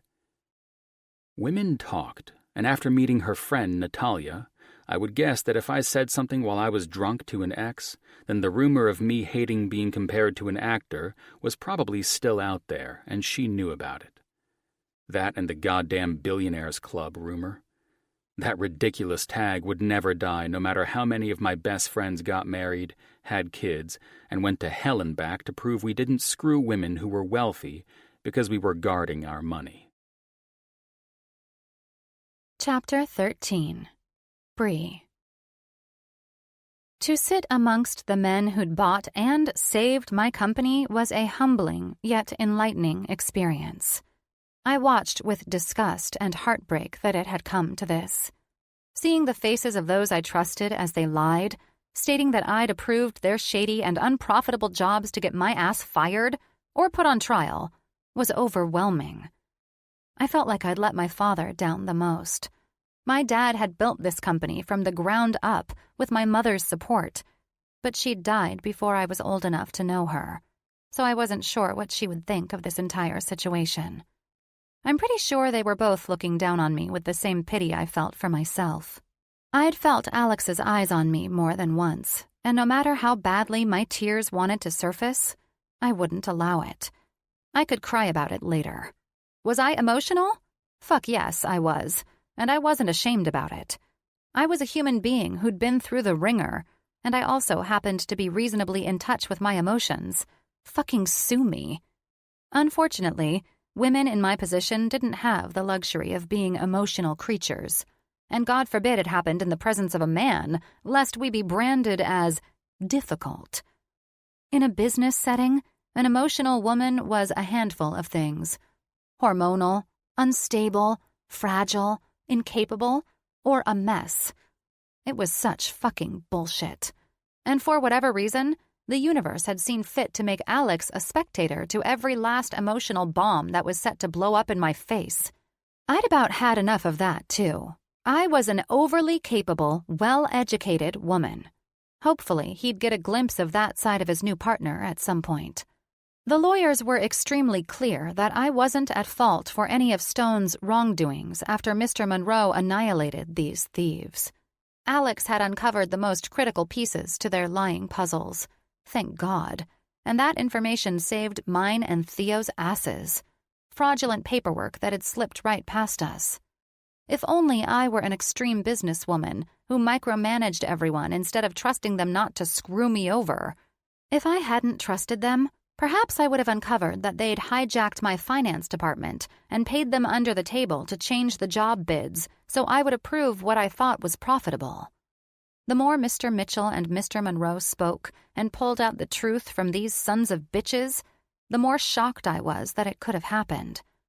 Thank God it ended with their confessions about how they manipulated things so Theo and I would never find out. It took Daniel Kyle trying to grow a set of balls by stealing Sphere to prove Alex's instincts were correct and catch the bleed in my finances. Stone was saved, but my personal life broke as a joke. So, I wasn't going to stand in that room and high-five the CEO badasses who shoveled the shit out of my company. No way in hell. We handled business, and now I had to move forward while being behind on all my bills. Then there was Alex, a man who seemed to give a shit suddenly. I didn't expect to see that expression on his face, the sympathetic one. It was as if he saw how personal this was for me. It was my dad's company, and no matter how stiff a businesswoman I became to run it, I'd failed my father. Somehow, Alex seemed to care in one way or another. Feeling his empathy made me lose it, and I sobbed in the comfort of his arms as if he were Theo. That cry-fest was not meant to happen around the man who seemed to only witness the worst in me. That was meant for the drive home.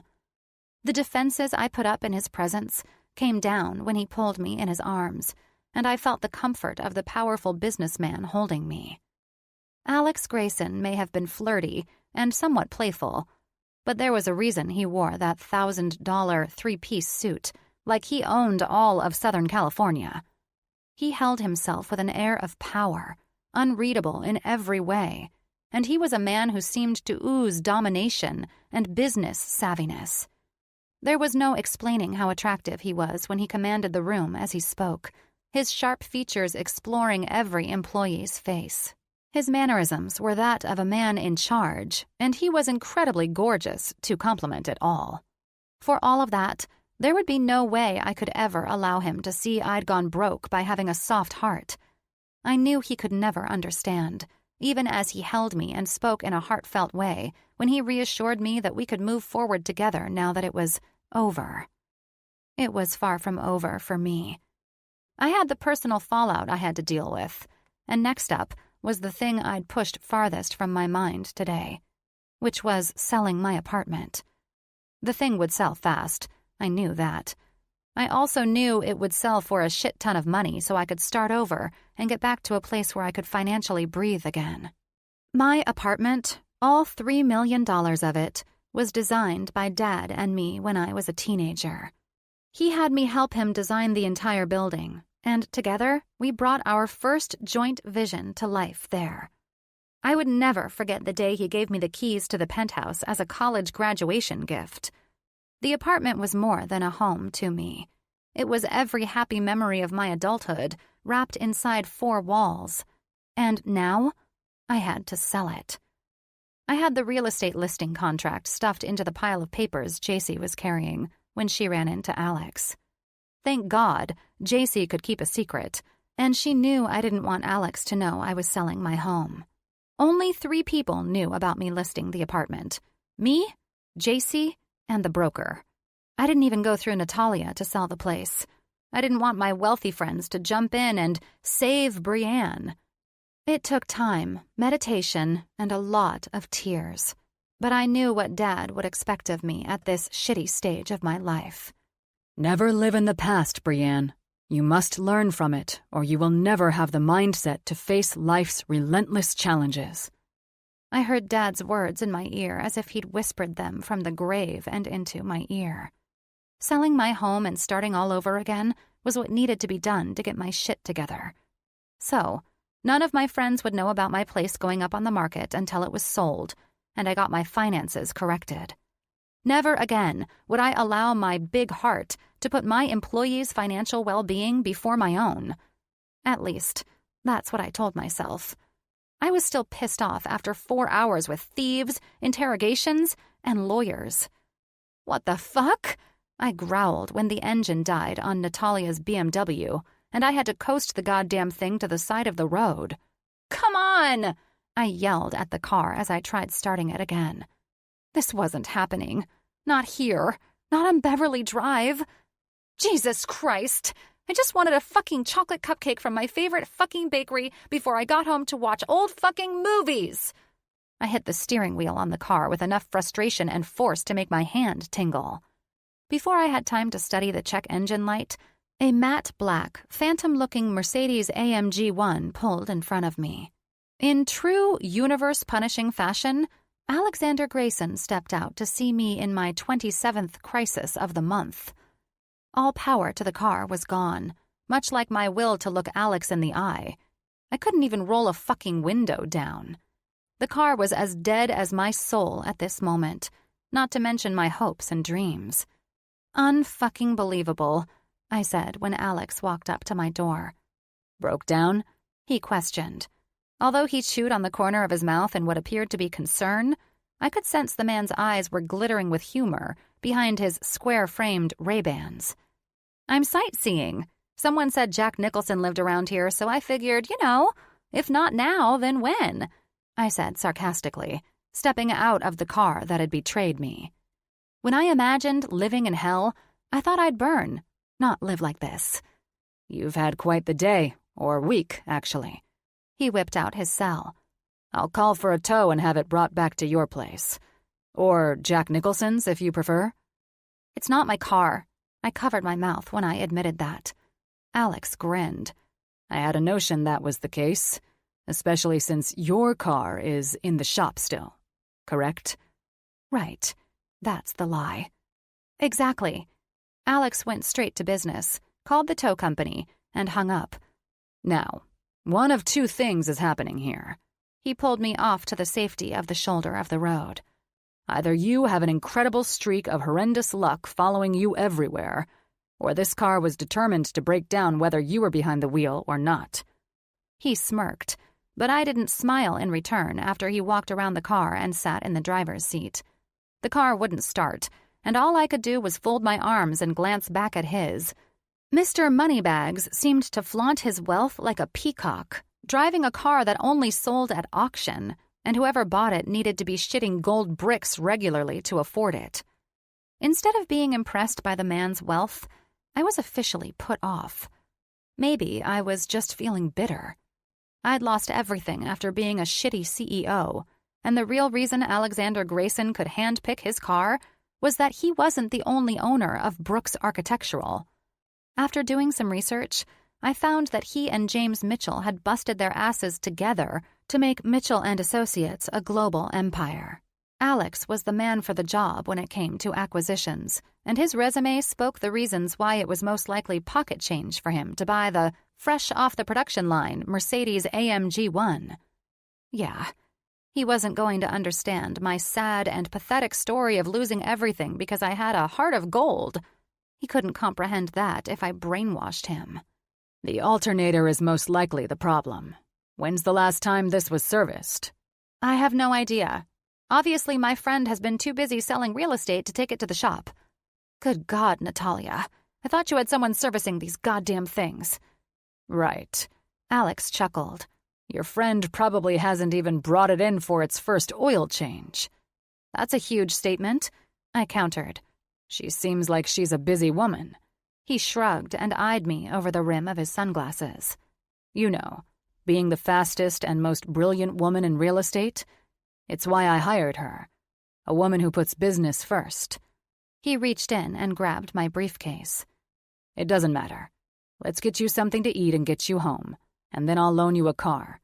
That is, if I can trust you not to blow up the poor thing." "I don't need your charity." I remained firm. "This is a nice neighborhood. I was planning to head to my favorite bakery so I could buy a chocolate cupcake and then round out the day in a hot bath." "If that's how you plan on ending this day, I insist I join you," he said. "I don't share when it comes to chocolate." He chewed on the corner of his mouth. "I wasn't talking about chocolate." He planted his hands on his hips. "After this week of bullshit being flung at you in every direction, and a long-ass day at Mitchell with Jim's lawyers, I'm talking about joining you in that hot bath and hand-feeding you that chocolate muffin myself." I smiled at his flirtatious behavior. If only the man weren't known for being a player. "Well, your hands don't seem like they have the capabilities that my vibrator does." Oh, fucking hell. I didn't say that. Yes, I did. I fucking said that. And Alex couldn't look more dangerously sexy and yet predatorial than he does at this moment. "Vibrators, eh?" "I meant my back massaging thingy. I tried to recover, but now I couldn't think. Thingy. He softly laughed. I don't think I've ever... Stop. I held a hand up and eyed his car. Get back in your multi-million-dollar Playboy toy and go mess around with some chick who's up for it. I'm not doing this with you. And since you mentioned my incredible run of horrendous luck, I'd like to add to that. I'm not finished. I interrupted him, seeing a shit-eating grin. I ignored the honks coming from the pissed-off drivers I'd forced into one lane and maintained my composure while begging for the tow truck to teleport itself here. I have good reason to believe that you, Alex Grayson, are the very reason my life is going to hell at lightning speed. From the moment we've met, all I've come across are embarrassing situations, and it seems as though when I've encountered them all, I've been in your company. He crossed his arms. That's a profound statement. It's a fact. It really was. Perhaps one day you'll see that in all of this bad shit you've encountered since being in my presence, I haven't once judged you for it. Instead, I've tried to help you. Shit. I'm sorry. God damn it, don't be nice. It makes it harder to blame you for it. Perhaps that's because you know I'm not the reason for all of this.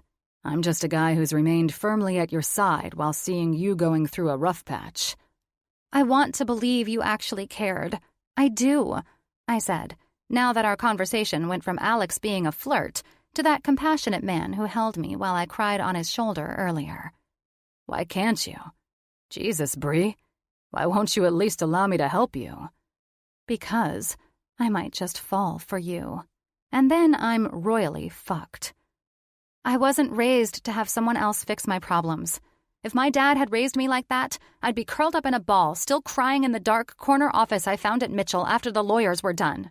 You seriously think that if I help you by offering you a ride home and loaning you one of the cars I never drive, that I'm fixing your problems? I don't know what I'm thinking, I said. Please, just go. It's Monday, for Christ's sake. Maybe that's why it's a shitty day. You're a stubborn woman, you know that?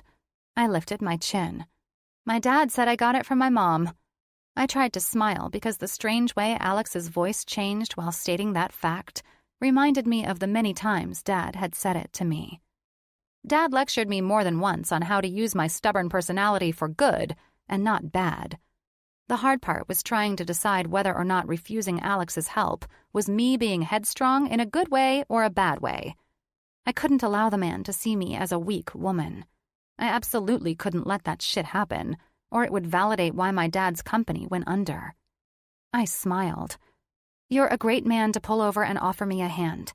You're also dead if you capitalize on this situation and use it against me. Why would I do that? Because it seems like you'd be the type. You have a lot to learn about me, Brienne, and a lot to learn about my intentions with you as well. I don't plan on capitalizing on you going through shit either. He smiled.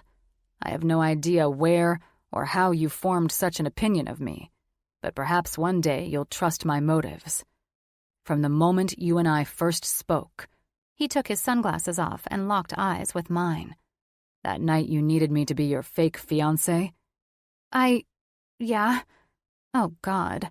I could hardly think with his beautiful eyes, all filled with concern, staring into the core of my entire being. I could have easily been my usual asshole self and made you feel like shit for it. I didn't.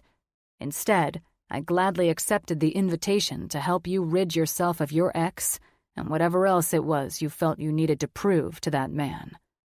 He turned to walk away, leaving me feeling like the asshole I expected him to be. I rubbed my forehead, and my brain pleaded with me to trust him and tell him my sad story, but I couldn't.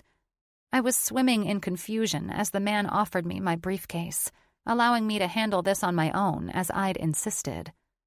I felt the instinct to protect myself from him more than anything else, whether he offered help or not, and whether I felt like a weak businesswoman in front of him or not.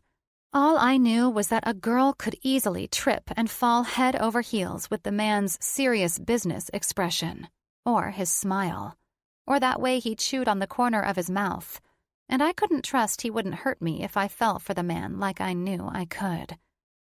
Why did I have to have one of the world's most attractive men as my business partner? Why couldn't he be ugly, or have horrible breath and rotten teeth? Why did he physically have to be a man that any girl would fall for and not regret it the next morning? That's why I was stubborn. It's why he wouldn't get to me on a personal level. It's also the very same reason I could never let him in. I trusted a man with my heart once, only to find out he was fucking some whore the night before our wedding. So, why would I trust the world's most eligible bachelor? This man probably had a woman waiting for him to call if he needed stress relief after a bad day. Why wouldn't he? He was wealthy, gorgeous, and available. Now, he was gentleman enough to give me what I'd insisted upon, and I needed to wait on the side of the road for a tow. Real smart, Bree. Chapter 14. Alex.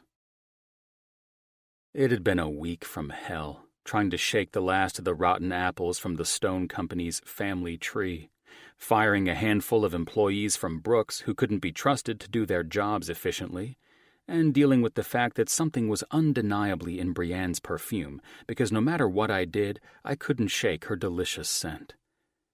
She was hypnotically beautiful, and carried herself well as a businesswoman, especially since she'd been on fire all week after dealing with the last of her scandalous employees. If Brienne's no-nonsense demeanor were the only turn-on for me, I'd probably be safe from her charms. Unfortunately, that damn dimpled smile of hers was going to be my undoing if I wasn't careful.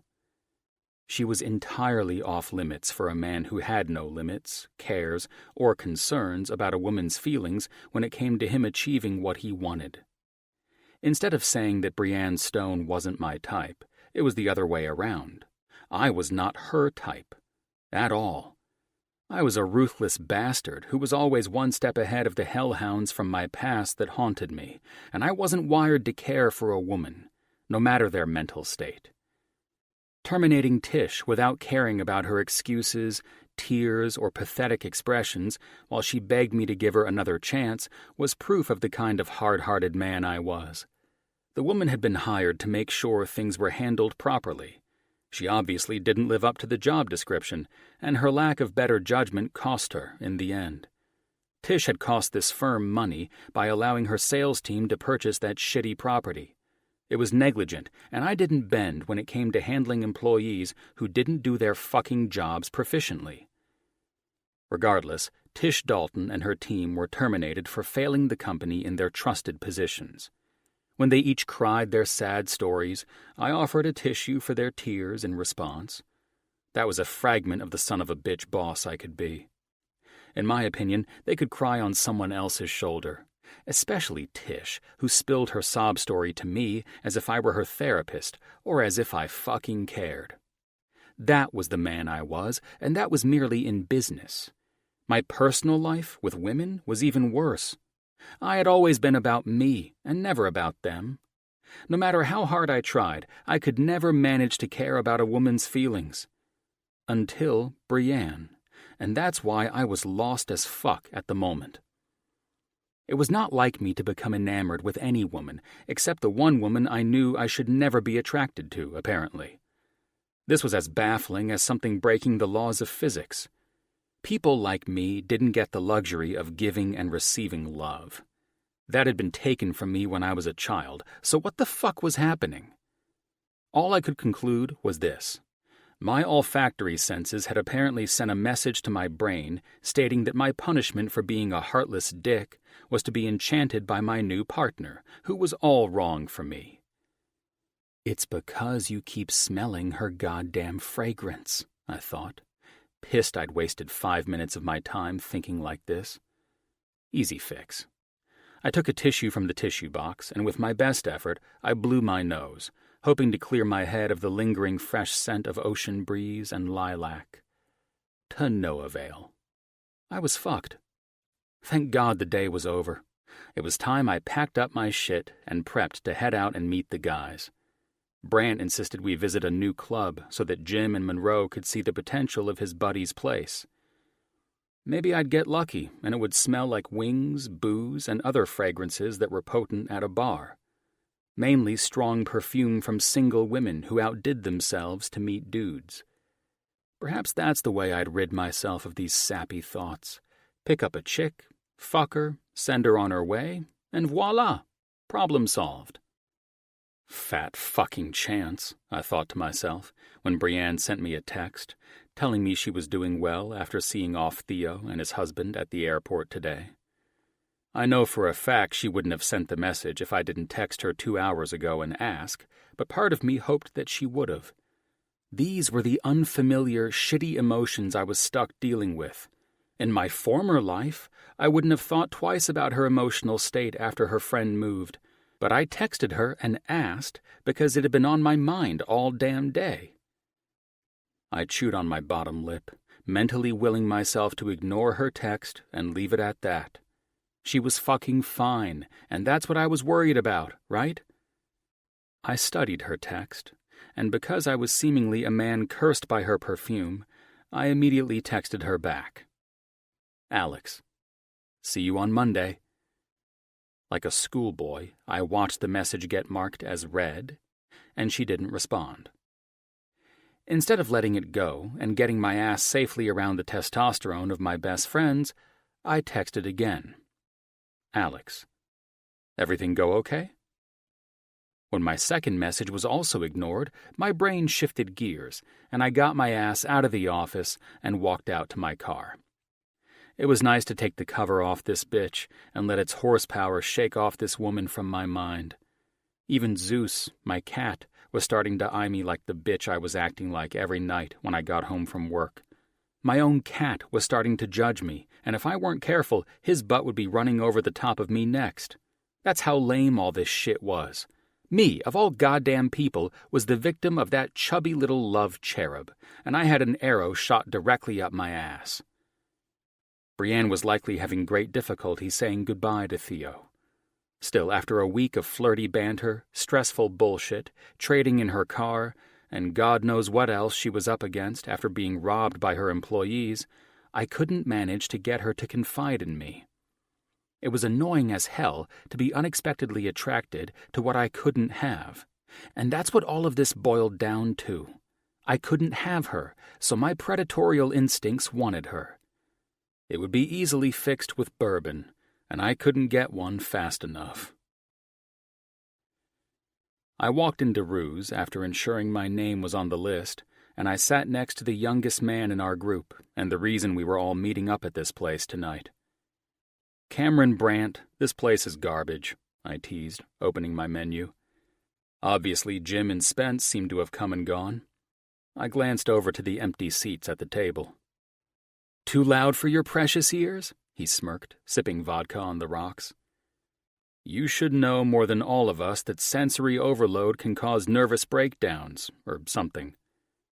He's a pediatric neurosurgeon, dipshit, Jake, my good friend and chief cardiosurgeon at St. John's, said as he took a seat next to me. You are a sight for sore eyes. I smiled at my best friend's younger brother, feeling like it had been forever since I'd seen the guy. Well, since Jim made sure Colin and I make improvements on our hospital wards, you're lucky you see my ass at all. He opened his menu and wrinkled his nose. Cam, he called out to the hotshot playboy doc, who casually sat across from Jake and me. What's up with this menu? Don't invite a cardiovascular surgeon to some deep-fried club unless you want to piss me off. He smirked. The menu for the health-conscious bitches such as yourself can be requested, if you'd like. Everything's vegan on that one. Cameron laughed, always able to hold his own. You see, I took the bourbon I ordered before arriving at our reserved table. That's the first thing I recommend your friend fixes, or whoever the fuck begged you to haul Jim and Spence down here to have Mitchell invest in them. Fix the fucking menu, Doc, I advised with a laugh. Vegan menus added? Yeah, I said, having been down the restaurant and club acquisitions road plenty of times.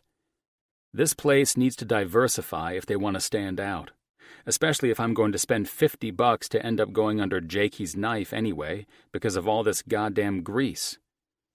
Good point, Cameron said. You miss it, don't you? The acquisitions and being Jim's VP? I guess I kind of do, I admitted. However, I don't miss getting fucked over by a business that is trying to charm us into investing. Who knows, maybe I do miss working side by side with the big guy. That's bullshit. You hardly miss me, Jim announced, as soon as he and Spencer joined us. I saw the way you were looking at Brienne on Monday. The way I was looking at her? If I had any look on my face, it was because I knew you were thinking that I'm screwing my partner and going to end up sending her packing, Jimbo, I said as the men sat. Tell me you're not fucking her, Spencer said. No, Spicy Spence, I smirked. I'm not. I wish I could say the same for you and your real estate agent, though. How did you hear about Natalia? Spencer asked with a look of confusion. Oh, you know, through pillow talk. It's insane what you learn from a woman while you're fucking and not answering an incoming call while in the act.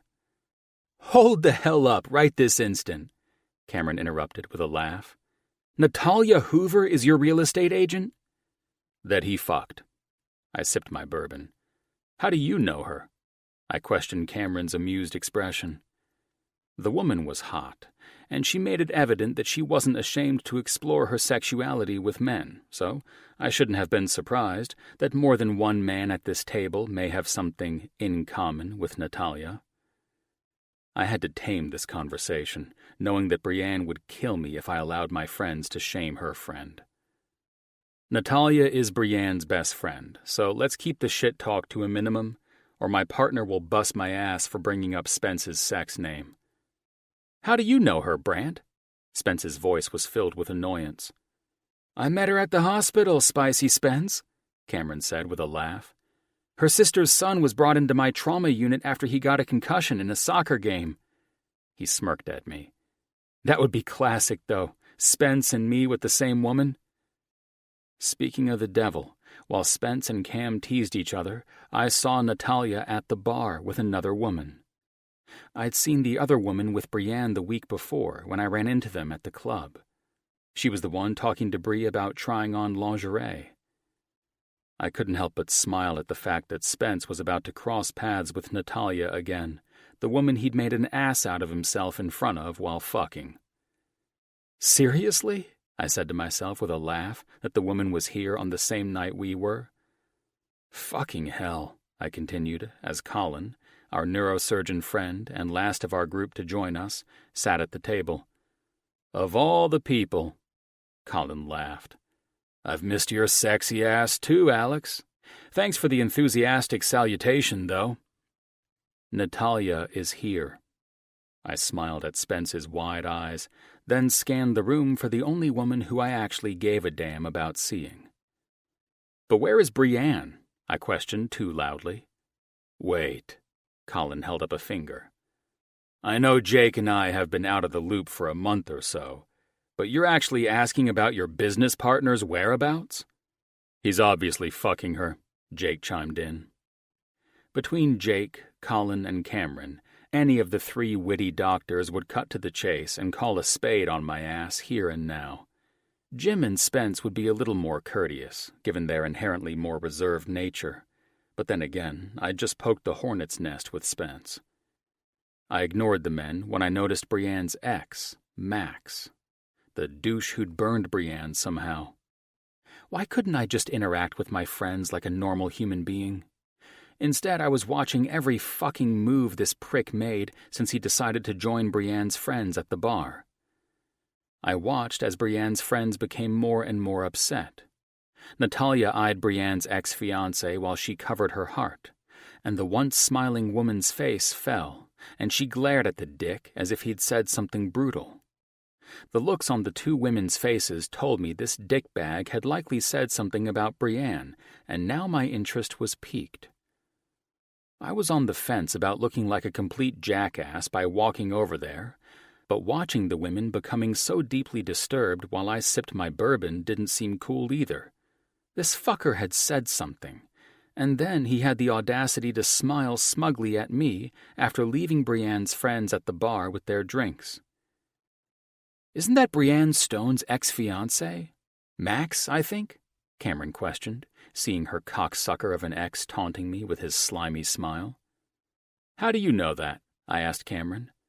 I was a guest at their almost wedding, he responded. Bride or groom's side, Jim teased. My date was with the bride's family. Cameron sipped his drink. Bree mentioned that she fucked him over at their wedding. Is that true? I asked, seeing Max walk over to the marketing executives for Jim's toughest competitor. At least we have the answer as to why the dick crashed the merge gala. He's here with the executives of Bracken. That little fucker is a spy for the competition, Mitch, Spencer said, using the nickname Jim gained while we were in college. It's about goddamn time our conversations move to office gossip and get off our backs for a change, Colin said to Jake and Cam. The hospital drama tended to dominate all of our conversations. Anytime the subject changed to the business sector, Jake, Colin, and Cameron were usually delighted because it meant not having their balls busted as usual. What happened at the wedding? I asked Cameron, knowing I was officially giving away my interest in Brienne, but I didn't give a shit what my friends thought at the moment. His eyebrows shot up, and he smirked into his glass. You wouldn't believe it. I almost can't believe it, and I witnessed it. He leaned forward as if he were about to drop the best story of all time. Check this shit out. This wedding was stacked with upper elites. Super gorgeous venue, designed like the royal fucking wedding, right? You know the kind of wedding I'm talking about. The place looked like a wedding planner's wet dream, and it would have likely made it into a bridal magazine too, were it not for the wreckage that took place when we all were prepped to stand for the bride to enter. What the fuck happened? I asked impatiently, hearing the muffled laughs from the rest of the table. The lights dimmed, then the bridal march song came to a screeching halt. After that, a sex tape played. It was like projected on the wall or whatever. It was of that dirty prick screwing some broad. Everyone was all indignant about it, but I thought the sex tape was the perfect solution for explaining why she wasn't marrying the cheating dick. Total humiliation. She played it for all of the guests? Oh my God, I said with a laugh, oddly proud of her. She started to bring up her wedding day and the way she ditched that prick at the gala once, but I had no idea the woman was that fucking bold. That's so fucking badass of her, Colin laughed, and then he raised the beer he'd ordered. Cheers to your partner, man. That's how you get back at a cheating motherfucker. I'll drink to that. Jake followed his best friend's lead and held up his drink. I'd love to stick around and toast her bold behavior, but something's up with that asshole, and the looks on her friends' faces makes me think that his retaliation may have just come around. Not your business, Alex, Jim warned. She's your partner, not your girl.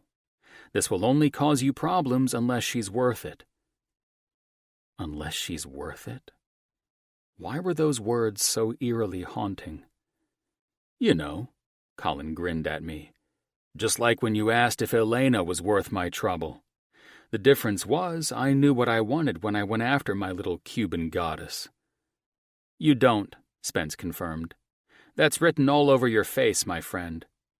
Listen to the bloodhounds sniffing shit out. I swear these two are goddamn mind readers, Jake added with a laugh. I'll see you guys in a few. I looked at Cameron. First issue is the vegan menus. Then, the bar lighting needs a little work. I'll try out the wings to see if they're worth the price, or if it's just a VIP price point. Got it. Spence is getting ready to add his 2 cents next, Cameron smirked. Bottom line is that the chicks are talking about this place, and it's on fire with reservations. They're booking a year out unless you know someone personally. That's never enough when it comes to sparking my interest, I heard Jim say as I left the table and walked over to Brienne's friends. Natalia Hoover? I smiled, seeing the woman was in tears, looking at her martini. Alex Grayson, right? The other friend asked, roughness in her tone, but set with a determination that I liked. Yes, I'm Brienne's new partner. It looks like the ex she despises has you both a little upset. I just wanted to make sure everything is okay, especially if that prick said something about Brienne. We both just found out that Brienne is selling the loft she designed with her dad. It was a huge deal when he gifted it to her after college graduation. First she loses her car, and now we're finding out from that motherfucker about the apartment." She glared over to where Max stood, watching me talk to the upset ladies. "He put an offer on it. He's only buying it to rub it in her face, and he wants to insist on a short sale to get her out fast." I smiled back at the man as soon as I gained this new information. "Natalia," I said, turning to her, "I'd like a non-disclosure agreement signed, and then I'm offering to buy Brienne's place, all cash." There was no way in hell I would allow that man to buy her home, the home she loved and was being forced to sell. Fuck that noise. I was an investor anyway, and I knew if she and her father had designed that place, it was golden. "She's selling it. I'm not listing it for her. And I didn't even know she was doing this." Natalia was still in shock. Apparently, Brienne had been keeping financial secrets from her friends, too. "And she's selling it to me." "You can't buy it," Natalia said. "That would humiliate her." "It's why I'm demanding an NDA. She will never know who bought her home until the timing is right." I pointed toward the dickhead X, who was sitting with a group from Bracken, Mitchell & Associates' rival corporation. "That son of a bitch isn't buying her home. He's done enough to her. I'm offering $15 million. $15 million cash?" she asked, her eyes wide with shock. "Max said he offered $5 million over her asking price." "Which was?" "He won't say. The house isn't an open listing, or I would have seen it." "Well, it appears that Brienne doesn't want any of us to know she's in financial trouble," I spoke. "Where is she tonight?" "Sick," Natalia said. "Really sick." "That sounds like another line of bullshit," I said. "No, it's not." The other woman held out her hand to mine. "My name is Cass. I'll give you her address so you can go over there and see for yourself. Then you can nurse our best friend back to health." "You just became my new best friend," I teased. "We'll see about that, Mr. Grayson. Brienne has all but had a nervous breakdown since learning her employees have been stealing from her.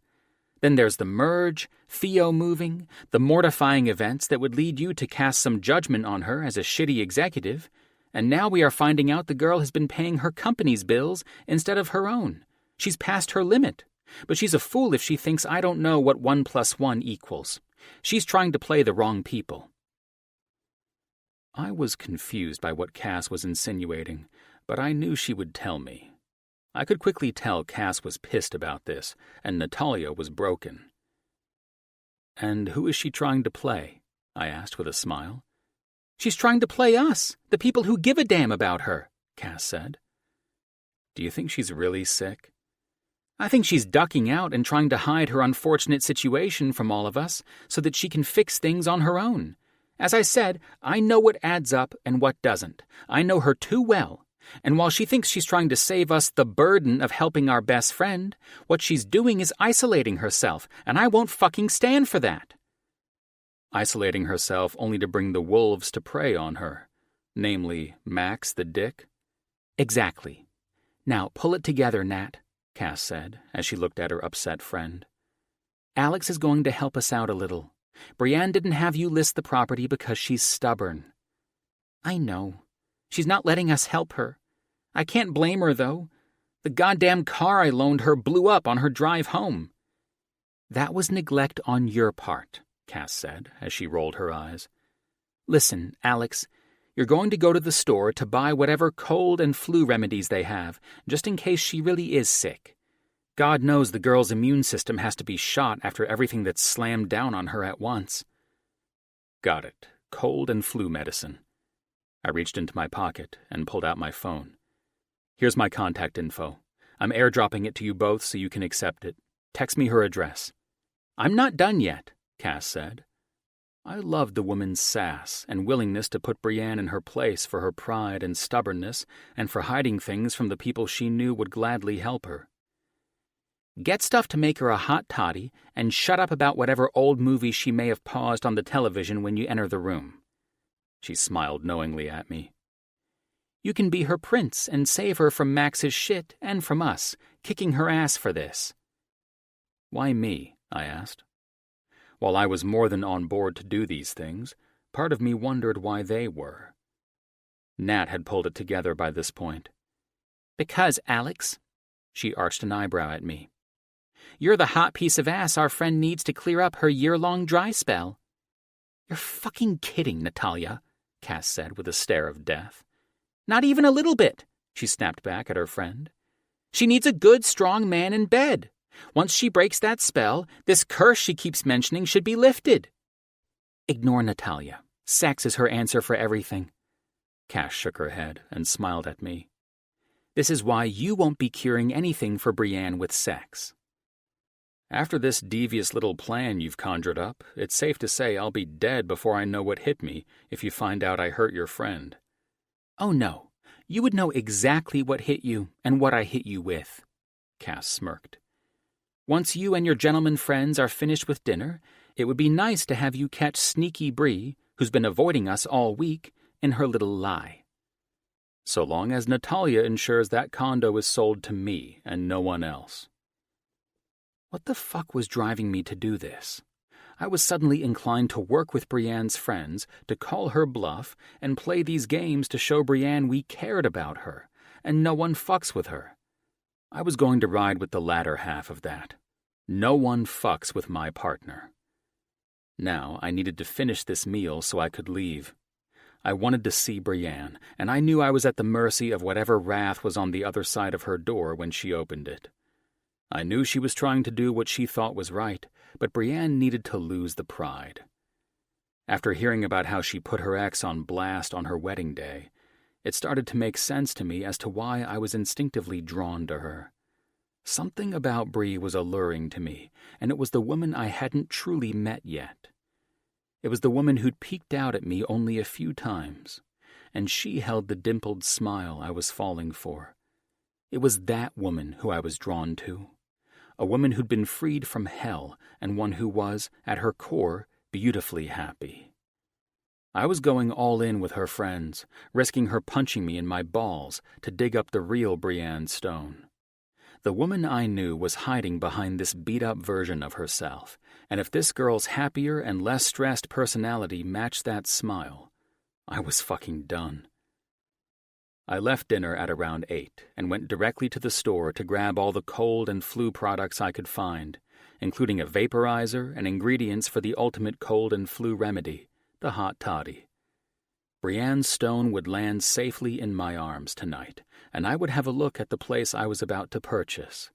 Until, of course, Brienne repurchased it from me when she was financially able. In a perfect world, I'd have nailed this all down by the end of tonight. Chapter 15. Bree. I'd just dozed off, buried in mini Snickers wrappers and kettle corn kernels, when my doorbell rang. It had been a nightmare of a week, exacerbated by my lies and half-truths. Even I was finding it hard to keep up with my many deceptions, and now my friends were going to call my bluff. It was only a matter of time before it all caught up with me in one way or the other, I guess. I might as well face the music. I'd created this mess, and keeping secrets from my friends was turning me into the worst version of myself. It was time for them to let me have it. I paused my third comfort movie and rose to get the door. Knowing that only Nat, Sammy, or Cass would show up at my place around 9 in the evening, I opted to get the door in my pajamas, braless. I was years past caring if my friends saw my nipples through my shirt, and they didn't give a shit if my butt was hanging out of my shorts. After they saw me looking like this, my hair thrown up in a knot with no makeup, they'd know that trying to convince me to go out with them was off the table, even if I wasn't sick. I walked up to the door and opened it, covering my eyes, hoping to play up the sick and sleepy act. You guys woke me up. Jesus Christ, woman! As soon as I heard his voice, I instinctively slammed the door shut in his face. What the fuck? I said, shocked to hell by the face I saw when I uncovered my eyes. This cannot be fucking happening. There's no fucking way Alexander is at my door. Are you okay? Alex asked as he knocked on my door again. I reluctantly reopened the door, feeling like the biggest idiot on the planet, and looking like it, too. I have 4 bags for you. They're filled with all the remedies I could find for a cold or the flu. I could hear the humor in his voice. What are you doing here? I eyed the paper bags he held by their handles, veins popping in his muscular arms. And with all of this? Well, I was invited to check out a club with my friends tonight. He casually stepped past me as if I'd invited him in. And there was a rumor circulating the place that you're on your deathbed. I turned and started to follow him down into my living room when I spied the brochures the real estate agent had set out on my entryway table. I quickly snatched them and dumped them into the coat closet before rushing to meet him in my living room. I tried to seek comfort from the lights of downtown Los Angeles from my wall of windows behind where Alex stood, but nothing in this scenario could ever fix the fact that I answered the door half naked, looking like I'd barely survived a tornado. I tried to cough and sniff, leaning into my fake sickness, but that only made Alex's lips twist up in the sexiest way possible. Was I high on chocolate? This man shouldn't be here, looking this sexy, and I couldn't weasel my way out of the fake illness lie if I tried. Well, well, Brienne Stone, he said in a sly voice. It appears you are quite the sick woman. Seriously, Alex, why are you, of all the goddamn people in my miserable life, in my home? I heard my lifelong partner is ill. How could I, in good conscience, have an enjoyable evening out with friends? His face scrunched up as if he were solving the world's largest mystery. While you are home, your immune system positively wrecked by the stress you've been under all week. Ah, so you're here out of the goodness of your heart? I asked. That and... He eyed my shirt. Well, yes, that. I crossed my arms, hiding my nipples from plain view, knowing he must have run into Cass and Nat at that club. You should go, I said. Thanks for the... I stepped forward and peered into one of the bags.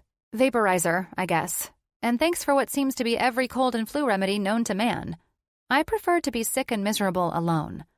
I prefer to take care of my business partner. He smiled. What will I ever do without you and your eyes on the new blueprints my architects have been working on for St. John's new pediatric wing? You'll manage.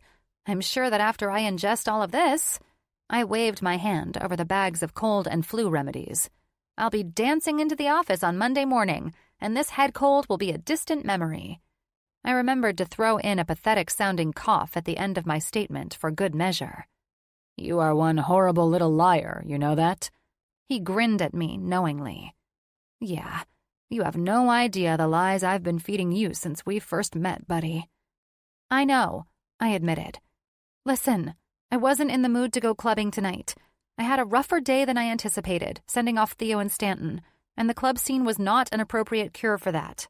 I can imagine. Alex seemed to egg me on. They certainly didn't have Snickers candy bars, kettle corn, or... He pivoted back to my flat screen where my television was paused. The Wizard of Oz. He said the movie title dramatically and with a hint of surprise, and his eyes were wide and as adorable as a goddamn puppy's. That's why I lied about being sick, I said. You needed to stay home alone with the poor scarecrow who doesn't have a brain? And now, I eyed him. It appears the Tin Man who doesn't have a heart won't leave even if I ask him nicely. Comparing me to a heartless man in a tin suit now? He laughed. Now that is one I haven't heard yet. Alex, please leave, I said. Seriously, I have no idea why you're here. As soon as I said the words, the power went out. Jesus fucking Christ in heaven! Now the electric company is selling me out. God damn it! I seethed. Well, I need to get to bed anyway. I grabbed his hand and dragged him to the front door. The power is probably out in the entire building. I shoved him out the door.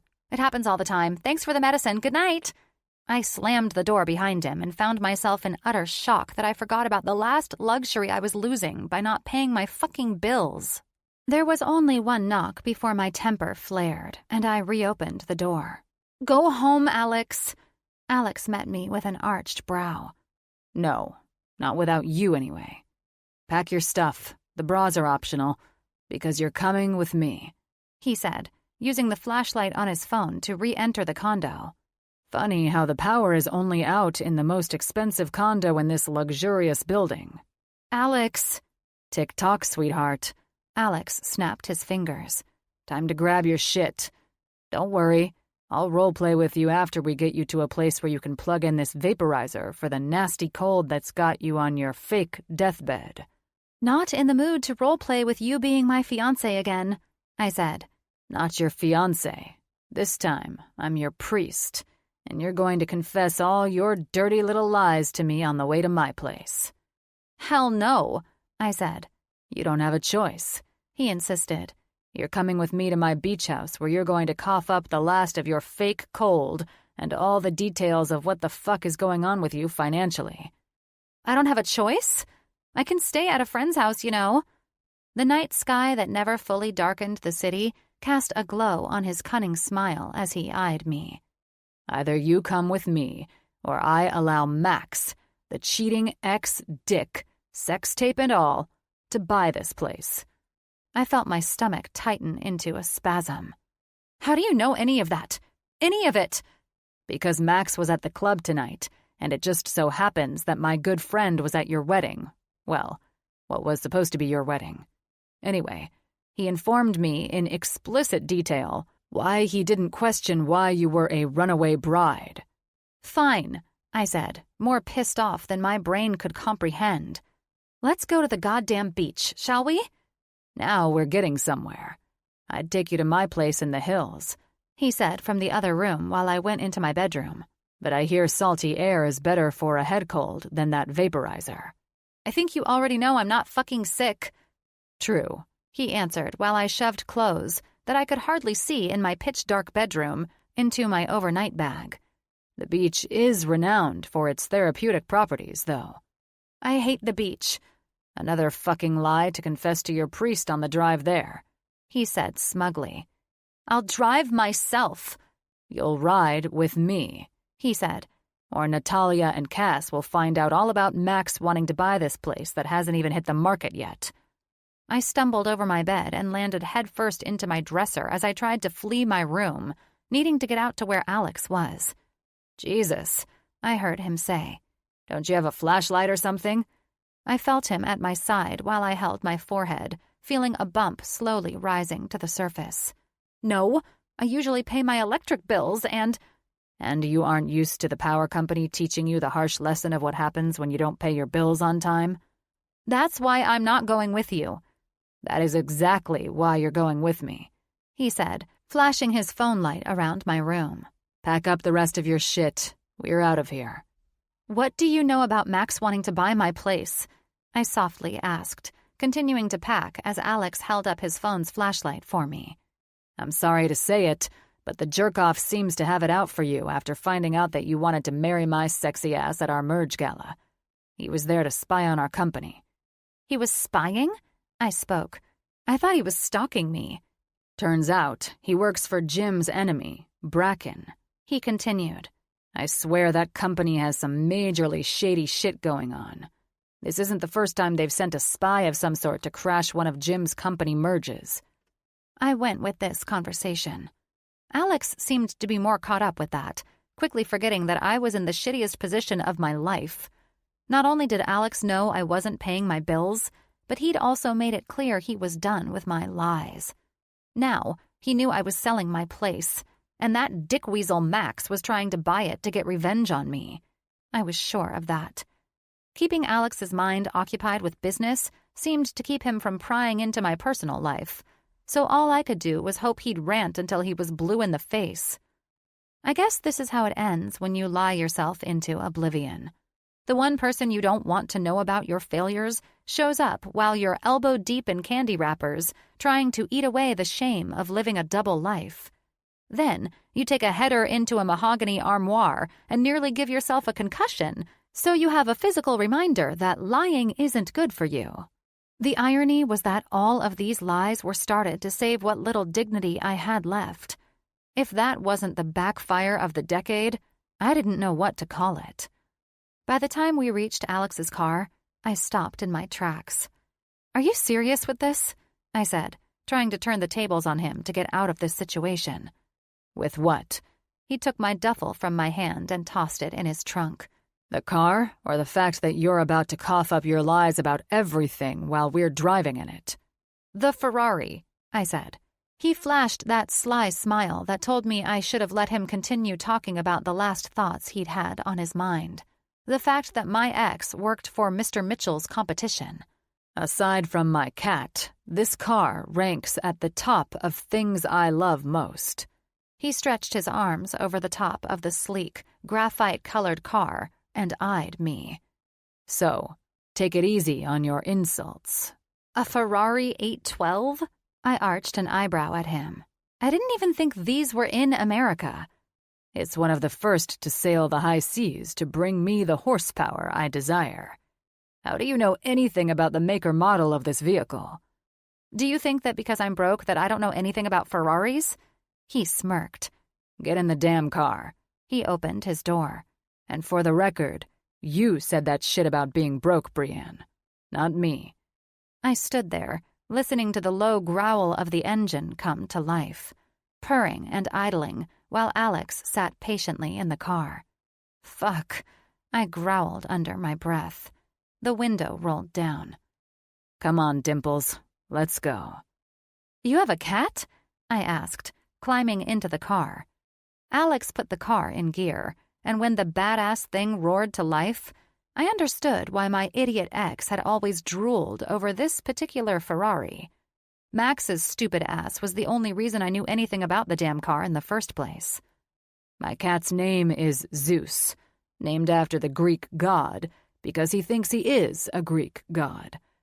Alex's voice changed into a more humorous tone, and it was incredibly charming, despite how irritated I was by my current circumstances. He's as black as the sin in your lying little heart, and he's the only living thing on earth who owns my ass. He pulled onto the street once the light turned green and allowed for us to merge into the cluster of Friday night party cars on this particular street. Now, let's talk about more pressing issues. I rubbed my forehead. Jesus Christ, you're not the person I want to confide in about this. I heard a ding, and my eyes widened when the car spoke to Alex in some British robot voice. Text from Natalia Hoover. Hey, did you get to Breeze? Alex hit a button on his steering wheel to silence the car from announcing the rest of the text. What the fuck was that? I asked, knowing exactly what that was. Treachery. My car talks. Alex smiled. It's like Knight Rider. Pretty fucking awesome, right? Now who's the goddamn liar? I said. Unbelievable. How the hell does Nat have your number? And more importantly, why the fuck is she asking if you got to my place? Listen, I can lie about the fact that I searched the database at the firm for your address, and after having small talk with your friends, I found you. Or you can tell me what the fuck is going on, I interrupted, my limit for games rapidly approaching its end. Right. He pursed his lips, shifted gears, and flew onto the freeway and over into the fast lane of Interstate 405. If we're going to get the truth out of you, then I'd better set the example, eh? Yeah, I mocked. And while we play this game of truth or dare, I want to know everything that happened at the bar. First of all, I'm thrilled you opted in for a game of truth or dare because I'm about to dare you to answer the question. I ignored his attempt at flirtation or whatever the hell he was doing to distract me. How did you find out about Max wanting to buy my place? I thought I was doing the questioning. Interesting how you flipped that around so efficiently. Please, God, tell me! I sounded whiny, but fuck, who wouldn't be? This was outright annoying.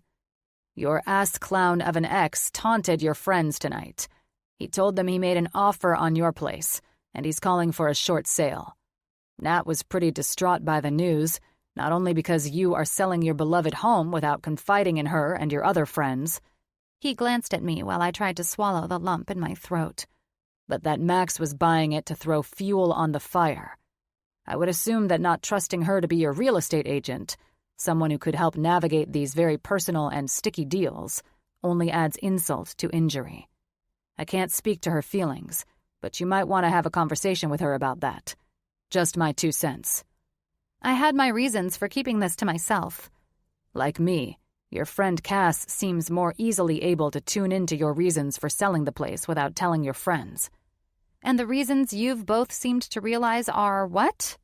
I was suddenly feeling overly defensive, but that was because I knew I'd blown it with my friends.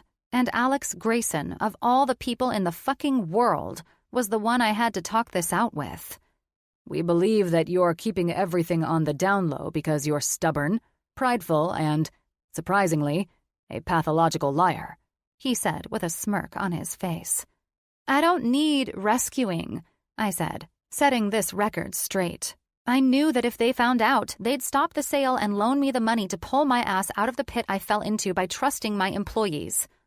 That's the prideful part I just mentioned, he said, shifting gears, navigating this car as if we were on a racetrack. The stubborn part? Well, that's why all the lying commenced, is it not?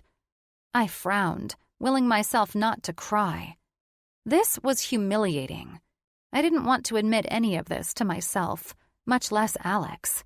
I fucking hated crying, and it seemed that's all I'd done since meeting this man. Listen. Alex's voice changed as he took an exit that led us into the hills. We all get it.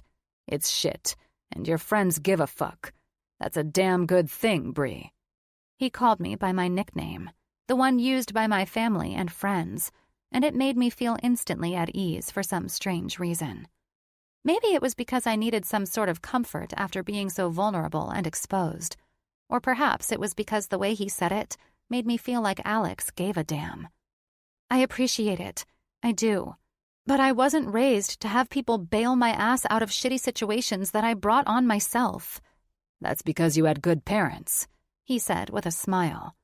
Did they also tell you never to stare a gift horse in the face? You have people who care about you. People who would never allow your ex to steal the home you and your dad designed together. I will hold your ass hostage at my place until you admit that this is a tremendous thing that we're all doing for you. That's the big question, though, I answered him. What are you doing except taking me as your hostage? We're helping. His face grew solemn as the car hung onto every turn it made, going through the shortcut everyone took when heading to Malibu from L.A. I'm buying your place unless you pull that listing tonight. No and no. No way in hell to both of those things. That's fine, Alex said. I have plenty of wealthy friends who will ensure Max the wanker doesn't fuck you over because you made him look like the asshole he is. Please don't put me in this position, I said with a sigh. What position? A position to help you because you have a fucking heart of gold and your employees fucked you for it? Yes, that position. The car slowed and veered off the road and into a Vista Point turnout. Alex shut off the engine and gripped the back of my seat. What the fuck is your problem with me? He said, pinning me with his dark eyes. Excuse me? He did that sexy thing where his lips tightened and he chewed on the corner of them. No lies, remember? He seemed pissed, and so, who gave a shit what I said at this point? I might as well tell the truth since we were traveling down this fucking road together, literally. From the day I've met you, being in the car and too close to his sexy expression made me choke on my words, needing to fight for some breathing room. I jumped out of the car, and Alex was hot on my heels behind me. From the day I met you, I've been nothing but supportive, he insisted. That's the thing, I said, letting the smell of the salty ocean air waft against my face. I didn't want to look like a pathetic idiot who ran my dad's company. I didn't want the merge, either. I wanted to prove I could do it all on my own. Then you came along and found my employees stealing from me. You saw that my company was in the red and I was hiding down with the architects. Maybe I would have eventually been okay with all of that, but from the first second I'd met you, you led me to believe you were some Logan guy. It just feels like you're the one who's enjoying all of this shit going sideways on me. Really? I snapped my head over to him at the sound of his lowered, upset tone. Do you think that's also why I held you while you cried in my fucking arms? I'm an asshole, Brienne, but not that big of an asshole. Why then? I asked. Why were you there for me? Why are you here for me now instead of allowing my friends to grill me and let me stay with them? We were officially in an awkward stare-off. He chewed on the corner of his mouth while he looked away from me. You're my partner. Not good enough, I countered. None of it makes sense unless you're enjoying the fact that your new partner sucks and her company would have gone under without you saving it. Unless you enjoy watching me go through hell. I would naturally warn you right here. He turned to me, and I felt my heart rate react to the man's dark, yet sincere expression. But I won't, because I don't... Suddenly, I wasn't the one lost for words or lies. Alex was stumped about this shit, too. And it's because he knew I was fucking right. You don't what? I pressed. Just admit it, since we're not lying to each other. The badass CEO and former VP of Mitchell & Associates, Alex Grayson, enjoys Brienne Stone's companionship, he said in an exhale, and then looked at me as if he'd just been given a sign from God. Wow, that's not a word in my vocabulary that's used very often.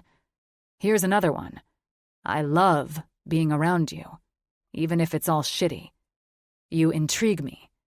And even though we're merely friends and business partners, I will admit that whether you want saving or not, I'm not going to walk away and pretend you don't need help. I'm here for you, and I enjoy that I feel enough compassion, for the first time in my fucking life for anyone other than my friends, that I'm not going to allow you to get crushed. Crushed? I didn't know how to respond to any of this. And the strange part was that I didn't think Alex knew how to respond to any of it either. It's like we were both up here, on top of the world, confused as hell about why we were here. I like you a lot, Brienne. I don't think I've ever taken an interest like this in any woman, much less a coworker. So allow me to help and at least be here for you. All right, I oddly and too quickly conceded. Let's get to your place because after you practically just admitted you're in love with me, I could use a beer or 10.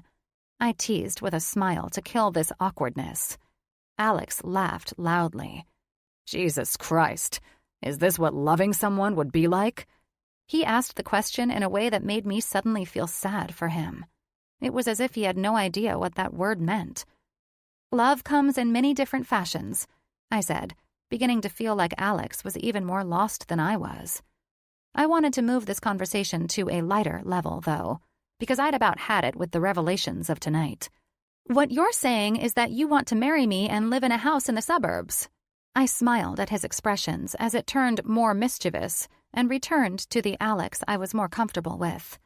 This was undoubtedly an interesting interaction, though. I couldn't even begin to emotionally unpack everything that had taken place within the last 10 minutes, and I wasn't going to start now.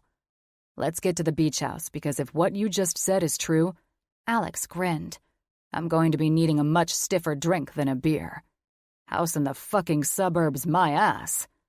I chuckled at his statement, and I couldn't help but instantly wonder what kind of history he had to make him question what love was like, as if it were an emotion he'd never heard of before. A sadness crossed his features, and it was heartbreaking, to say the very least. One thing I knew for sure was that if Alex was going to be there for me with my sad story, he was going to meet me in the middle, and I was going to find out why he acted like the word love was a foreign concept. Chapter 16. Alex. I blame Brienne wearing next to nothing when she opened the door to her condo tonight for my brain misfiring when she called me out for helping her.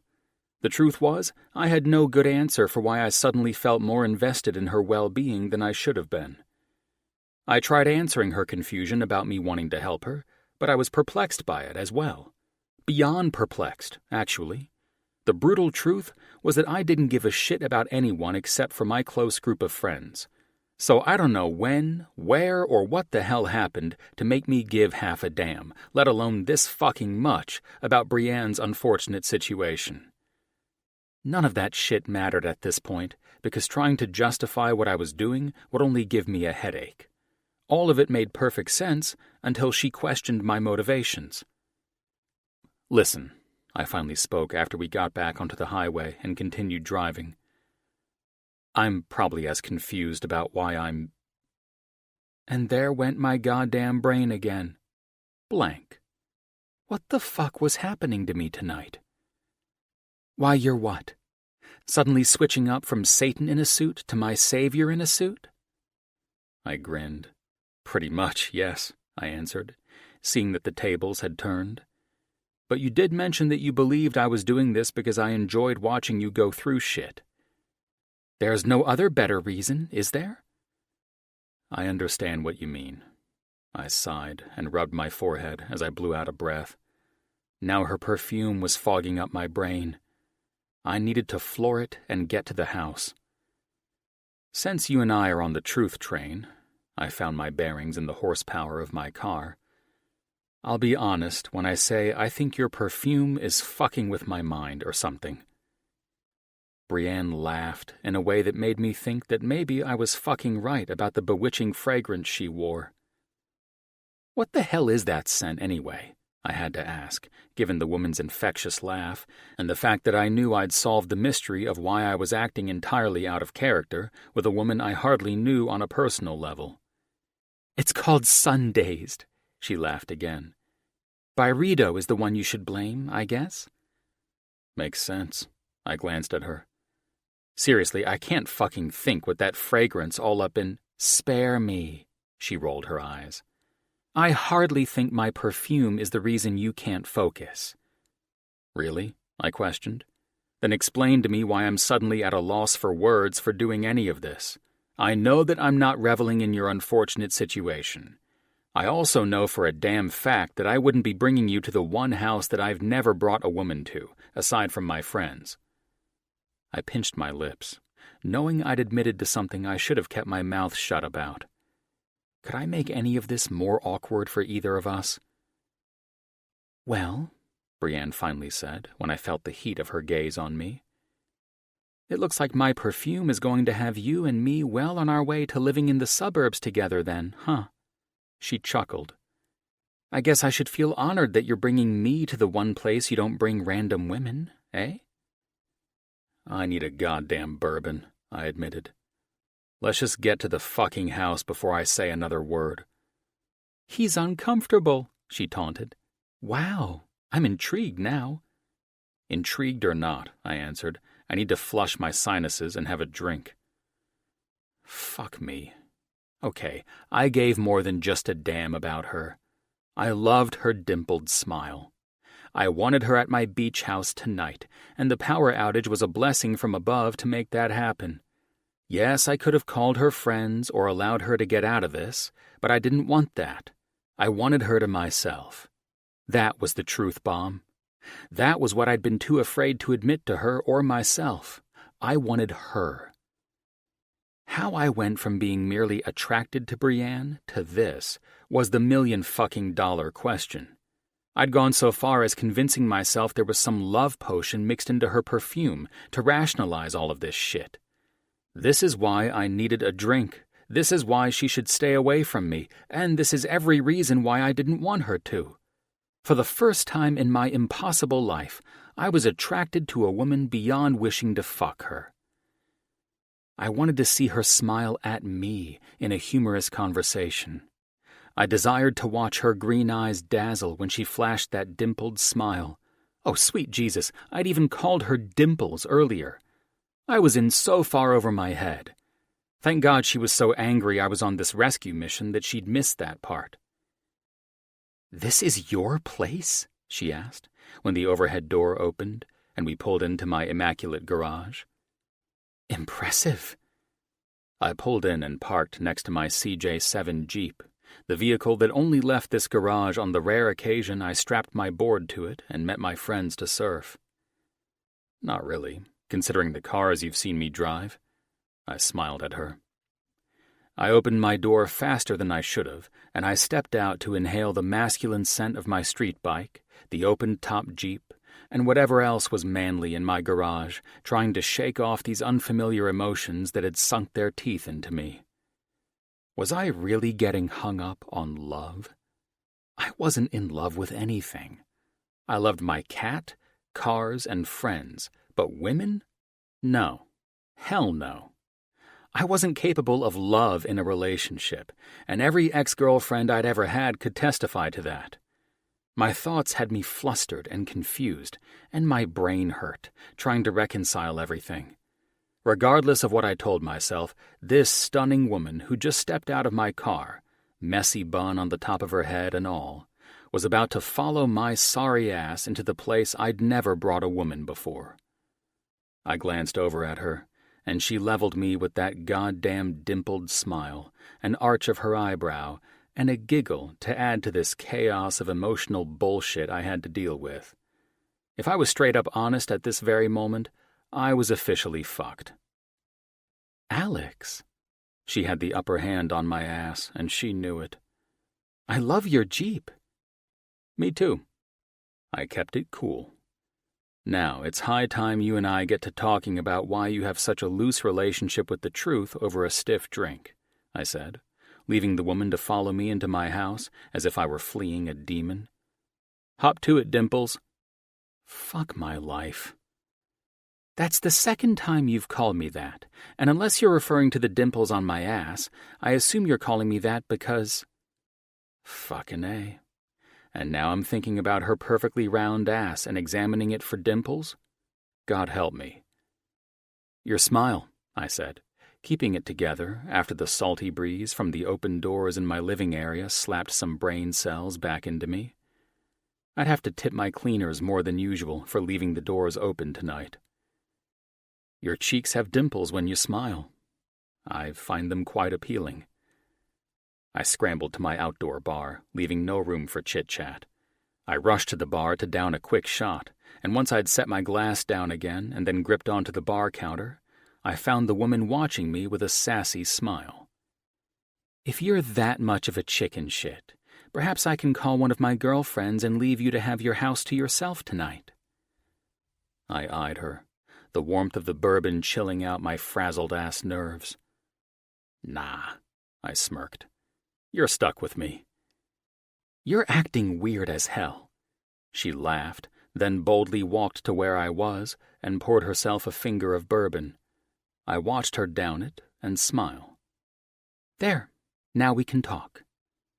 I smiled, feeling like kind of a bitch. What's your flavor? I have my outdoor bar prepped by my housekeepers when I know I'm coming down here to escape for the weekend. Her smile was more mischievous than I'd ever seen it. Or her. Hell, I didn't think Brienne had this side to her, if I were honest about that, too. Since I was getting hit right and left with these blasts of fucking honesty with myself tonight, let's add this one in there also. She looked sexier than fuck with this smile. Well, you seem to enjoy me and that blowjob. She paused and laughed while I choked on my bourbon. What now? I managed. God dang, man, you're a mess. She snickered pleasantly, watching me behave like an idiot. This bourbon tastes quite delicious. I'll have what you're having. Good. I arched an eyebrow at her, taking advantage of me acting like a schoolboy who'd just caught his first glimpse of a pair of tits, and slid her a drink. Where can we sit to capture the best view on this fabulous patio? I watched her stroll around my lit-up pool, and her tanned skin appeared to glow under the party lights that were strung throughout the area. She was fascinating, and she was beautiful, so why fight any of this? I was attracted to her. So what? While I watched her follow the path through the garden area that led out to the deck's second level, I was filled with compassion for her situation. My heart was bleeding for this woman and what she'd been through. Her father, Brian, had liquidated his assets, which were many, to set up a trust fund for Brienne when he died. I knew that because he reached out to Mitchell & Associates as soon as he was diagnosed with early-onset Alzheimer's, and he did his best to set up the company for Bree. How could he know those rotten bastards would pillage everything? Her mother had died of breast cancer when Brienne was a little girl, so Brian knew his best chance at helping his daughter was to do what he did. I had the feeling his ghost was haunting the ungrateful motherfuckers who did Bree so dirty. When talks of our merge began, and I saw Stone's financials, I knew something had gone dreadfully wrong with Brian's plans. To think that her vast inheritance was so swiftly depleted, to the point that she'd had her goddamn power cut tonight as a result of the betrayal she'd endured, made me feel angry and sad at the same time. Strange that I could hardly give a fuck about it all back then. But now, all this knowledge I had about her father and her was hitting me directly in my heart at this very moment. I sipped my bourbon and followed her to my lower deck. It was a well-lit area with palms, a large spa, comfortable seating, and most of all, a railing that I leaned against more than once in thought when the things in my troubled past seeped in and tried to haunt me. Strange how she seemed to find refuge and solitude in that railing herself. To hear the ocean, feel the breezes on a warm spring evening, and just altogether lose yourself in the waves below rolling into the wet sandy beach. It was quite a thing. I had no idea why I was strumming up all of these emotional thoughts about Brianne's father on a night when all hell seemed to be breaking loose inside me. I might not have given 2 fucks about who Brianne Stone was when Mr. Stone spoke highly of his daughter back then, but now I felt it more than ever. I cared deeply about this woman's happiness, and I wouldn't allow her to sell her condo. She'd been dealt a shitty hand, and she deserved a fair shake. "All right," Brianne said as I stood next to her. "What's your story, Alex?" "Nope," I responded as I stretched forward and rested my forearms on the top of the rail. "We're not doing that." I moved my snifter glass between my palms, studying the small ripples it made. "We're here to solve the riddles of why you've been lying." "No," Brianne answered me resolutely. "You don't get shit from me unless you cough up some facts about yourself, too." I looked at her cheeky grin and was lost in the dazzling eyes I wanted to see so desperately before. Now these alluring eyes were working against me, not for me. I couldn't help but smile and nod in compliance.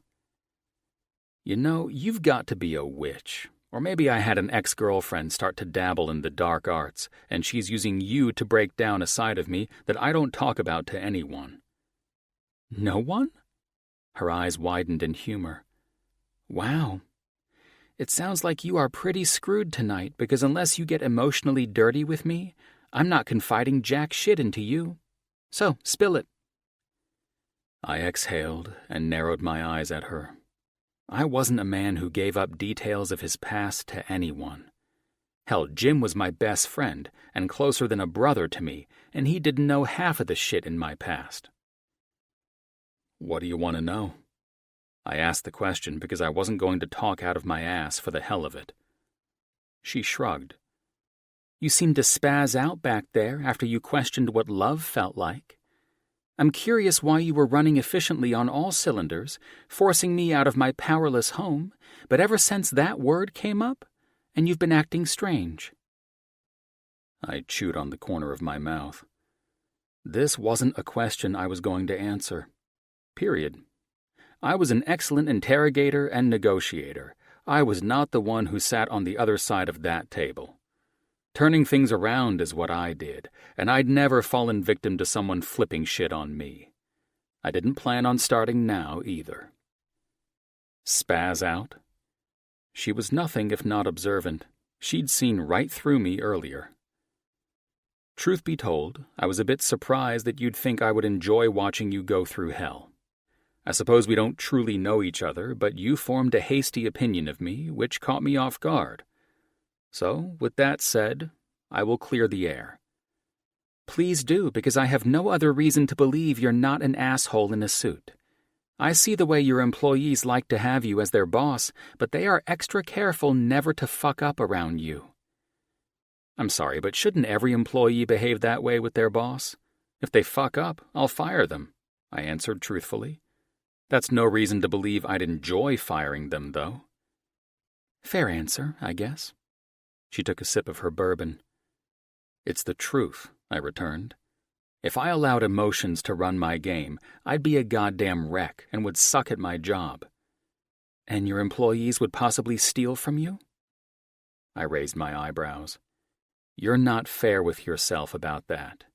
Jim and Spence have even ordered an audit at Mitchell & Associates because dirty employees come in all shapes and sizes.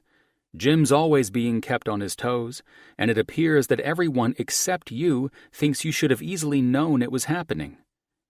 You found it the first week in, she answered. That's because the thieves we busted got sloppy about a month before I started auditing shit myself. One confessed, and the other tried to steal your clients right in front of you and me and gave all the dirty secrets away. You're saying you got lucky then? Pretty much. They were sloppy, and I sniffed their asses out, and now they're gone. So if that's what led you to believe I would enjoy you in the shitter financially, then you have a lot more to learn about me as your business partner. It's not just that, I suppose, she said. What else do you suppose would make you form an opinion that I'm a twisted sociopath who would be happy to watch you lose everything? I questioned. I've also heard rumors that when it comes to relationships, or whatever you might call them, you're an unsympathetic asshole. I couldn't help but smile at this fucking truth and wonder who was talking shit about me these days. So much so that Brienne would already know my reputation with women. Yes, I'm an asshole in the romance department and a dick in every sense of the word when it comes to relationships, I admitted. Hence the reason you think you have a nasty witch on your ass? She chuckled. Perhaps with flying monkeys, too? Right. I smiled and nodded at her silly response. I'd let her have another pass on the Wizard of Oz jokes, given the fact that I'd ripped her out of her apartment while she was in the middle of watching the show. I pissed off the Witch of the North, I assume. The fact that she lightened up some with her interrogations, especially in the romance department, had me slightly relieved. I was cool to play along with fictional witches. That would be the good witch. She turned back to look out at the water. You've likely upset the Witch of the West. That's the wicked one with the monkeys. Indeed. Now, about the condo. I'm getting back on track. Why the hell are you getting rid of the last asset you have? Haven't you lost enough in all of this crap you've been wading through? I have lost enough, and as I told you, I don't need rescuing, she said. The sale of my home will pay off every debt I owe, get me into renting a new apartment until I'm financially stable enough to buy a new one, and I'll be able to afford a cheap car that can get me to and from work. You realize your next check. I know exactly what my next paycheck will be. I've been donating most of it to help keep Stone alive. I also know what it feels like to liquidate funds and lose shit for things I think are good. She looked at me as I studied her. But you already knew that, didn't you? I've seen the millions that an anonymous person has donated over the years, and in all of the ledgers I've gone through, I had no idea who that charitable giver was. I pursed my lips. That was, of course, until I learned you were in worse financial trouble than your company. I've learned my lessons. I think you know that. Now, back to you. You're not getting shit out of me, I said. In fact, I feel like I've answered plenty of interrogating questions from you as it is. You walked into those by explaining to me why you're not the jerk I believed you were. The operative word here being believed. As in you don't feel that way anymore? For now. I still have no idea who the hell you are, though, and I'm not going to confide in you when I only know you as Alexander Grayson, she said, with that stubborn streak I was finding oddly appealing about her. Good God, I sighed. I'm not giving you details. Then the truth train stops here, and I'm getting off of it, she said, cutting me off. You're stubborn, for sure, I said. Even though it was frustrating as hell, I had to accept that I loved a woman with fire in her spirit. All the women I'd ever known had allowed me to walk all over them. Not Brienne, though. She would drop-kick my ass right over this ledge and out to sea if I fucked around or even entertained the idea of walking all over her. This made her highly attractive to me, and as hard as I was trying not to, I was starting to fall for the woman. Oh, God, let's make this easy then. Your parents, siblings, do you have any? She questioned, jerking me out of those thoughts. In a perfect world, with a more normal person, I believe that would be an easy answer, but this is me, and it's not, I said. I watched her frown. Sorry. I lost both of my parents, and I'm over here acting like something as difficult couldn't have happened to you. The concern I felt coming from her was written all over her face, and it softened me up the moment I'd somehow connected to her on this bizarre level. This truth train was about to turn into a runaway train that I may or may not be able to stop, and if there was one thing I didn't want to get to the core of in my life, it was the truth.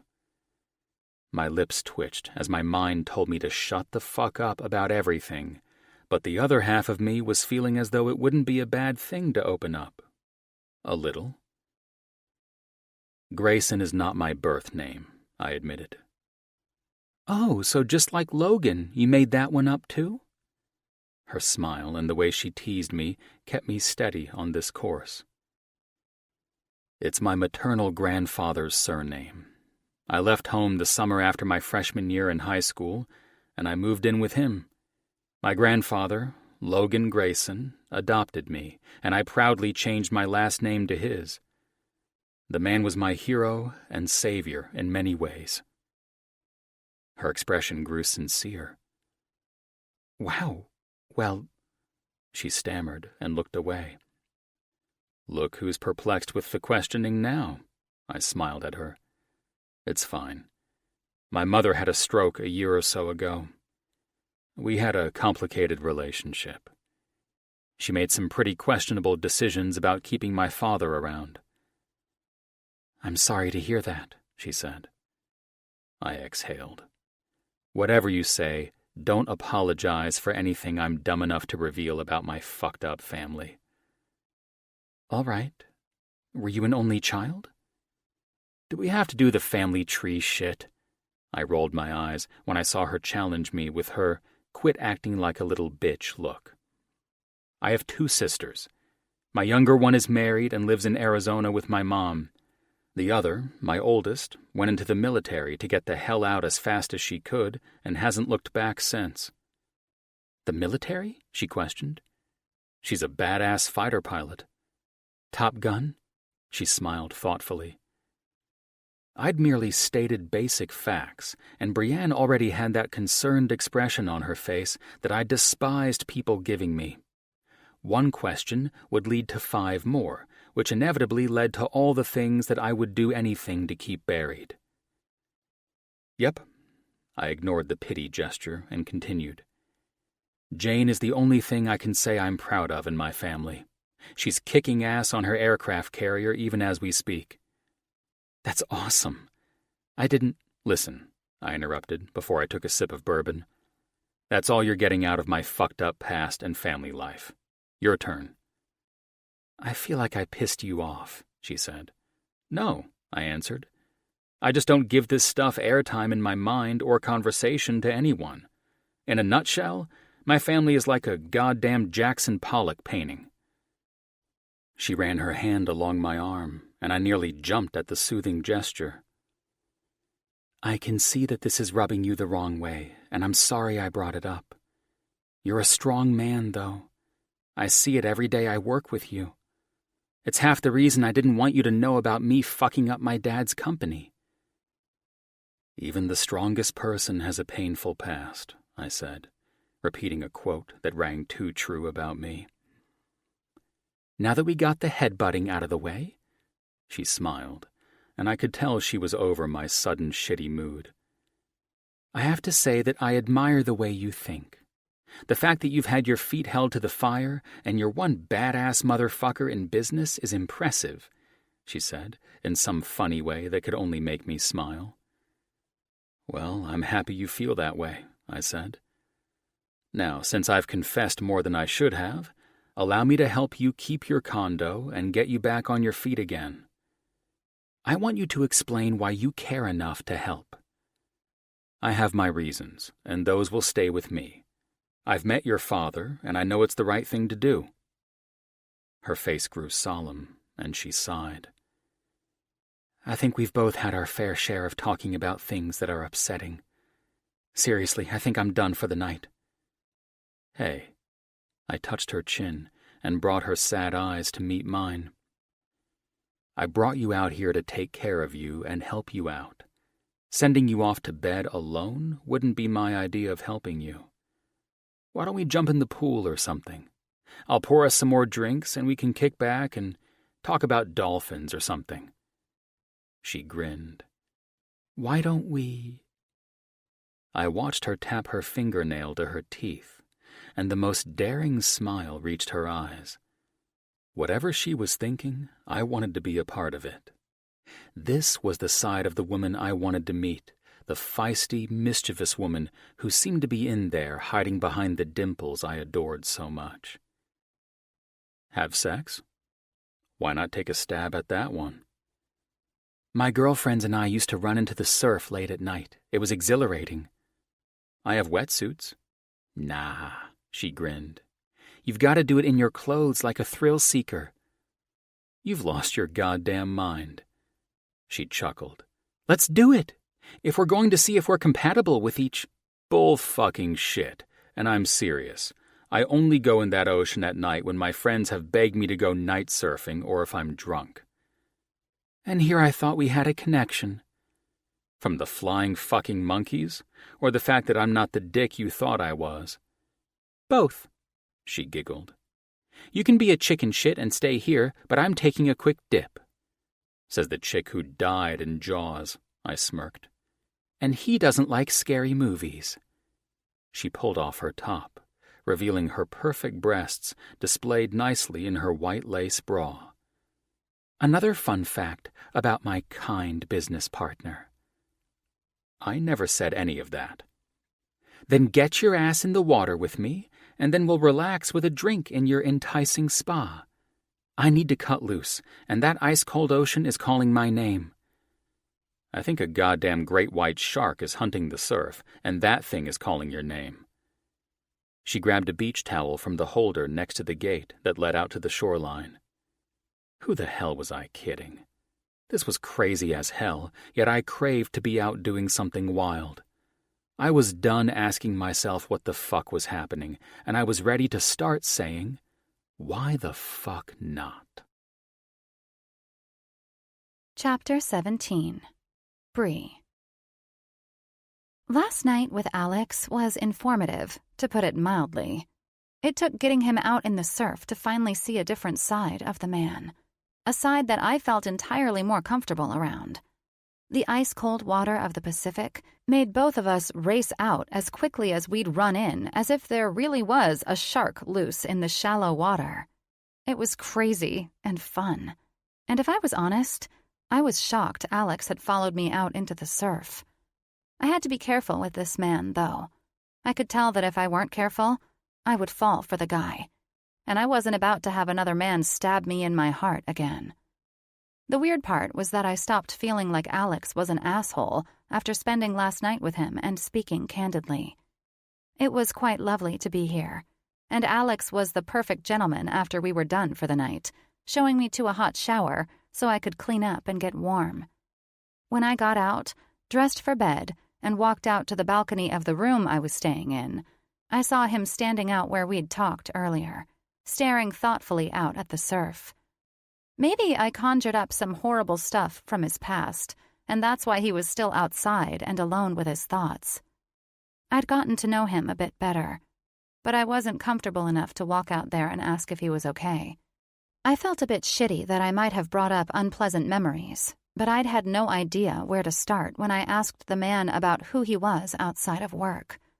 He was so damn attractive that part of the time it was challenging to think, but I knew I'd touched on a nerve when his features darkened and his voice lowered when it came to talking about his family. I backed off at that point. Anyone could sense that the pain from his past was the reason he was intense, and it was also the reason he wouldn't talk about it. Being the person I was, I wanted to help him, and now I wanted to know more. God damn it. I had to get off these thoughts, or I'd start in again, and the man would gladly throw me out of his house. It wasn't my business to ask him questions. I wasn't his girlfriend or his wife. I was his business partner, and as far as I could tell, Whether he confided in me or not, he did just fine doing his job without my help. I was the one who sucked and had employees robbing her in broad daylight. I was also the one who was down here with Alex because I'd started down a path of lying to protect myself. None of it mattered. Last night was a fun way to get to know Alex a little better, and because of his attempt to help me, I could happily say I wasn't a nervous wreck at the moment. I woke up feeling rested, and that was enough to make me feel grateful. It took the smell of fresh bread coming from outside of my room to get my butt out of the most comfortable bed I could have asked to sleep in, while being on the verge of homelessness. I'd been awake for about an hour, but I was curled up under the soft, goose-down comforter, watching the ocean, so I was in no hurry to move until my stomach growled. A chill filled the room. Unfortunately, because I was flustered by my unexpected power outage, all I'd thrown in my duffel was underwear, bras, leggings, and tank tops. I walked downstairs, briskly rubbing my arms as I followed the scent of freshly baked bread to a display of chocolate muffins, croissants, and a large bowl of freshly cut fruit. "Wow," I said with a smile, seeing Alex wearing jeans and another tight shirt, this one long-sleeved. "This smells delicious." Chocolate muffins are on the menu for the woman to nurse a hangover from her nightly confessions. He turned from his French press coffee carafe, and, my God, he was more beautiful than ever with his unstyled, wavy hair. "You cold?" he asked, the goosebumps on my arms giving me away. Would I look like an idiot if I said I was? I laughed, especially after demanding to run into the ocean last night. "You couldn't look like an idiot if you tried." He winked and rubbed his hands on a kitchen towel. "Let me go grab you something. You obviously didn't have much light to pack at your house with last evening either." He teased, and his smile was radiantly sexy. Great. Now everything the man was doing was sending me into a hormonal frenzy. His dark blonde hair with its sexy wave was beyond fuckalicious, as Nat would say. His ass was more pronounced, and with a firmness that only the distressed denim jeans he wore could outline exceptionally well for me. I reached for a white square plate that Alex had set out next to the muffins and other baked goods. I smiled, recalling that Alex was keenly observant about my greatest weakness and most immense love: chocolate anything. The bite of the muffin I took melted in my mouth like butter. Does the man bake too? I thought with a stupid smile on my face. "Here you go," he said. "The hoodie might be old and raggedy, but it's warm." I took the sweatshirt and smiled. "Varsity football?" I arched an eyebrow at him. "Is this yours, or was it left with the house when you bought this place?" "Believe it or not, I was the starting quarterback for our varsity team when I moved to Beverly Hills to live with my grandfather." He sipped his coffee while setting a small cup in front of my plate and pushing the cream and sugar closer. "It pissed off a lot of people, but eventually I was screwing the cheer captain, so—" He laughed into his coffee when I rolled my eyes. "So he's a jock, and I saw that surfboard on your Jeep, too. You surf a lot?" "By the look on your face, I'm guessing you can't visualize it. Even after I ran out into the ocean with you last night, too." "I'm just trying to imagine you doing all of that in your three-piece suits." I smiled. "Aren't we past making the mistakes of Brienne's judgments of me?" He arched an eyebrow back at me. "I may be a little busier with work these days, but in the past, I got out and enjoyed good times." I studied him, trying not to imagine this man as a quarterback or riding a surfboard because that would probably turn me on and lead to trouble. "What's that look? It's like the Judgy Brie look or something." I exhaled. "No Judgy Brie looks. It's just that you don't seem to be the athletic type, that's all." His eyes narrowed. "That's because you haven't experienced me in bed." "I've experienced enough of you in those tight shirts that you're trying to tempt me with to know that you at least work out." He laughed. "And I don't typically bring baked goods into my house, either." "So you didn't bake for me. Shitty host." "Hey, I got my ass out to the best bakery in Malibu to make sure you woke up to delicious baked goods. After seeing you drowning in candy last night, I took a wild guess that you like sweets." "You get points for that. I laughed. This is delicious, by the way, and thank you very much. Give me a sec, he said when his phone rang. Hey, Lainey. A curious smile crossed his face as he turned to look out the windows, giving me another treat while I ate my muffin. Sure, no problem. Why the fuck isn't Colin on vacation yet? Aren't you like 89 months pregnant by now? He listened quietly and then nodded. Sounds good, kid. I'll ask Brienne, but I already know the answer is yes. I listened to him laugh and then turn back to me with the wide eyes and beaming smile I was quite attracted to. You up for killing some time with the woman we need to get approval from for the St. John's Children's Wing remodel? We don't have the blueprints, do we? I asked. She's down, Lainey, Alex said, then hung up the phone. Seriously, don't we need the blueprints? I asked, excited to start this project but concerned about not getting it right, never having been to the children's wing of the hospital or having met the parents of the unborn child the ward was going to be dedicated to. The heartbreaking journey that Dr. Colin Brooks and Dr. Elena Alvarez, now Brooks, had been on together ended beautifully with their friends and the hospital board approving the remodel of the pediatric unit in the name of the baby they'd miscarried, baby Joe Brooks. It was an honor to be heading this up for Alex's friends, and that I was trusted to enhance it from what Brooks architects had envisioned. At the moment, I was a bit concerned that not having the blueprints and the visual of the unit would ruin my attempt to create something so sacred. You don't need them, Alex said. Jesus, you look like you've seen a damn ghost. I just don't want to screw this up. After hearing more about this project, it's quite an honor, but... Relax, he smiled. Elena's heading over, and I'm happy to introduce you to. She'll give you the rundown while we drive to the hospital. Oh, I said. What a fun idea. I had plenty of other fun ideas for the day, he said. But my very pregnant friend is pretty demanding these days, and I doubt she'll like to be kept waiting. Very pregnant? I smiled. I didn't hear this part of their story. Yup, Alex answered with a laugh. I'm not sure what you've been made aware of in the few times you've talked to our architects about this, but after the dust settled and Colin got Elena to himself for a month, well, you can fill in the blanks. They made up for lost time? I smiled. And the proof that their honeymoon was spent making babies is in her belly. He took a sip of coffee. Twins? My eyes widened. No, just the one. He cocked his head to the side.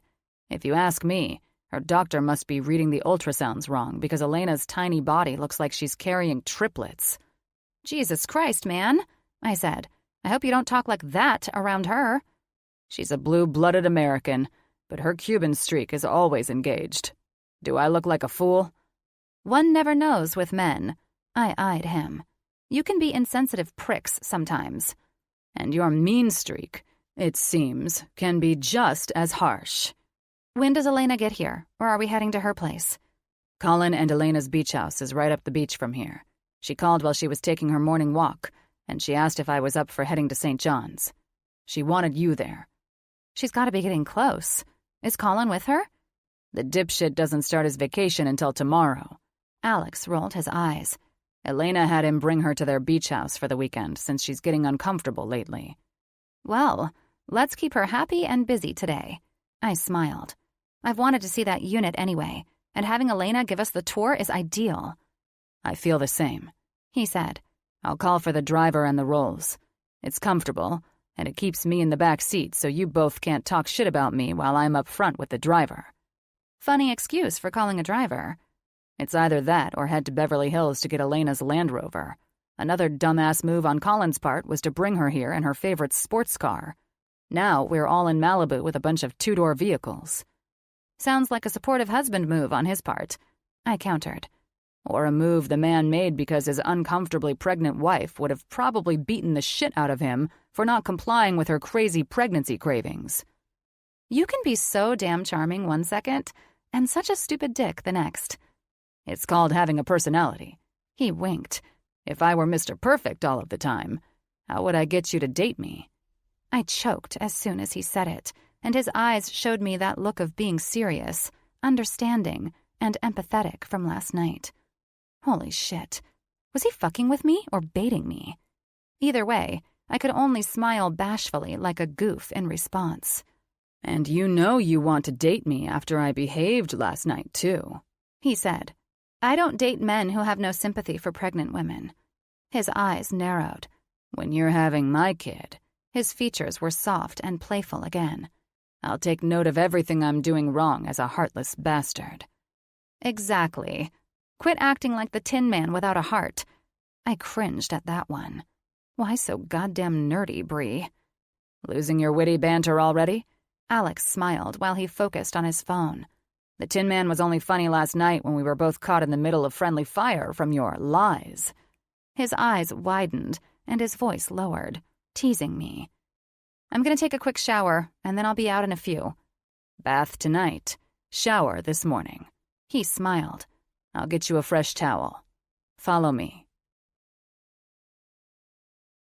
When I finished drying my hair, the door was damn near busted down by banging on the other side of it. "Fucking A, Alex," I said, startled by his horror movie knock. "I'm out." "Yeah, we're fucked," he said nervously. Fucked?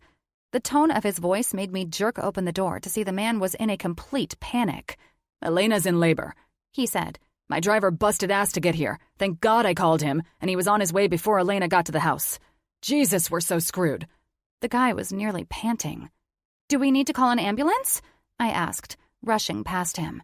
"Is she in active labor?" "I don't even know what the fuck that means." "Alexander!" I heard a wail from downstairs. "I'm leaving with Henry." "The hell you are, Laney." Alex sighed in defeat. "We have to get her to the hospital now." "Let's get some towels and warm up a heating pad, grab ice chips, and anything else you can for the trip, just in case," I said. "What? Why do we need all that?"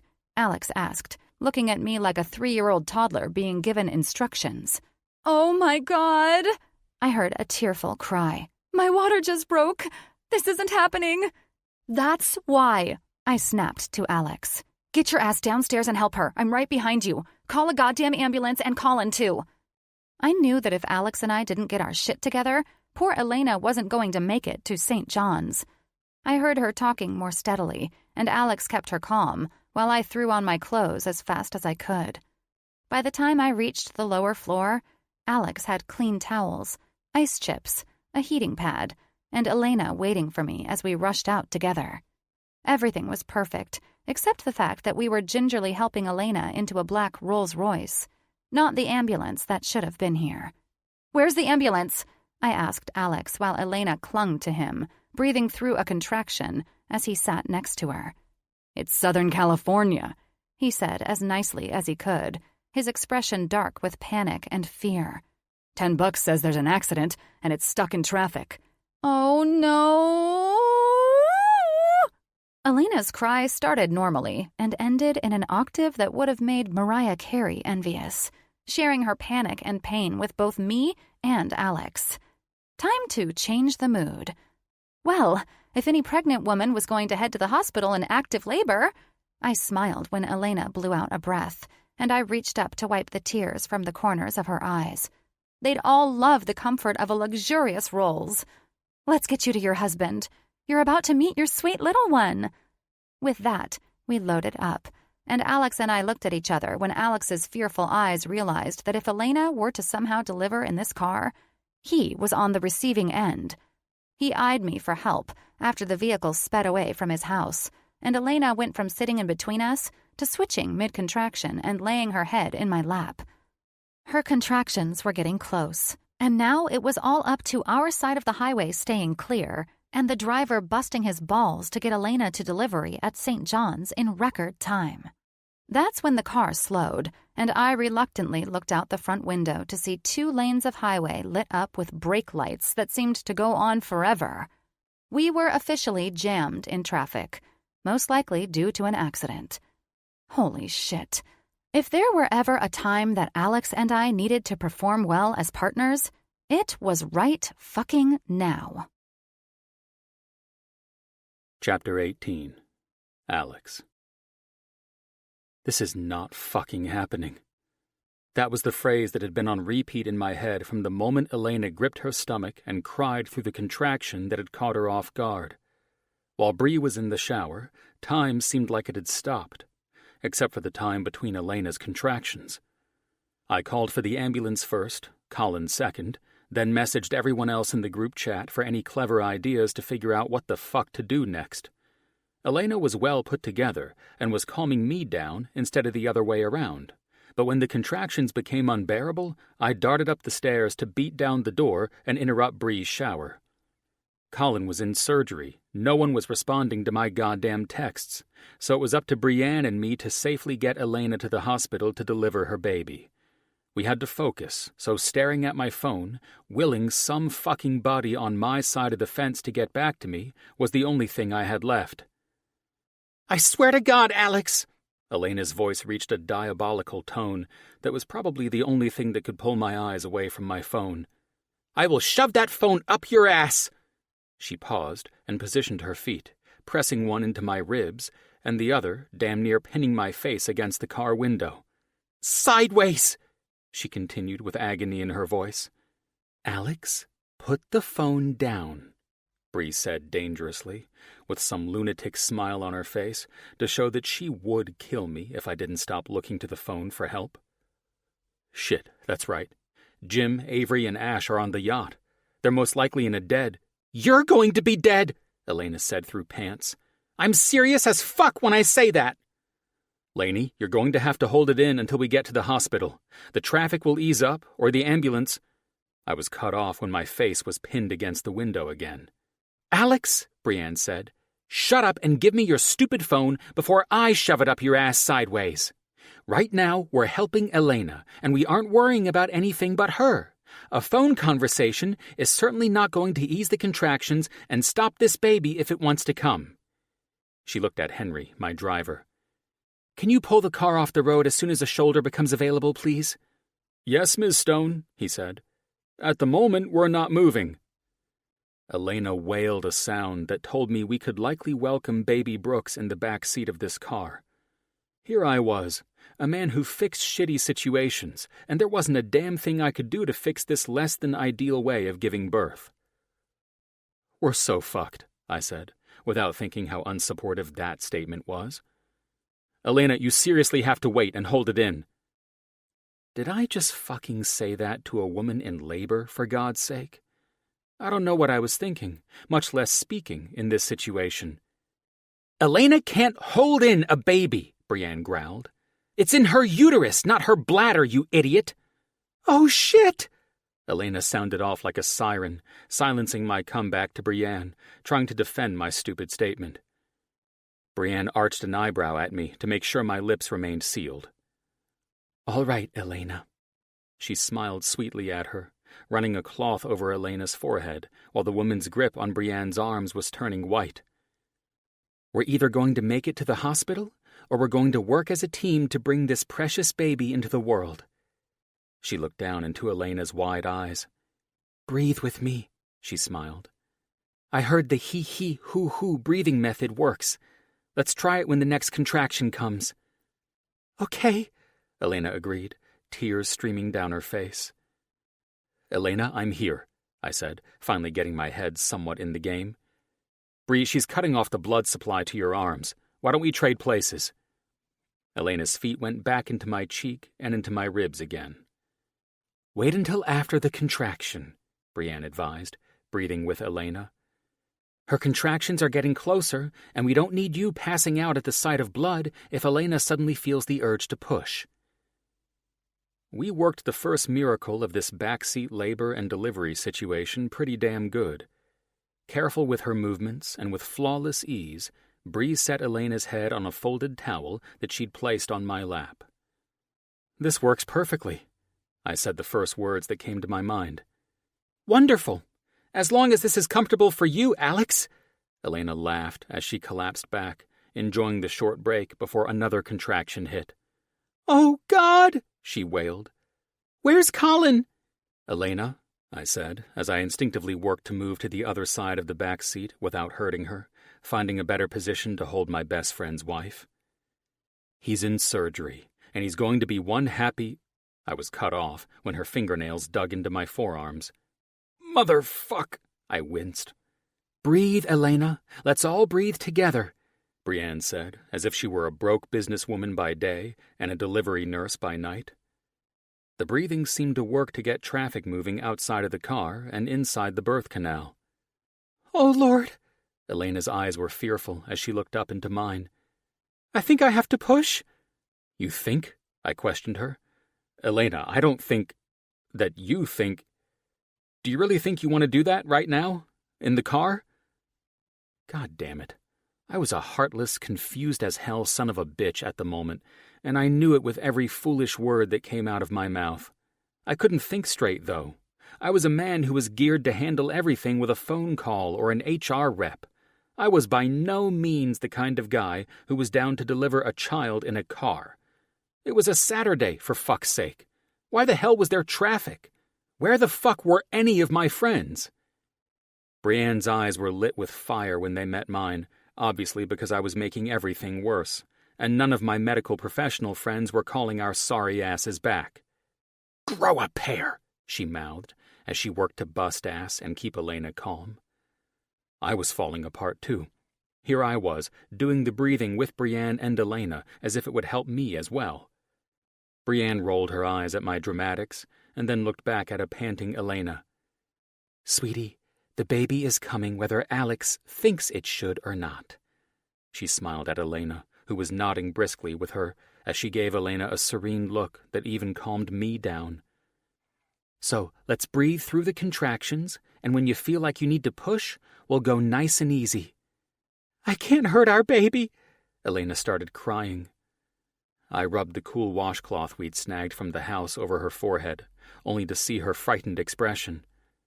This was the look I needed to help me fall into place where I was needed. I was instantly reminded of the look on Colin's face when he found out Elena had miscarried baby Joe, and now I saw the look in Elena's eyes, needing me to be here for her when Colin couldn't. I wouldn't let my best friend's wife go through this alone. If he couldn't be here for her, then it was my responsibility to do it for him. Whether I knew what I was doing or not, I was damn sure going to bring this baby into the world safely. "You're doing good, little mama," I managed with a smile. "If the little tyke comes before we get to the hospital, you have the best team players working with you to make sure it all goes smoothly." I glanced up, and Brienne smiled at me, the dimpled one. Finally, I was doing something right, while being thrown into the craziest situation of my fucking life. "Ring, ring, ring." "That's Colin's ringtone," I said, while Elena caught a break between contractions again. "Dude looks like a lady?" Brienne eyed me as I answered with a smile. "Where's Laney?" Colin demanded. "Your ass better be kidding." Elena screamed, moaned, and then scrunched her butt down in what I assumed was the fact she was ready to push. "The baby is coming!" Elena shouted to Brienne. "Oh God, this isn't happening!"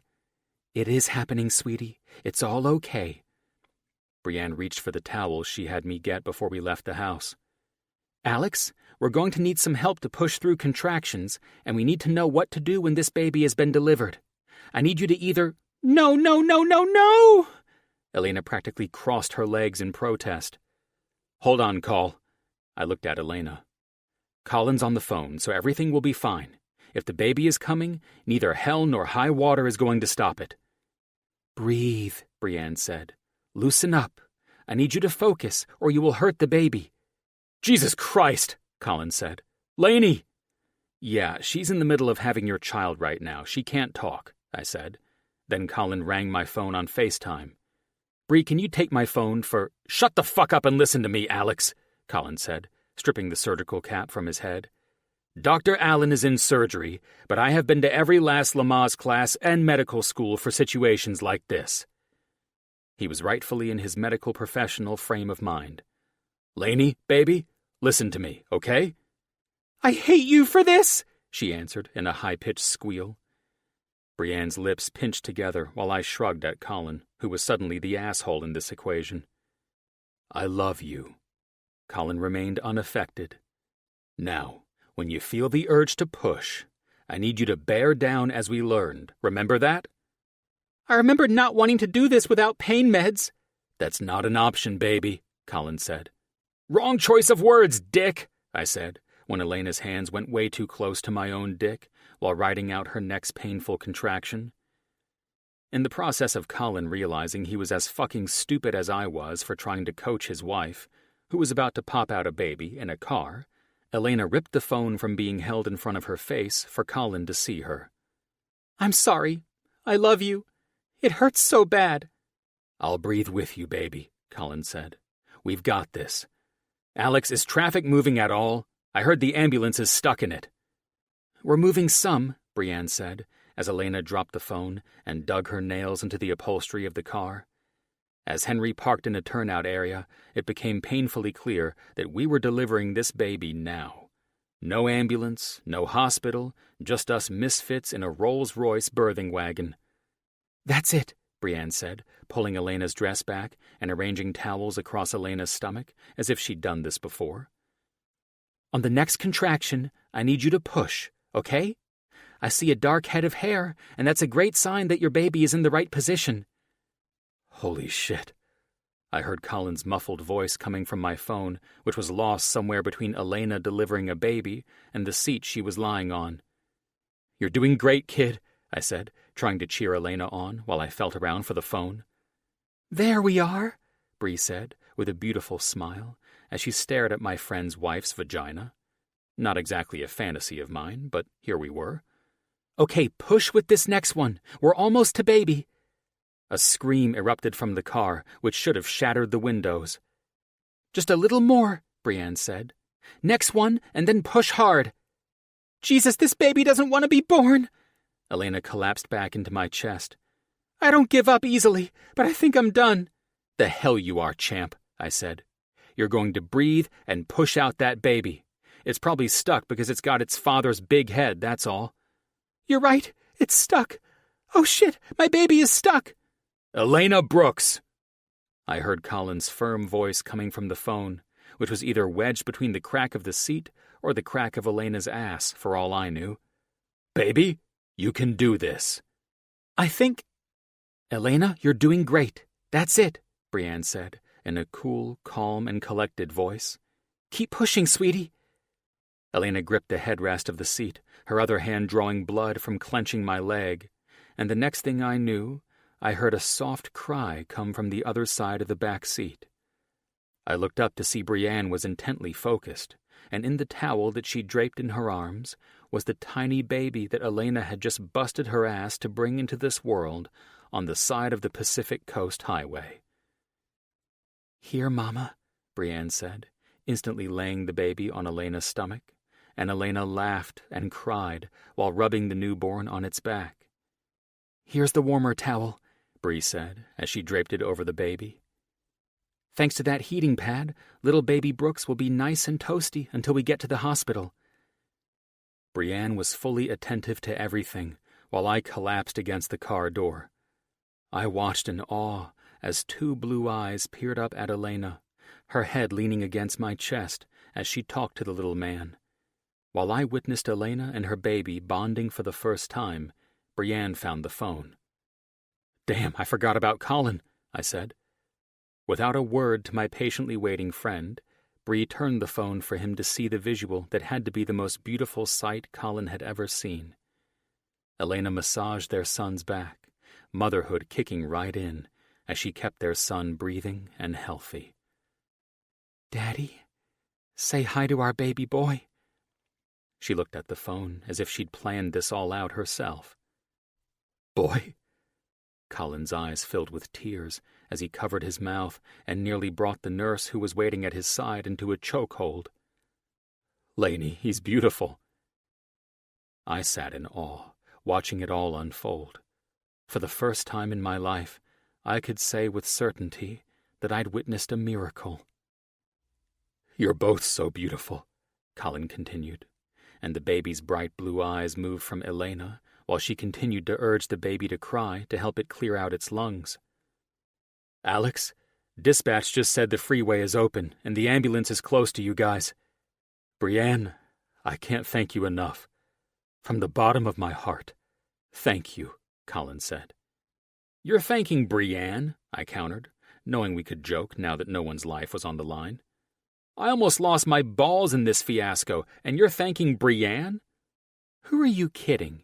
You didn't have balls to lose from the moment we got into the car, Bree teased. I ignored her, Elena and Colin laughing in unison.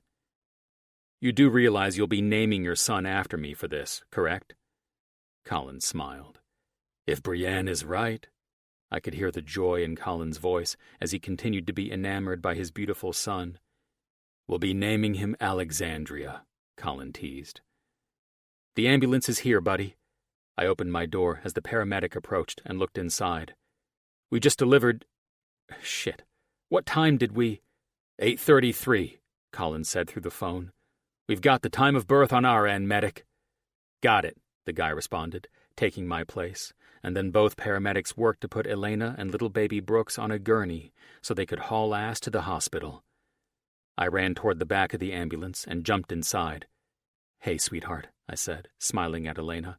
Take the phone or Colin will kick my ass. The paramedics can hang up if he distracts them. I winked as she reached for my face. Marry Brienne, please. I think you're on a baby high, I smiled. We'll be behind you. Now get your butt to the hospital before Colin loses his shit. The ambulance hit its lights and sirens as it blasted down the highway, leaving me standing there in total shock that this had happened. I glanced at the open interstate and wondered why the fucking thing didn't open up before poor Elena went through the pain of laboring in the back seat of my stupid Rolls. I looked over at the car, and because I was in my distracted, selfish bastard mode, I saw that I'd left Brienne and Henry to clean out whatever mess was in the back seat. I met Henry at the trunk where he'd loaded the soiled towels, and the very last thing I expected was for Brienne to squeal, take my face in her hands, and kiss my lips. She was filled with utter excitement, and she'd instantly shifted my excitement about a precious baby boy to her planting an unexpected kiss on my lips. That came out of nowhere, and I planned to jump on the back of this immediately. Then my phone rang. Incoming call from Jim. Fuck. Chapter 19. Bree. By the time we reached the hospital, Alex had ended one of the many calls that came in after the ambulance took off with Elena and her newborn son. While I was texting my friends about the insane, yet remarkable incident we'd been through, Alex discussed the details with his friends. Amid fielding phone calls, he received word that Elena and baby were healthy, fine, and in the hospital's care. Thank God. I'd never been to St. John's Hospital before, so to see this place in person for the first time was mind-blowing. It was everything I'd imagined and more, since I'd learned that John Brooks himself had a lot to do with the architecture and lavish style of the place, and seeing his work in this extravagant hospital put me in awe. Alex was nearly dragging me through the hospital and into the elevators because this place overloaded my mind. Thank goodness he did, though, because if it weren't for that, I'd still be spinning about the fact that I helped deliver a baby in the back seat of a car. The sudden backseat midwife I'd become was an easy pill to swallow compared to kissing Alex for no apparent reason at all. Thanks to a documentary I'd seen about a woman who delivered a baby in the back of a cab in New York City, I'd somehow managed to feel like I knew what I was doing in that situation. Crazy how adrenaline could spark up the subconscious mind to recollect things when least expected. I probably also had an angel or two whispering in my ear. Who the hell knew? At least Elena and her son were okay. After we walked into the hospital's version of the Queen of Sheba's palace for a maternity ward, I stopped. "I'll wait here," I said to Alex. "Tell Elena—" "You tell her yourself." Alex smirked and arched an eyebrow at me. "If she sees me after the support I lent, she might slap me." I grinned at him. "Now that you bring all that up again," I followed him as the nurse told him which suite Elena, Colin, and their baby were in. "I might slap you if she doesn't." He sighed. "Sorry. That was the first labor and delivery job I've been on. Sometimes people fuck up on their first day, unlike you. What the hell, by the way? That was some real Midwives of SoCal action you busted out. How in God's name do you know how to deliver a baby? He stopped and turned to me. Do you have another career outside of being a CEO that I don't know about? Moonlighting midwives? And the secret is out. I smiled at him. Alex licked his lips, and he exhaled. I should probably warn you that this smile of yours, he touched my cheek, igniting sparks beneath his fingers, will either be the death of me or put you in the backseat of a car delivering our child if you're not careful. What? I chuckled, touching my heated cheek. Alex. Don't Alex me with that smile. He winked. I don't think I've ever seen you this beautiful. Thank God I wasn't hooked up to one of the many heart monitors in this hospital, or I'd blow the thing up from the way Alex was talking to me. My heart was on rapid fire, and I couldn't concentrate to save my life. Think of something. Shit. Come on. He grinned, and now I was being humiliated by my sweaty palms as he took my hand into his. You will tell me how you managed to deliver a baby, at least, Dimples. What can I say? I'm a jack of all trades. If that's the case, then I'm definitely having sex with you. An awkward moment killed by Alex's nonsense. Thank God. Really?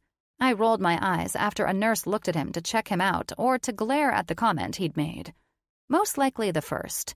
Alex was easier on the eye with this beaming smile plastered on his face. Like that's ever going to happen. Why are you encouraging this, Bree? I felt like I'd finally rid myself of looking like an idiot every time I was in front of Alex, only to egg him on like this. Trust me, it will. He smiled and held out his arm. After you, Dr. Stone. He teased. I peered in to see a tall man in dark scrubs and messy blonde hair rise from a chair next to Elena's hospital bed.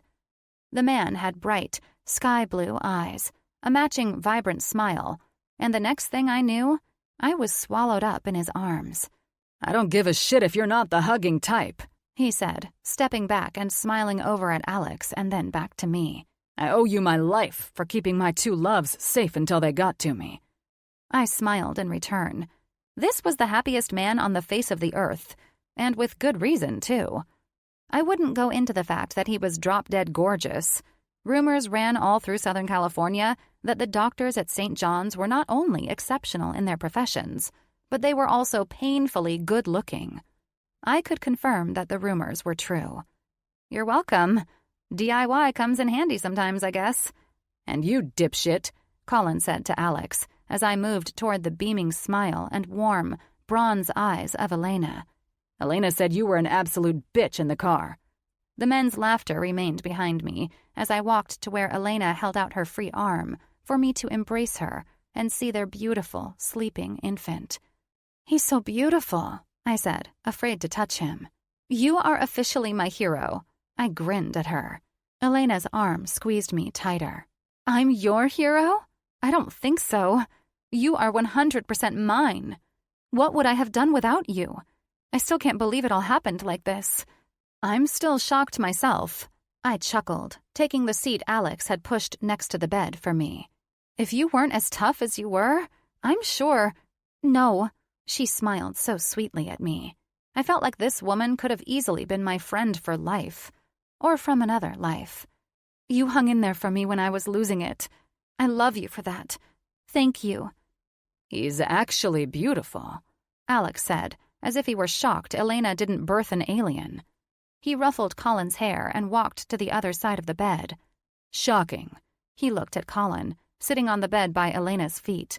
I thought your ugly looks would have some pretty strong genetics, too. If that's the case, Colin answered, his hand running up and down Elena's leg casually. Then I pity your poor child. Good God, both of you can be too much sometimes. Elena shook her head and then smiled at me. Have you been around these guys in the same room yet? Trust me when I tell you, if us gals don't stop them, they'll go on, and we're stuck listening to lame insults. Just Jim, Spencer, and Alex, I said. I haven't had this particular pleasure yet. Oh, you will in time. I hear the gang is almost here, and once all the men get going, we'll be ready to kick them out of here. Would you like to hold him? She asked. I'm afraid... This one's turning out to be a pathological liar. Alex winked at me. Don't believe a word she says. Afraid. He scoffed at the word, obviously because my actions in the fear department spoke louder than words when I helped bring this baby into the world. Elena chuckled, then held her son toward where I was. You must hold this little man. She scrunched her nose up adorably, especially since he's peacefully asleep. He's so itty-bitty. You both did good, I said. I smiled at Colin, who couldn't seem to keep his eyes off his wife or his son's face. And then I looked back to Elena. You two should go into business, just making beautiful babies. I winked at Elena. He certainly looks like an Alexander to me, Alex stated. A good, strong baby with a good, strong name. You mean Alexandria James? Colin said with some theatrics while waving his hand in the air. We named him after you. Happy? You had your chance to back out of marrying him, Elena. Alex chuckled. Now it's too late since he's got you trapped with this little man. I smiled, seeing the youthful and overly happy side of Alex that I'd never seen him wear before. He was, without a doubt, more handsome than ever before, and I was struggling to keep my cool and not gawk at the man in front of his friends. I'd look like a real winner, sitting here with googly eyes on Alex, while his friends teased him for wimping out in the car. I had to defend the guy, though. He did pull it together, and at the perfect time, too. When Elena needed her husband the most, Alex grew a pair and was there for her instead. So, Alexander James, eh? Alex's deep, raspy voice took my eyes off of the baby and put them back on him. Last I recall, James Mitchell wasn't answering any calls when your wife and child needed him most. Colin laughed. I knew you'd say something, and that's why we threw in James as his middle name. He looked at me and smiled. I know we haven't been formally introduced. Brienne? Forgive me, Alex said. I think it's pretty well established who everyone is by now, but to be formal... He looked at Colin. Please allow me to introduce Brienne Stone, my new partner in labor and delivery. I heard a lot about your father growing up, Colin said. He was quite the architect and a good man. Although my father was in fierce competition with yours, he admired your father's work greatly. My father was the same, competition-wise, I answered with a laugh. It is lovely to meet the son of the great John Brooks. Your father's work deserves all of the praise it receives. It's always a pleasure for me to enjoy one of his projects, and this hospital is a testament to what a pioneer and visionary he was. Truly astounding. Well, what I think is astounding is the fact that, thanks to your contributions, St. John's will now have the flavors of both our father's visions. I'd love to escort you down to the pediatric ward, but perhaps later when Elena is up for a walk and after Alec has eaten. Alec? I looked at Alexander with a grin. Alex rolled his eyes at his friend and reached over for the baby. It's Alexander, Alex insisted, holding the baby with ease. Alec is a name I'm only called by people who hate me. And now you'll love it because that's as close as Lainey and I are getting to naming our child after you, buddy. Colin countered with a grin. Elena, don't be impossible, Alex insisted. You can't name him Alec. If you tack on the letter S to his name, like Alex Bath Time or Alex Girlfriend, it's going to sound like you're talking about me. Alex and Alex, it just can't work. See what I mean? Come on now, be serious. I hardly think anyone will think I'm talking about you when I mention bath time. Elena's laughter was infectious, while Alex rolled his eyes. You think adding the letter S will confuse people into thinking we're talking about you? But your actual name won't be confusing at all, Colin said with a laugh. Don't listen to your parents, little Alexander. He eyed both Mom and Dad's happy grins with a sly one of his own. They were born with stupid names, so they're haters. We officially decided on Alexander John. Elena smiled at Alex, then Colin. God damn it! That's what I'm talking about, little man! The name of kings! Alex said proudly, speaking to baby Alex in a silly voice as I stood. Now, if anyone calls you Alec, your godfather here will kick their butts. Naming our firstborn son wasn't enough for you. Now you're insisting on being his godfather as well, Michael Corleone? Colin teased. Before the bantering went further, I decided to jump in and announce that I would head down to the children's wing. I knew the rest of Alex, Colin, and Elena's friends were due to arrive at any minute, and I wanted to give them room to visit. Would any of you mind if I went ahead and visited the pediatric ward we're going to be working on? Not at all. I would love to know your thoughts, Elena said. After I feed baby Alex, I'll have Colin take me on a walk to meet you down there. Dr. Cameron was going to meet us there until little man decided to make his appearance early. Dr. Cameron? I questioned. Dr. Brandt. Cameron Brandt. He's a good friend, Colin said. A hell of a lot better looking than Alex, too. Colin and Elena both had mischievous looks, but I had no idea what was going on. So tread lightly when you see him. He chuckled. Ask for Dr. Brandt when you get there, Alex said. Cam runs the pediatric unit. He was planning to show us around when we got there earlier. I'll be there after Jim, Jake, Ash, and Avery show up, if that's cool. Perfect. I smiled at everyone. Congratulations again. The smiles and positive energy in that room had elevated my mood, and I was ready to check out the pediatric ward. I could have easily spent my entire day just staring in awe at the geometric lines and shapes of this place. The trademark touch that set John Brooks apart from most architects was not only his skill, but also his eye for adding the right touch of extravagance in all the right places. "Hi, can I help you?" a receptionist with teddy bears on her scrubs asked when the automatic doors opened to admit me into the pediatric ward. I glanced back at the doors. They were etched with critters from a forest that almost appeared three-dimensional, so much so that before the doors opened, it felt like I was walking into some enchanted realm. It was adorable and charming, and I was sure the kids loved it. I smiled at the kind young woman. "Wow," I said. "This place is enchanting." She chuckled. "I absolutely love it," she said, looking around at everything that resembled a children's ride at Disneyland. "Are you here to visit someone?" "Yes, Dr. Brandt was going to show me around the area that is being dedicated in the name of Baby Joe Brooks." "Oh," she nodded. "Absolutely. Are you Miss Stone?" "Yes." I smiled. "I've been to Blossom Hall." Her eyes widened like she'd met a celebrity, and it made me smile. Dad and I had designed Blossom Hall together, and it won us the award for the Architects Guild that year. My best friend was married there. It was so stunning. Everything was like a crystal palace, and I had to ask who built it. "That's an enormous compliment," I answered. "Usually, people enjoy the beauty of the places we visit and never ask who built them." I laughed. "Unless you're an architect, I guess. So, thank you." "I know what you mean. Normally, I wouldn't have cared to ask, but when the building outdoes the bride on her day..." She laughed. "I had to ask." She rose and pointed a finger to her earpiece. "Give me just a second," she said quietly before responding to whoever had called her. "Okay, I'll show her in." She looked at me. "Follow me, Miss Stone. Dr. Brandt is finishing up with a patient." "It's Brienne, and thank you." I walked through the enchanting area and was in awe of the illusions everywhere. This place was its own little escape from the real world, and I felt like I was in fairyland or something extraordinary like that. The ceiling either sparkled with stars where lights were dimmed, or in the brighter areas, this place had a fake sun that shimmered over the illusion of plant life. Just as I was expecting to have some unicorn show up or hop aboard a boat in Willy Wonka's chocolate factory, the most precious scene played out before my eyes.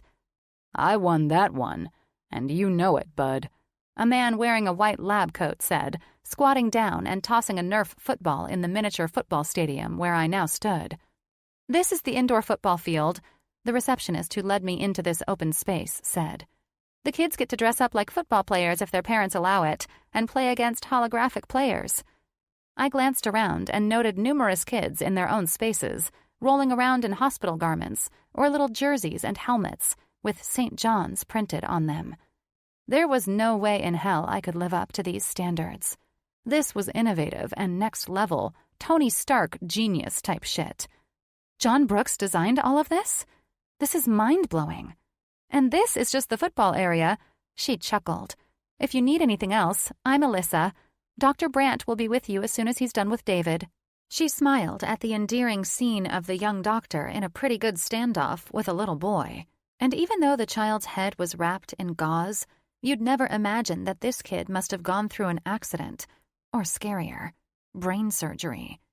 "All right, David," said the peppy yet low voice of the doctor whose back was all I'd seen so far. "I've got to get back to work, and you've got to get to lunch." I watched in humor as a nurse worked with the boy and Dr. Brandt. The boy was not quite finished with the doctor, but the game was over, and lunch was calling. The nurse and Dr. Brandt worked with the young man, and the doctor gave the nurse some last-minute information before he signed off on the charts she held. Then he turned back to me. I swallowed the sudden shock lump in my throat when the stunning doctor, who matched the beautiful illusion of this ward, smiled brightly at me.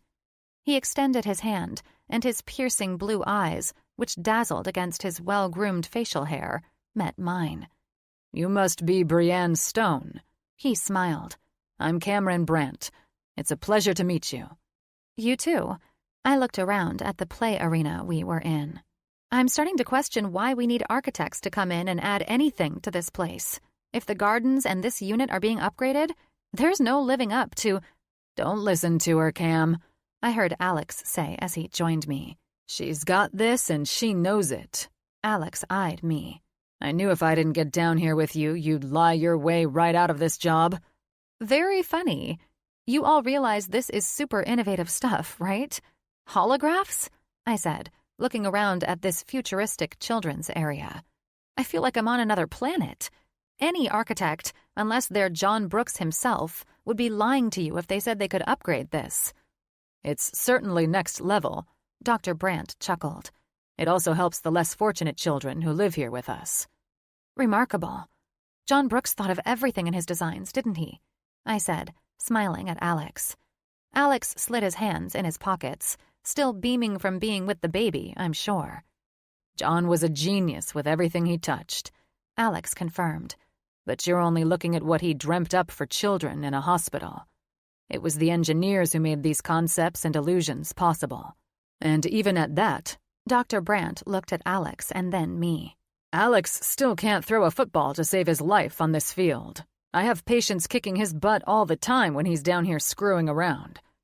Well, isn't that a charming and hidden secret I didn't know? I thought, eyeing Alex and trying to imagine him in the three-piece suit again, but this time with kids in the pediatric wing of the hospital. "Right," Alex smirked and then looked at me. "Brandt was also an all-star quarterback, so he gets a little competitive at times." I'm venturing to guess that the children love it, I said. "They do." Alex grinned. "All right. Cameron is pressed for time, so let's get some expert eyes on the gardens, shall we?" "Let's do it," Cameron answered as he led the way to the outdoor area of the children's wing. "So, out these doors are where the butterfly gardens are. It's stunning, yes, but in revamping it, Brooks's architects say that we should either go bigger or create more illusions. I swear this wing has every illusion under its fake sun," Alex said. "I'm not sure illusions are where we should go with this location." "Agreed," Cameron answered Alex. "What do you think, Brienne?" I moved to an area that faced the gardens, and I ran my hand over the half walls made out of white marble. I glanced at the plaques with names etched into them, seeing they were memorials. And even though it was quite beautiful, something wasn't sitting right. I looked out at the plant life and botanical parts of these gardens, fashioned and groomed meticulously. It was stunning, and I couldn't tell if my hesitation was because I was in the midst of a John Brooks design or because this was a project for Alex's friends. "This is more or less a cemetery for the cremains of unborn or stillborn children at our hospital. We lay them to rest out here," Alex informed me. "The plants are meant to bring in butterflies, and the fountains are to attract birds. What do you see in that architect's mind of yours?" Well, I ran my hand over a marble column where more plaques were. Who visits this location? Is it only the families of the children who've been laid to rest? "We also have parents who come here to breathe in some fresh air and gather their senses while waiting for surgery, or perhaps a dreadful diagnosis was given and they need some time," Dr. Brandt said thoughtfully. I licked my lips and glanced around. Conceivably, we can enhance this area under a glass dome that is etched to complement the butterfly garden. I know we don't have much rain, but it would be nice to cover this area. And if the glass dome is etched, and if each glass piece is shaped correctly, it would enhance the illusion of sparkling butterflies beaming through on a sunny day. While the sun moves, the illusions of butterflies will appear to dance around this place. Sometimes, and with the proper materials, you can get the sun to flow through glass etchings and create prisms. I'd have to work with it a little, but it can be done. I'm quite certain Elena would love that, Alex said. I smiled and nodded. Yes, maybe run with a theme of dancing with the butterflies. We can use that dome to keep wrapping around the entire children's portion of the hospital. Maybe have a reflection area for parents to sit and get some fresh air after troublesome news. Yellow is a peaceful color. Maybe we create an illusion of a meadow and wildflowers. Daisies are a lovely flower. I kept on, the men quietly following me as I imagined stuff. And then I stopped when it was a bit too quiet behind me. Alex's expression practically swallowed me up with that dark stare that was so attractive. Most likely because his features were always sharp and fascinating, with this tight-lipped expression. Did I say something wrong? I looked between both men's solemn expressions. No, Alex cleared his throat. In fact, you said a lot of things right. He ran a hand through his hair and eyed Cameron. Did Brooks Architects mention any of the personal reasons Elena drew the butterfly? The meadows? Cameron asked me. No, I smiled. Am I onto something then? Alex's expression was beautifully sincere. You were definitely in the wrong chair, wasting time playing executive. Good God. You captured Elena and Colin's story without even knowing it. You got everything but Baby Joe's angel wings. My eyes widened at the beauty of that thought. What if we brought more of an angelic and whimsical feel to the gardens?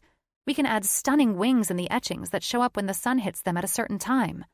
Maybe the wings will display under a starry night sky, and we can use backlighting to enhance it with more of an effervescent feel. I think we're right where we want to be. What brought up the glass dome idea? The etchings in it? Alex questioned. The receptionist mentioned she attended a wedding at one of the places my father and I designed together. We ran with a Crystal Palace-type feel, and I think that would be a beautiful and peaceful escape. We tame the illusions from the inside and transfer them into sparkles and things of beauty and hope. The meadow idea? Yellow being a peaceful color? Alex smirked while Cameron answered a call on his phone. Well, daisies are a happy flower. You said yellow at first. I don't know, it just came out. I'm not even sure creating an illusion of a meadow will work. I'll have to think about it some more. It's either a meadow that seems to go on forever and put seating in that, or fountains. Why not both? Cameron asked. Fountains won't work in a meadow. I chuckled. Maybe a river with small bridges throughout? Yes, that's it. We can make it vibrant. We can backlight the crystal-like dome and allow for that to be manipulated too. The panels of glass can be run off of solar energy and can move sort of like animatronics. Either someone's been whispering in your ear, or you are a psychic genius. You just nailed the meadow that Elena remembered in her coma. The dancing with the butterflies is a term she said her dad told her when she was younger. Alex looked at Cameron. Is this floor haunted? Cameron laughed. You're haunted and a jackass. He looked at me. It was very nice to meet you. And these ideas will be fantastic. Elena will cry when she hears about this, and that's to be sure. I have to go into surgery now, but where is Elena? On the maternity floor, holding baby Alexander. Oh, God. Cameron rolled his eyes while I laughed. No shit, man. And Brienne delivered the handsome little man herself. Cameron eyed me to see if Alex was bullshitting him or not. The expression on his face was as handsome as it was hilarious. Elena can tell you all about it. I smiled. Thanks for your time, Dr. Brandt. It was nothing. I'm happy to finally meet a woman who can keep this guy on his toes. He popped Alex in the arm and then moved into the hospital after hearing a page come over the intercom. That's the friend who attended your runaway bride wedding. Jesus Christ. I cringed. He's the one who saw the sex tape I played for our guests, huh? Yup. Alex laughed. And you're going to tell me all about the reasons behind that, more about this children's wing, and after we pack you up to stay with me... I think it might be a better idea if I check in and stay with the girls. Nah. Alex flashed me a smile I couldn't refuse. I'm in a group text with your girlfriends. Natalia says if I don't have sex with you tonight, She's calling in for backup and replacing my ass. What the hell? We spoke softly and moved into another area, but I still felt like my response was a bit too loud. Exactly. Cass said that Natalia is right. You need to get laid by your hot partner. And Sammy, is it? Yes. I hung on to the word, my expression probably looking like Cameron's, not knowing if Alex was bullshitting me or not. She had me send the group a dick pic. Okay, shut up. That's all BS, and I know it. I sighed. Let's get out of here. I'll see what the girls are up to and if they're heading out tonight. And you'd like to offer that room in your beach house for me again. I'd love to use it to escape another night from my crappy life. Crappy life? Alex scoffed. And then, suddenly, he held my hand. Your life just got kicked up a couple of notches because you're not being stubborn. We're going to enjoy some cocktails at the beach tonight. He pursed his lips handsomely and smiled. Sound cool? Sounds perfect. It really did. I was looking forward to escaping the coast and ducking out of another night of what I knew my friends probably expected from me. To go clubbing and face the guilt of listing my condo without them knowing. Alex may have had a conversation with my friends, but that didn't mean he wasn't in contact with them. And this entire thing was all their idea. Who gave a damn? I needed a breather. And Alex was being cool. I wasn't quite so defensive against the man after today's events. We did exceptionally well as partners, and he was turning out to be a bit more charming than I imagined he could ever be. I suddenly felt a tiny bit bad that I'd prematurely judged the guy. But let's face it, I was heading down a pretty dark road before the guy with an angry witch up his ass came in and rescued me for the weekend. Chapter 20. Alex. It was impulsive of me to take Brienne's hand in mine, but I didn't give a shit. If she didn't like the gesture, or me, she would have unquestionably pulled her hand from mine by the time we'd walked out to the Uber I'd called. I was no longer going to pretend that I wasn't captivated by Brienne. So, what was the shame in any of this? There wasn't any. Unless, of course, she wasn't feeling it. I had to think she was, because her hand was currently clutching mine in return, for the second time since arriving at this hospital, and it told me this was right. Holding hands like we were in grade school was pretty standard for me, though. What was entirely out of my arena in the department of emotions was when jealousy struck after she left the room and went to meet Cameron. I wouldn't have given two shits about any other woman nearly tripping over their feet when they met him, but in Brienne's case, this was more about Cameron being attracted to her. Jealousy. What a fucked up emotion, especially when you get all fucked in the head and consider your good friend a sudden enemy, even though he'd done nothing to deserve the title. It was apparent that I was twisted up with this foreign emotion when Jim, Avery, Ash, and the kids had shown up to meet baby Alex, giving me the excuse I needed to give everyone some space, and I couldn't get my ass down to Brienne fast enough. I thought I'd made a casual exit until Jake came in, who was working on call in the cardiac ward. As usual, he could sniff out bullshit from a mile away, and me telling everyone I needed to help Brienne so she wouldn't be overwhelmed with work was all he needed to hear to spread a massive smile across his smug face. There was no way in hell I wasn't going to be roasted relentlessly by everyone later. Again, who gave a damn? I knew what I wanted, and that was Brienne Stone. This jealousy nonsense could kiss my ass, though. Because of it, I probably looked like an ass to Cam and Brienne for ditching my friends so I could walk through the unit I'd already said the architects could figure out on their own. Yet there I was, all fucking smiles, while Cameron probably read me like an open book. I would certainly have to kick this jealousy out of the way, and the easiest way to do that was to ensure Brienne was mine, off limits to anyone who might find themselves feeling unexpected emotions toward her fun and snarky personality and those sultry jade eyes. "Nice SUV," Brienne said, as I finished sending a text to Elena to let her know that Brienne and I were leaving, and I told her the remarkable design features that Brienne had come up with on her own. I knew it would blow Elena away. "What happened to the rolls?" "I'm sorry, give me a sec," I answered her, after Elena texted me back immediately. I glanced down at my phone to read Elena's text in response to mine. Elena. You're kidding, right? Did you tell her about my coma and what I told you about why I drew that butterfly for baby Joe? Alex. No. I wouldn't have sent a text the length of a novel to explain if she knew. Jake. Dude, chill the fuck out. Alex. Fuck. Did I just text Brienne's idea to the goddamn group text? Colin. It was ducking beautiful, all 500 words of it. Jim. I will kill you for starting this, Alex. I smiled, realizing I'd accidentally texted on the group string that Elena had set up a while ago when she and Colin had announced her pregnancy. With Colin and Jake on this string, both pranksters, knowing that Jim and I hated when these texts blew up our phones once the ladies got going with GIFs and emojis, I knew this would never end. Now I was at the mercy of my friends, who were well aware that I was leaving with Brienne, and they knew something was up with me. Alex. No shit. Sorry, I didn't think I texted on this group string. Either way, now you all know. Brienne nailed it. You're going to love the concept she pulled out of her ass. Colin. She pulled that shut out of her ass? Jake. No shit. Or are we saying shut now? Ash. I have chills reading it, though. Avery. Me too. Jake. Me 3. Colin. Duckin' A. Me 4. Elena. You guys can be such idiots. Alex. Has Jim thrown his phone across the room? Avery. Ha! No, he's holding the baby, and I muted the text string on his phone. Jake.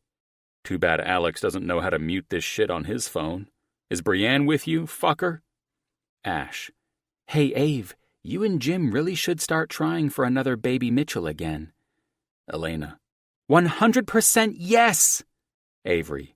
LOL, and we'll use this string to announce when we start trying, LMAO. Jake. OMG, LOL, FTS. Alex. Okay, I'm out. Holy shit, what did I start? My phone would officially be blowing up until tomorrow. Elena. What does FTS mean, Jake? Colin. He's ducking with you. Jake. Ducking? Duck? Shut?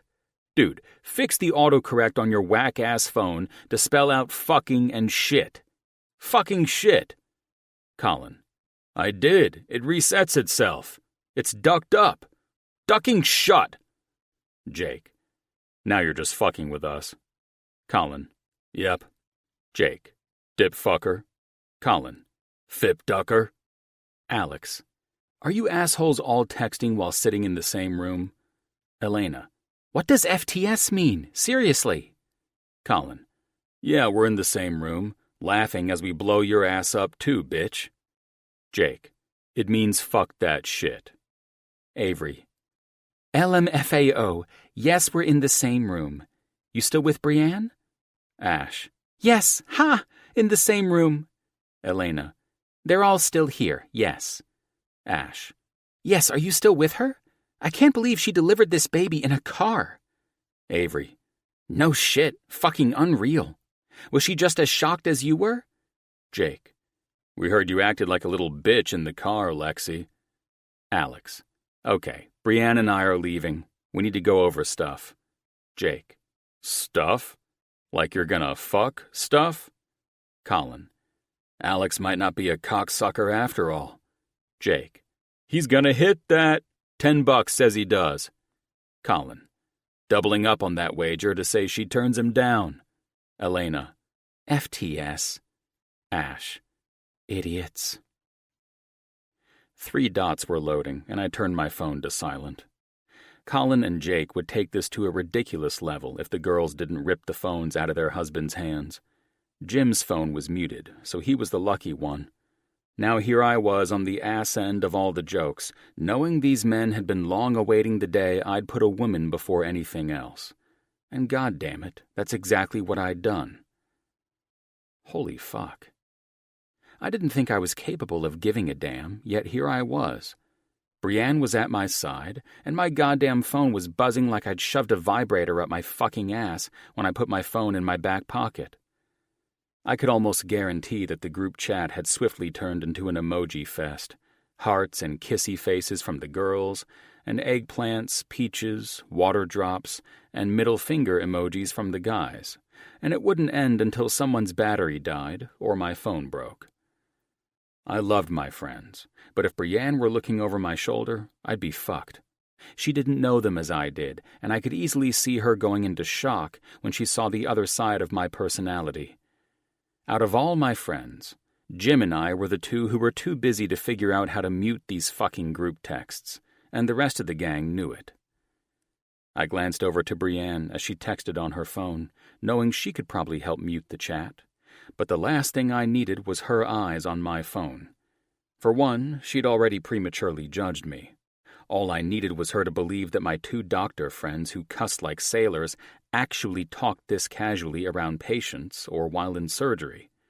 She'd likely believe their bedside manners were as foul as their mouths. "Everything okay?" "Shit," Bree chuckled, and it was musical. It made me smile at the fact that I enjoyed her on a level I'd never experienced before with a woman.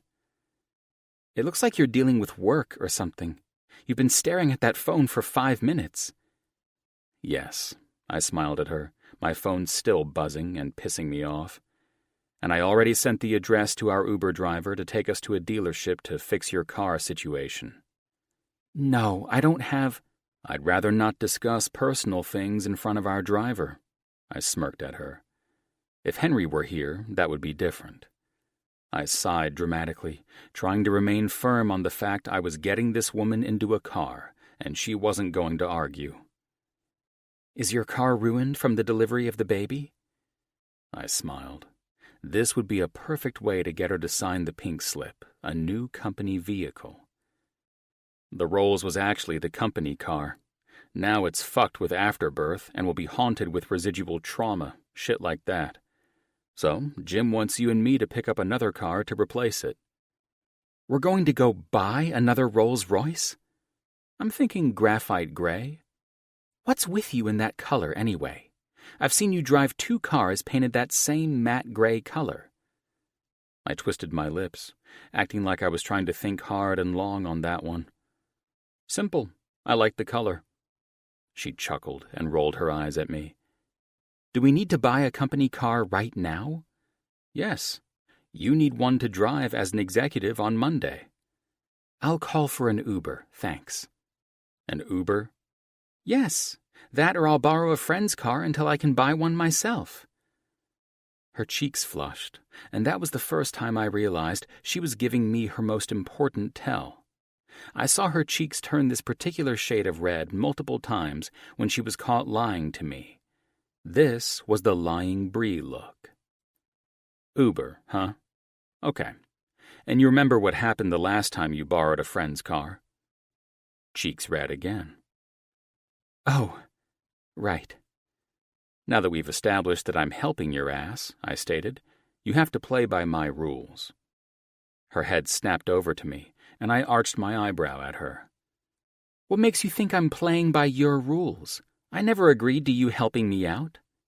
"Yeah, you did," I said, as the driver pulled into the Mercedes dealership. Brienne's face was perfectly unreadable now, but I didn't give a shit. This woman got to me in ways I couldn't rationalize. She was the calmest human being on the planet when forced into a labor and delivery situation. Then she blew my fucking mind by visualizing that pediatric ward as if Elena were out there telling her everything Colin and she had gone through in losing the baby and the coma. Their relationship barely survived all of it. Brienne and I hadn't had much time to develop any form of attachment for each other, but I loved the way she made me feel whenever I was close to her. I would gladly take the burden of a shitty situation from her and expect nothing in return. Seriously. This woman could ask me to give her the moon, and I knew I'd probably find a way to provide her with the damn thing. Explaining all of that to anyone, or even myself, was pointless, because this shit made no sense. It just felt right, and felt good. "Why aren't we replacing the company car?" she questioned. "Last I checked, I didn't see any sort of model made by Rolls-Royce on this Mercedes lot." I grinned. "Last you checked? You mean when you were here last, turning in the keys to your lease? How do you know about that?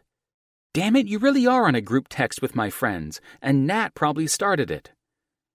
I wasn't, but I'm thankful you fell for that line of shit from earlier. Quiet, sweetheart, I mocked, and this time when I took her hand, I weaved my fingers through hers. Act a little bit bitchy. We can't allow this salesman to think, "May I help you?" The man eyed Brienne and me like we must have been lost, so I put my arm around her and pulled her closer to my side. That's when I realized we both looked like we couldn't afford a goddamn used car that was totaled in the back lot of a salvage yard. I smiled with the knowledge that we'd rushed out of the house, not ready to go anywhere. I ran my hand through my hair to validate I hadn't even styled it. We probably had some placenta or something smeared on our shoes, too. Well, this should be funnier than shit. This man had better hope he's not an arrogant ass, or he'd be losing out on a hefty commission today. This is a new car dealership. If you tell me your budget, I might be able to make some calls and see if I can direct you to another car lot that can accommodate you. I truly couldn't believe my ears. It didn't take a genius to know that in a sales position, you should never underestimate your customer. We could have hit the lottery, and the first place we came was here, but he had the nerve to act as if we didn't belong. He obviously hadn't seen the movie Pretty Woman before, and even though I was positive the dealership's owner had trained their salespeople to know better, I was going to make this guy squirm. Brienne's arm reached around my waist, and instead of being mortified, I watched fire light up her eyes. She was sexier than hell when she went to bitch mode. "I'm Bree, and this is my fiancé, Logan." Brienne smiled and extended her hand to shake the salesman's, forcing him to return the gesture. "Nice to meet you, Bree. I'm Richard." The dude was definitely taken by Brienne, so that was officially the only thing this idiot and I had in common. I smiled when Brienne gave a spicy look in return, and her eyes lit in humor while she brought her hand back around my waist. "Richard." She hung on to the word, prompting me to wait and see if she was about to say what I wanted to. "Maybe call you Dick?" She read my damn mind. I bit back a smile when Richard's eyes widened and his cheeks flushed. He was obviously insulted that Brienne would make such a suggestion. It appeared that Dick didn't appreciate being called what he was, a fucking dick. "You'd be the first to do so," he said, giving in to Brienne's fake Rolex smile. "Well, sweetheart," I sighed, and since all I'd done lately was smile, I gave Dick the best one I could. "Excuse me," Richard glared at both of us. "I think you two should consider another dealership." This guy was a straight-up fucking asshole. "Bummer." She looked up at me and fake pouted. "I really wanted that showroom car, too." I studied her fake smile and arched an eyebrow at her. The woman was pissed that the limp dick salesman had insulted us. She was also seemingly thinking that picking out the $120,000 AMG sitting in the showroom would get us out of here. I smirked at her while the moron snickered to himself. This motherfucker is really treating us like we're trash. "You really want that one?" I asked Brienne. "I mean, it does seem like Dick could use a long and stiff commission." I would have been the first to admit that Richard and Dick jokes were corny, and probably only funny when I was a kid, but I couldn't resist clowning this idiot for as long as I could. "Well, it's not like we can afford it anyway," she shrugged. "And poor Dick wouldn't get that huge commission." "That's what I'm contemplating," I returned. "Do we pick a car that gives Dick a bit of softy, or help him out by picking a car that will give him a big, thick one? It will depend on whether you want that showroom car or not." Brienne's face flushed while I worked to pull as many limp dick jokes from my ass as I could. These gags weren't my area of comedic expertise, but Bree and I were on the same wavelength, and there was no choice but to roll with it and amuse ourselves. "We can't afford it," she shrugged. "Regardless, I don't think Dick wants a hard-on. Oh, I mean a hard one. A hard sale. For God's sake, woman. I smiled at her as she was beginning to unravel. You mean Dick wants a big one? Because let's face it, the commission on that AMG will be ridiculous. I looked back at Dick Face. Dick's a man, and all men want a big one. I think I'd prefer to be called Richard. Too late. You probably shouldn't have acted like a dick when you first greeted us. I understand that, she said, seemingly reverting to her business self. It's all too much. We can't afford what Dick probably needs. Hefty, soft, or firm. She eyed me with those beautiful, bashful eyes of hers. Let's go, she mouthed with a lethal glare. I ignored her and looked at the pissed-off salesman, rubbing the red beard on his cheek. Hold up. Is this true, Dick? I asked. Do you want a good, stiff bonus, or no? I don't know where you two came from, but your Uber driver left you.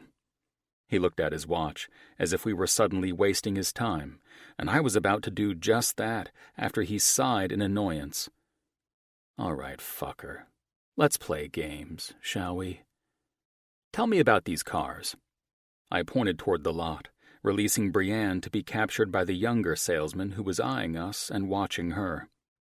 He'd get our money if he could manage not to treat us like we had leprosy. After close to an hour of me and this man, sweating it out, me dragging him car to car with some stupid reason to keep him out under the hot sun, Dick finally lost his shit. Bree was inside the air-conditioned showroom, having coffee with everyone in the dealership, or maybe she'd left. Where was she? I have to take a piss, I told the flustered man. Fire up this C-Class, cool it down inside, and we might take it for a test drive. Listen, Dick said, pissed off. I don't have any more time to waste with you, sir. I'm not firing up this car. You and your lady friend should probably leave. I narrowed my eyes at the man. You suck as a salesman, you know that? Whatever. He rolled his eyes and locked the last vehicle he'd shown me. And call me Richard. Your crass insults for the name Dick prove why I knew you were a waste of my time since you walked onto my lot. I know. That's why we acted like idiots and worked up every last tacky insult for the name Dick. I followed him into the dealership to see Bree's dimpled smile, 3 men obviously enjoying it as much as I did, and 2 young women were laughing. The man I'd pissed off snapped at the 5 younger, college-aged salespeople, prompting them to get their asses back to work. Where was the fucking manager in this shithole? I wanted to give the young salesman who put that smile on Bree's face the commission, but fuck if I was going to help the dealership out if this prick was running the joint. Where's the manager? The finance manager is in his office. Our owner and manager take Saturday off. So neither would be of use to you, the jerk-off answered. I smiled when I walked over to a brochure and realized that this dealership was run and operated by a man I knew. What were the odds that James Faltino owned this one? I'd acquired his wife's boutique salon on Wilshire Boulevard when I worked at Mitchell & Associates, and the couple were 2 of the coolest people I'd met in a long time. Too bad that Richard the Dick couldn't just do his fucking job. Then again, I would be doing James a favor by secretly shopping his business and cleaning house on his shitty employee. Brienne might even feel somewhat better, seeing for her own eyes that shady employees happen to the best of us CEOs. The fact I was blessed with luck and also the gift of sniffing this shit out was just a perk. "This is James Faltino," James said when I dialed his number. "Mr. Faltino, this is Alexander Grayson. I'm at your dealership, sir." "Oh, Alex, I'm sorry. I don't pay attention to the caller ID. I'm too old." He chuckled, that raspy sound I remembered from drinks and dinner the night we acquired his wife's business. "You're at the dealership?" "Yes, sir. Fantastic place. However," I looked up to see all eyes on me, except for the dickhead who'd stormed off. "You and I might need to go over a few things that need tweaking." "Now you have me nervous, Mr. Grayson," He laughed. Nothing to be nervous about, but I will need some help getting to your finance manager so I can have the money wired over to buy your showroom AMG. The white one? I glanced around and chuckled. The only one. Mr. Nodder should be there. He doesn't take lunch breaks on Saturday. Do you have a salesman named Richard? Richard Langley? Langley? Fuck me to hell. If only I'd known Langley was Dick's last name an hour ago. Excuse me, I called out to Richard, who was staring at his phone across the showroom, ignoring me. Is your last name Langley? Who exactly are you speaking to? Richard snapped. You have got to be kidding me, I heard Faltino growl. Does he know who you are? That man did not just speak to you that way. I'm mortified. Don't be, Mr. Faltino. I tried to be as reassuring as I possibly could. He doesn't need to know who I am. I narrowed my eyes at the asshole who was marching over to me. You can inform him on Monday, though, if you wish. Give me that phone. I don't believe you're talking to Mr. Faltino. Richard's phone rang, while Lucy Faltino greeted me on my end. Do you need to get that, Dick? I taunted the man, while Lucy told me to give her husband a minute to handle the employee who just got his own ass fired. Richard took his phone out while I went back to Lucy. Hey, Lucy. I smiled into the phone.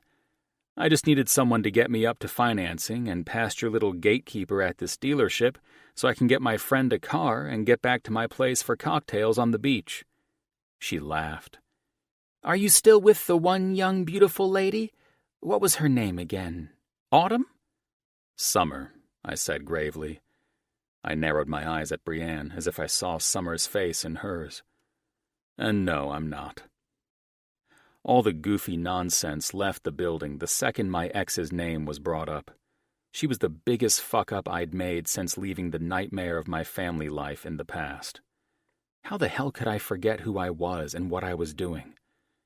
There was no fucking way in hell I wanted to go down this road again, and Brienne's smile had already told me that it was too late. Fuck. I dragged her in, and now I would have to deal with it. The difference was that Summer was Jim's old secretary. Brienne was my goddamn partner. Chapter 21. Bree. I wasn't sure what had happened to change Alex's mood from the time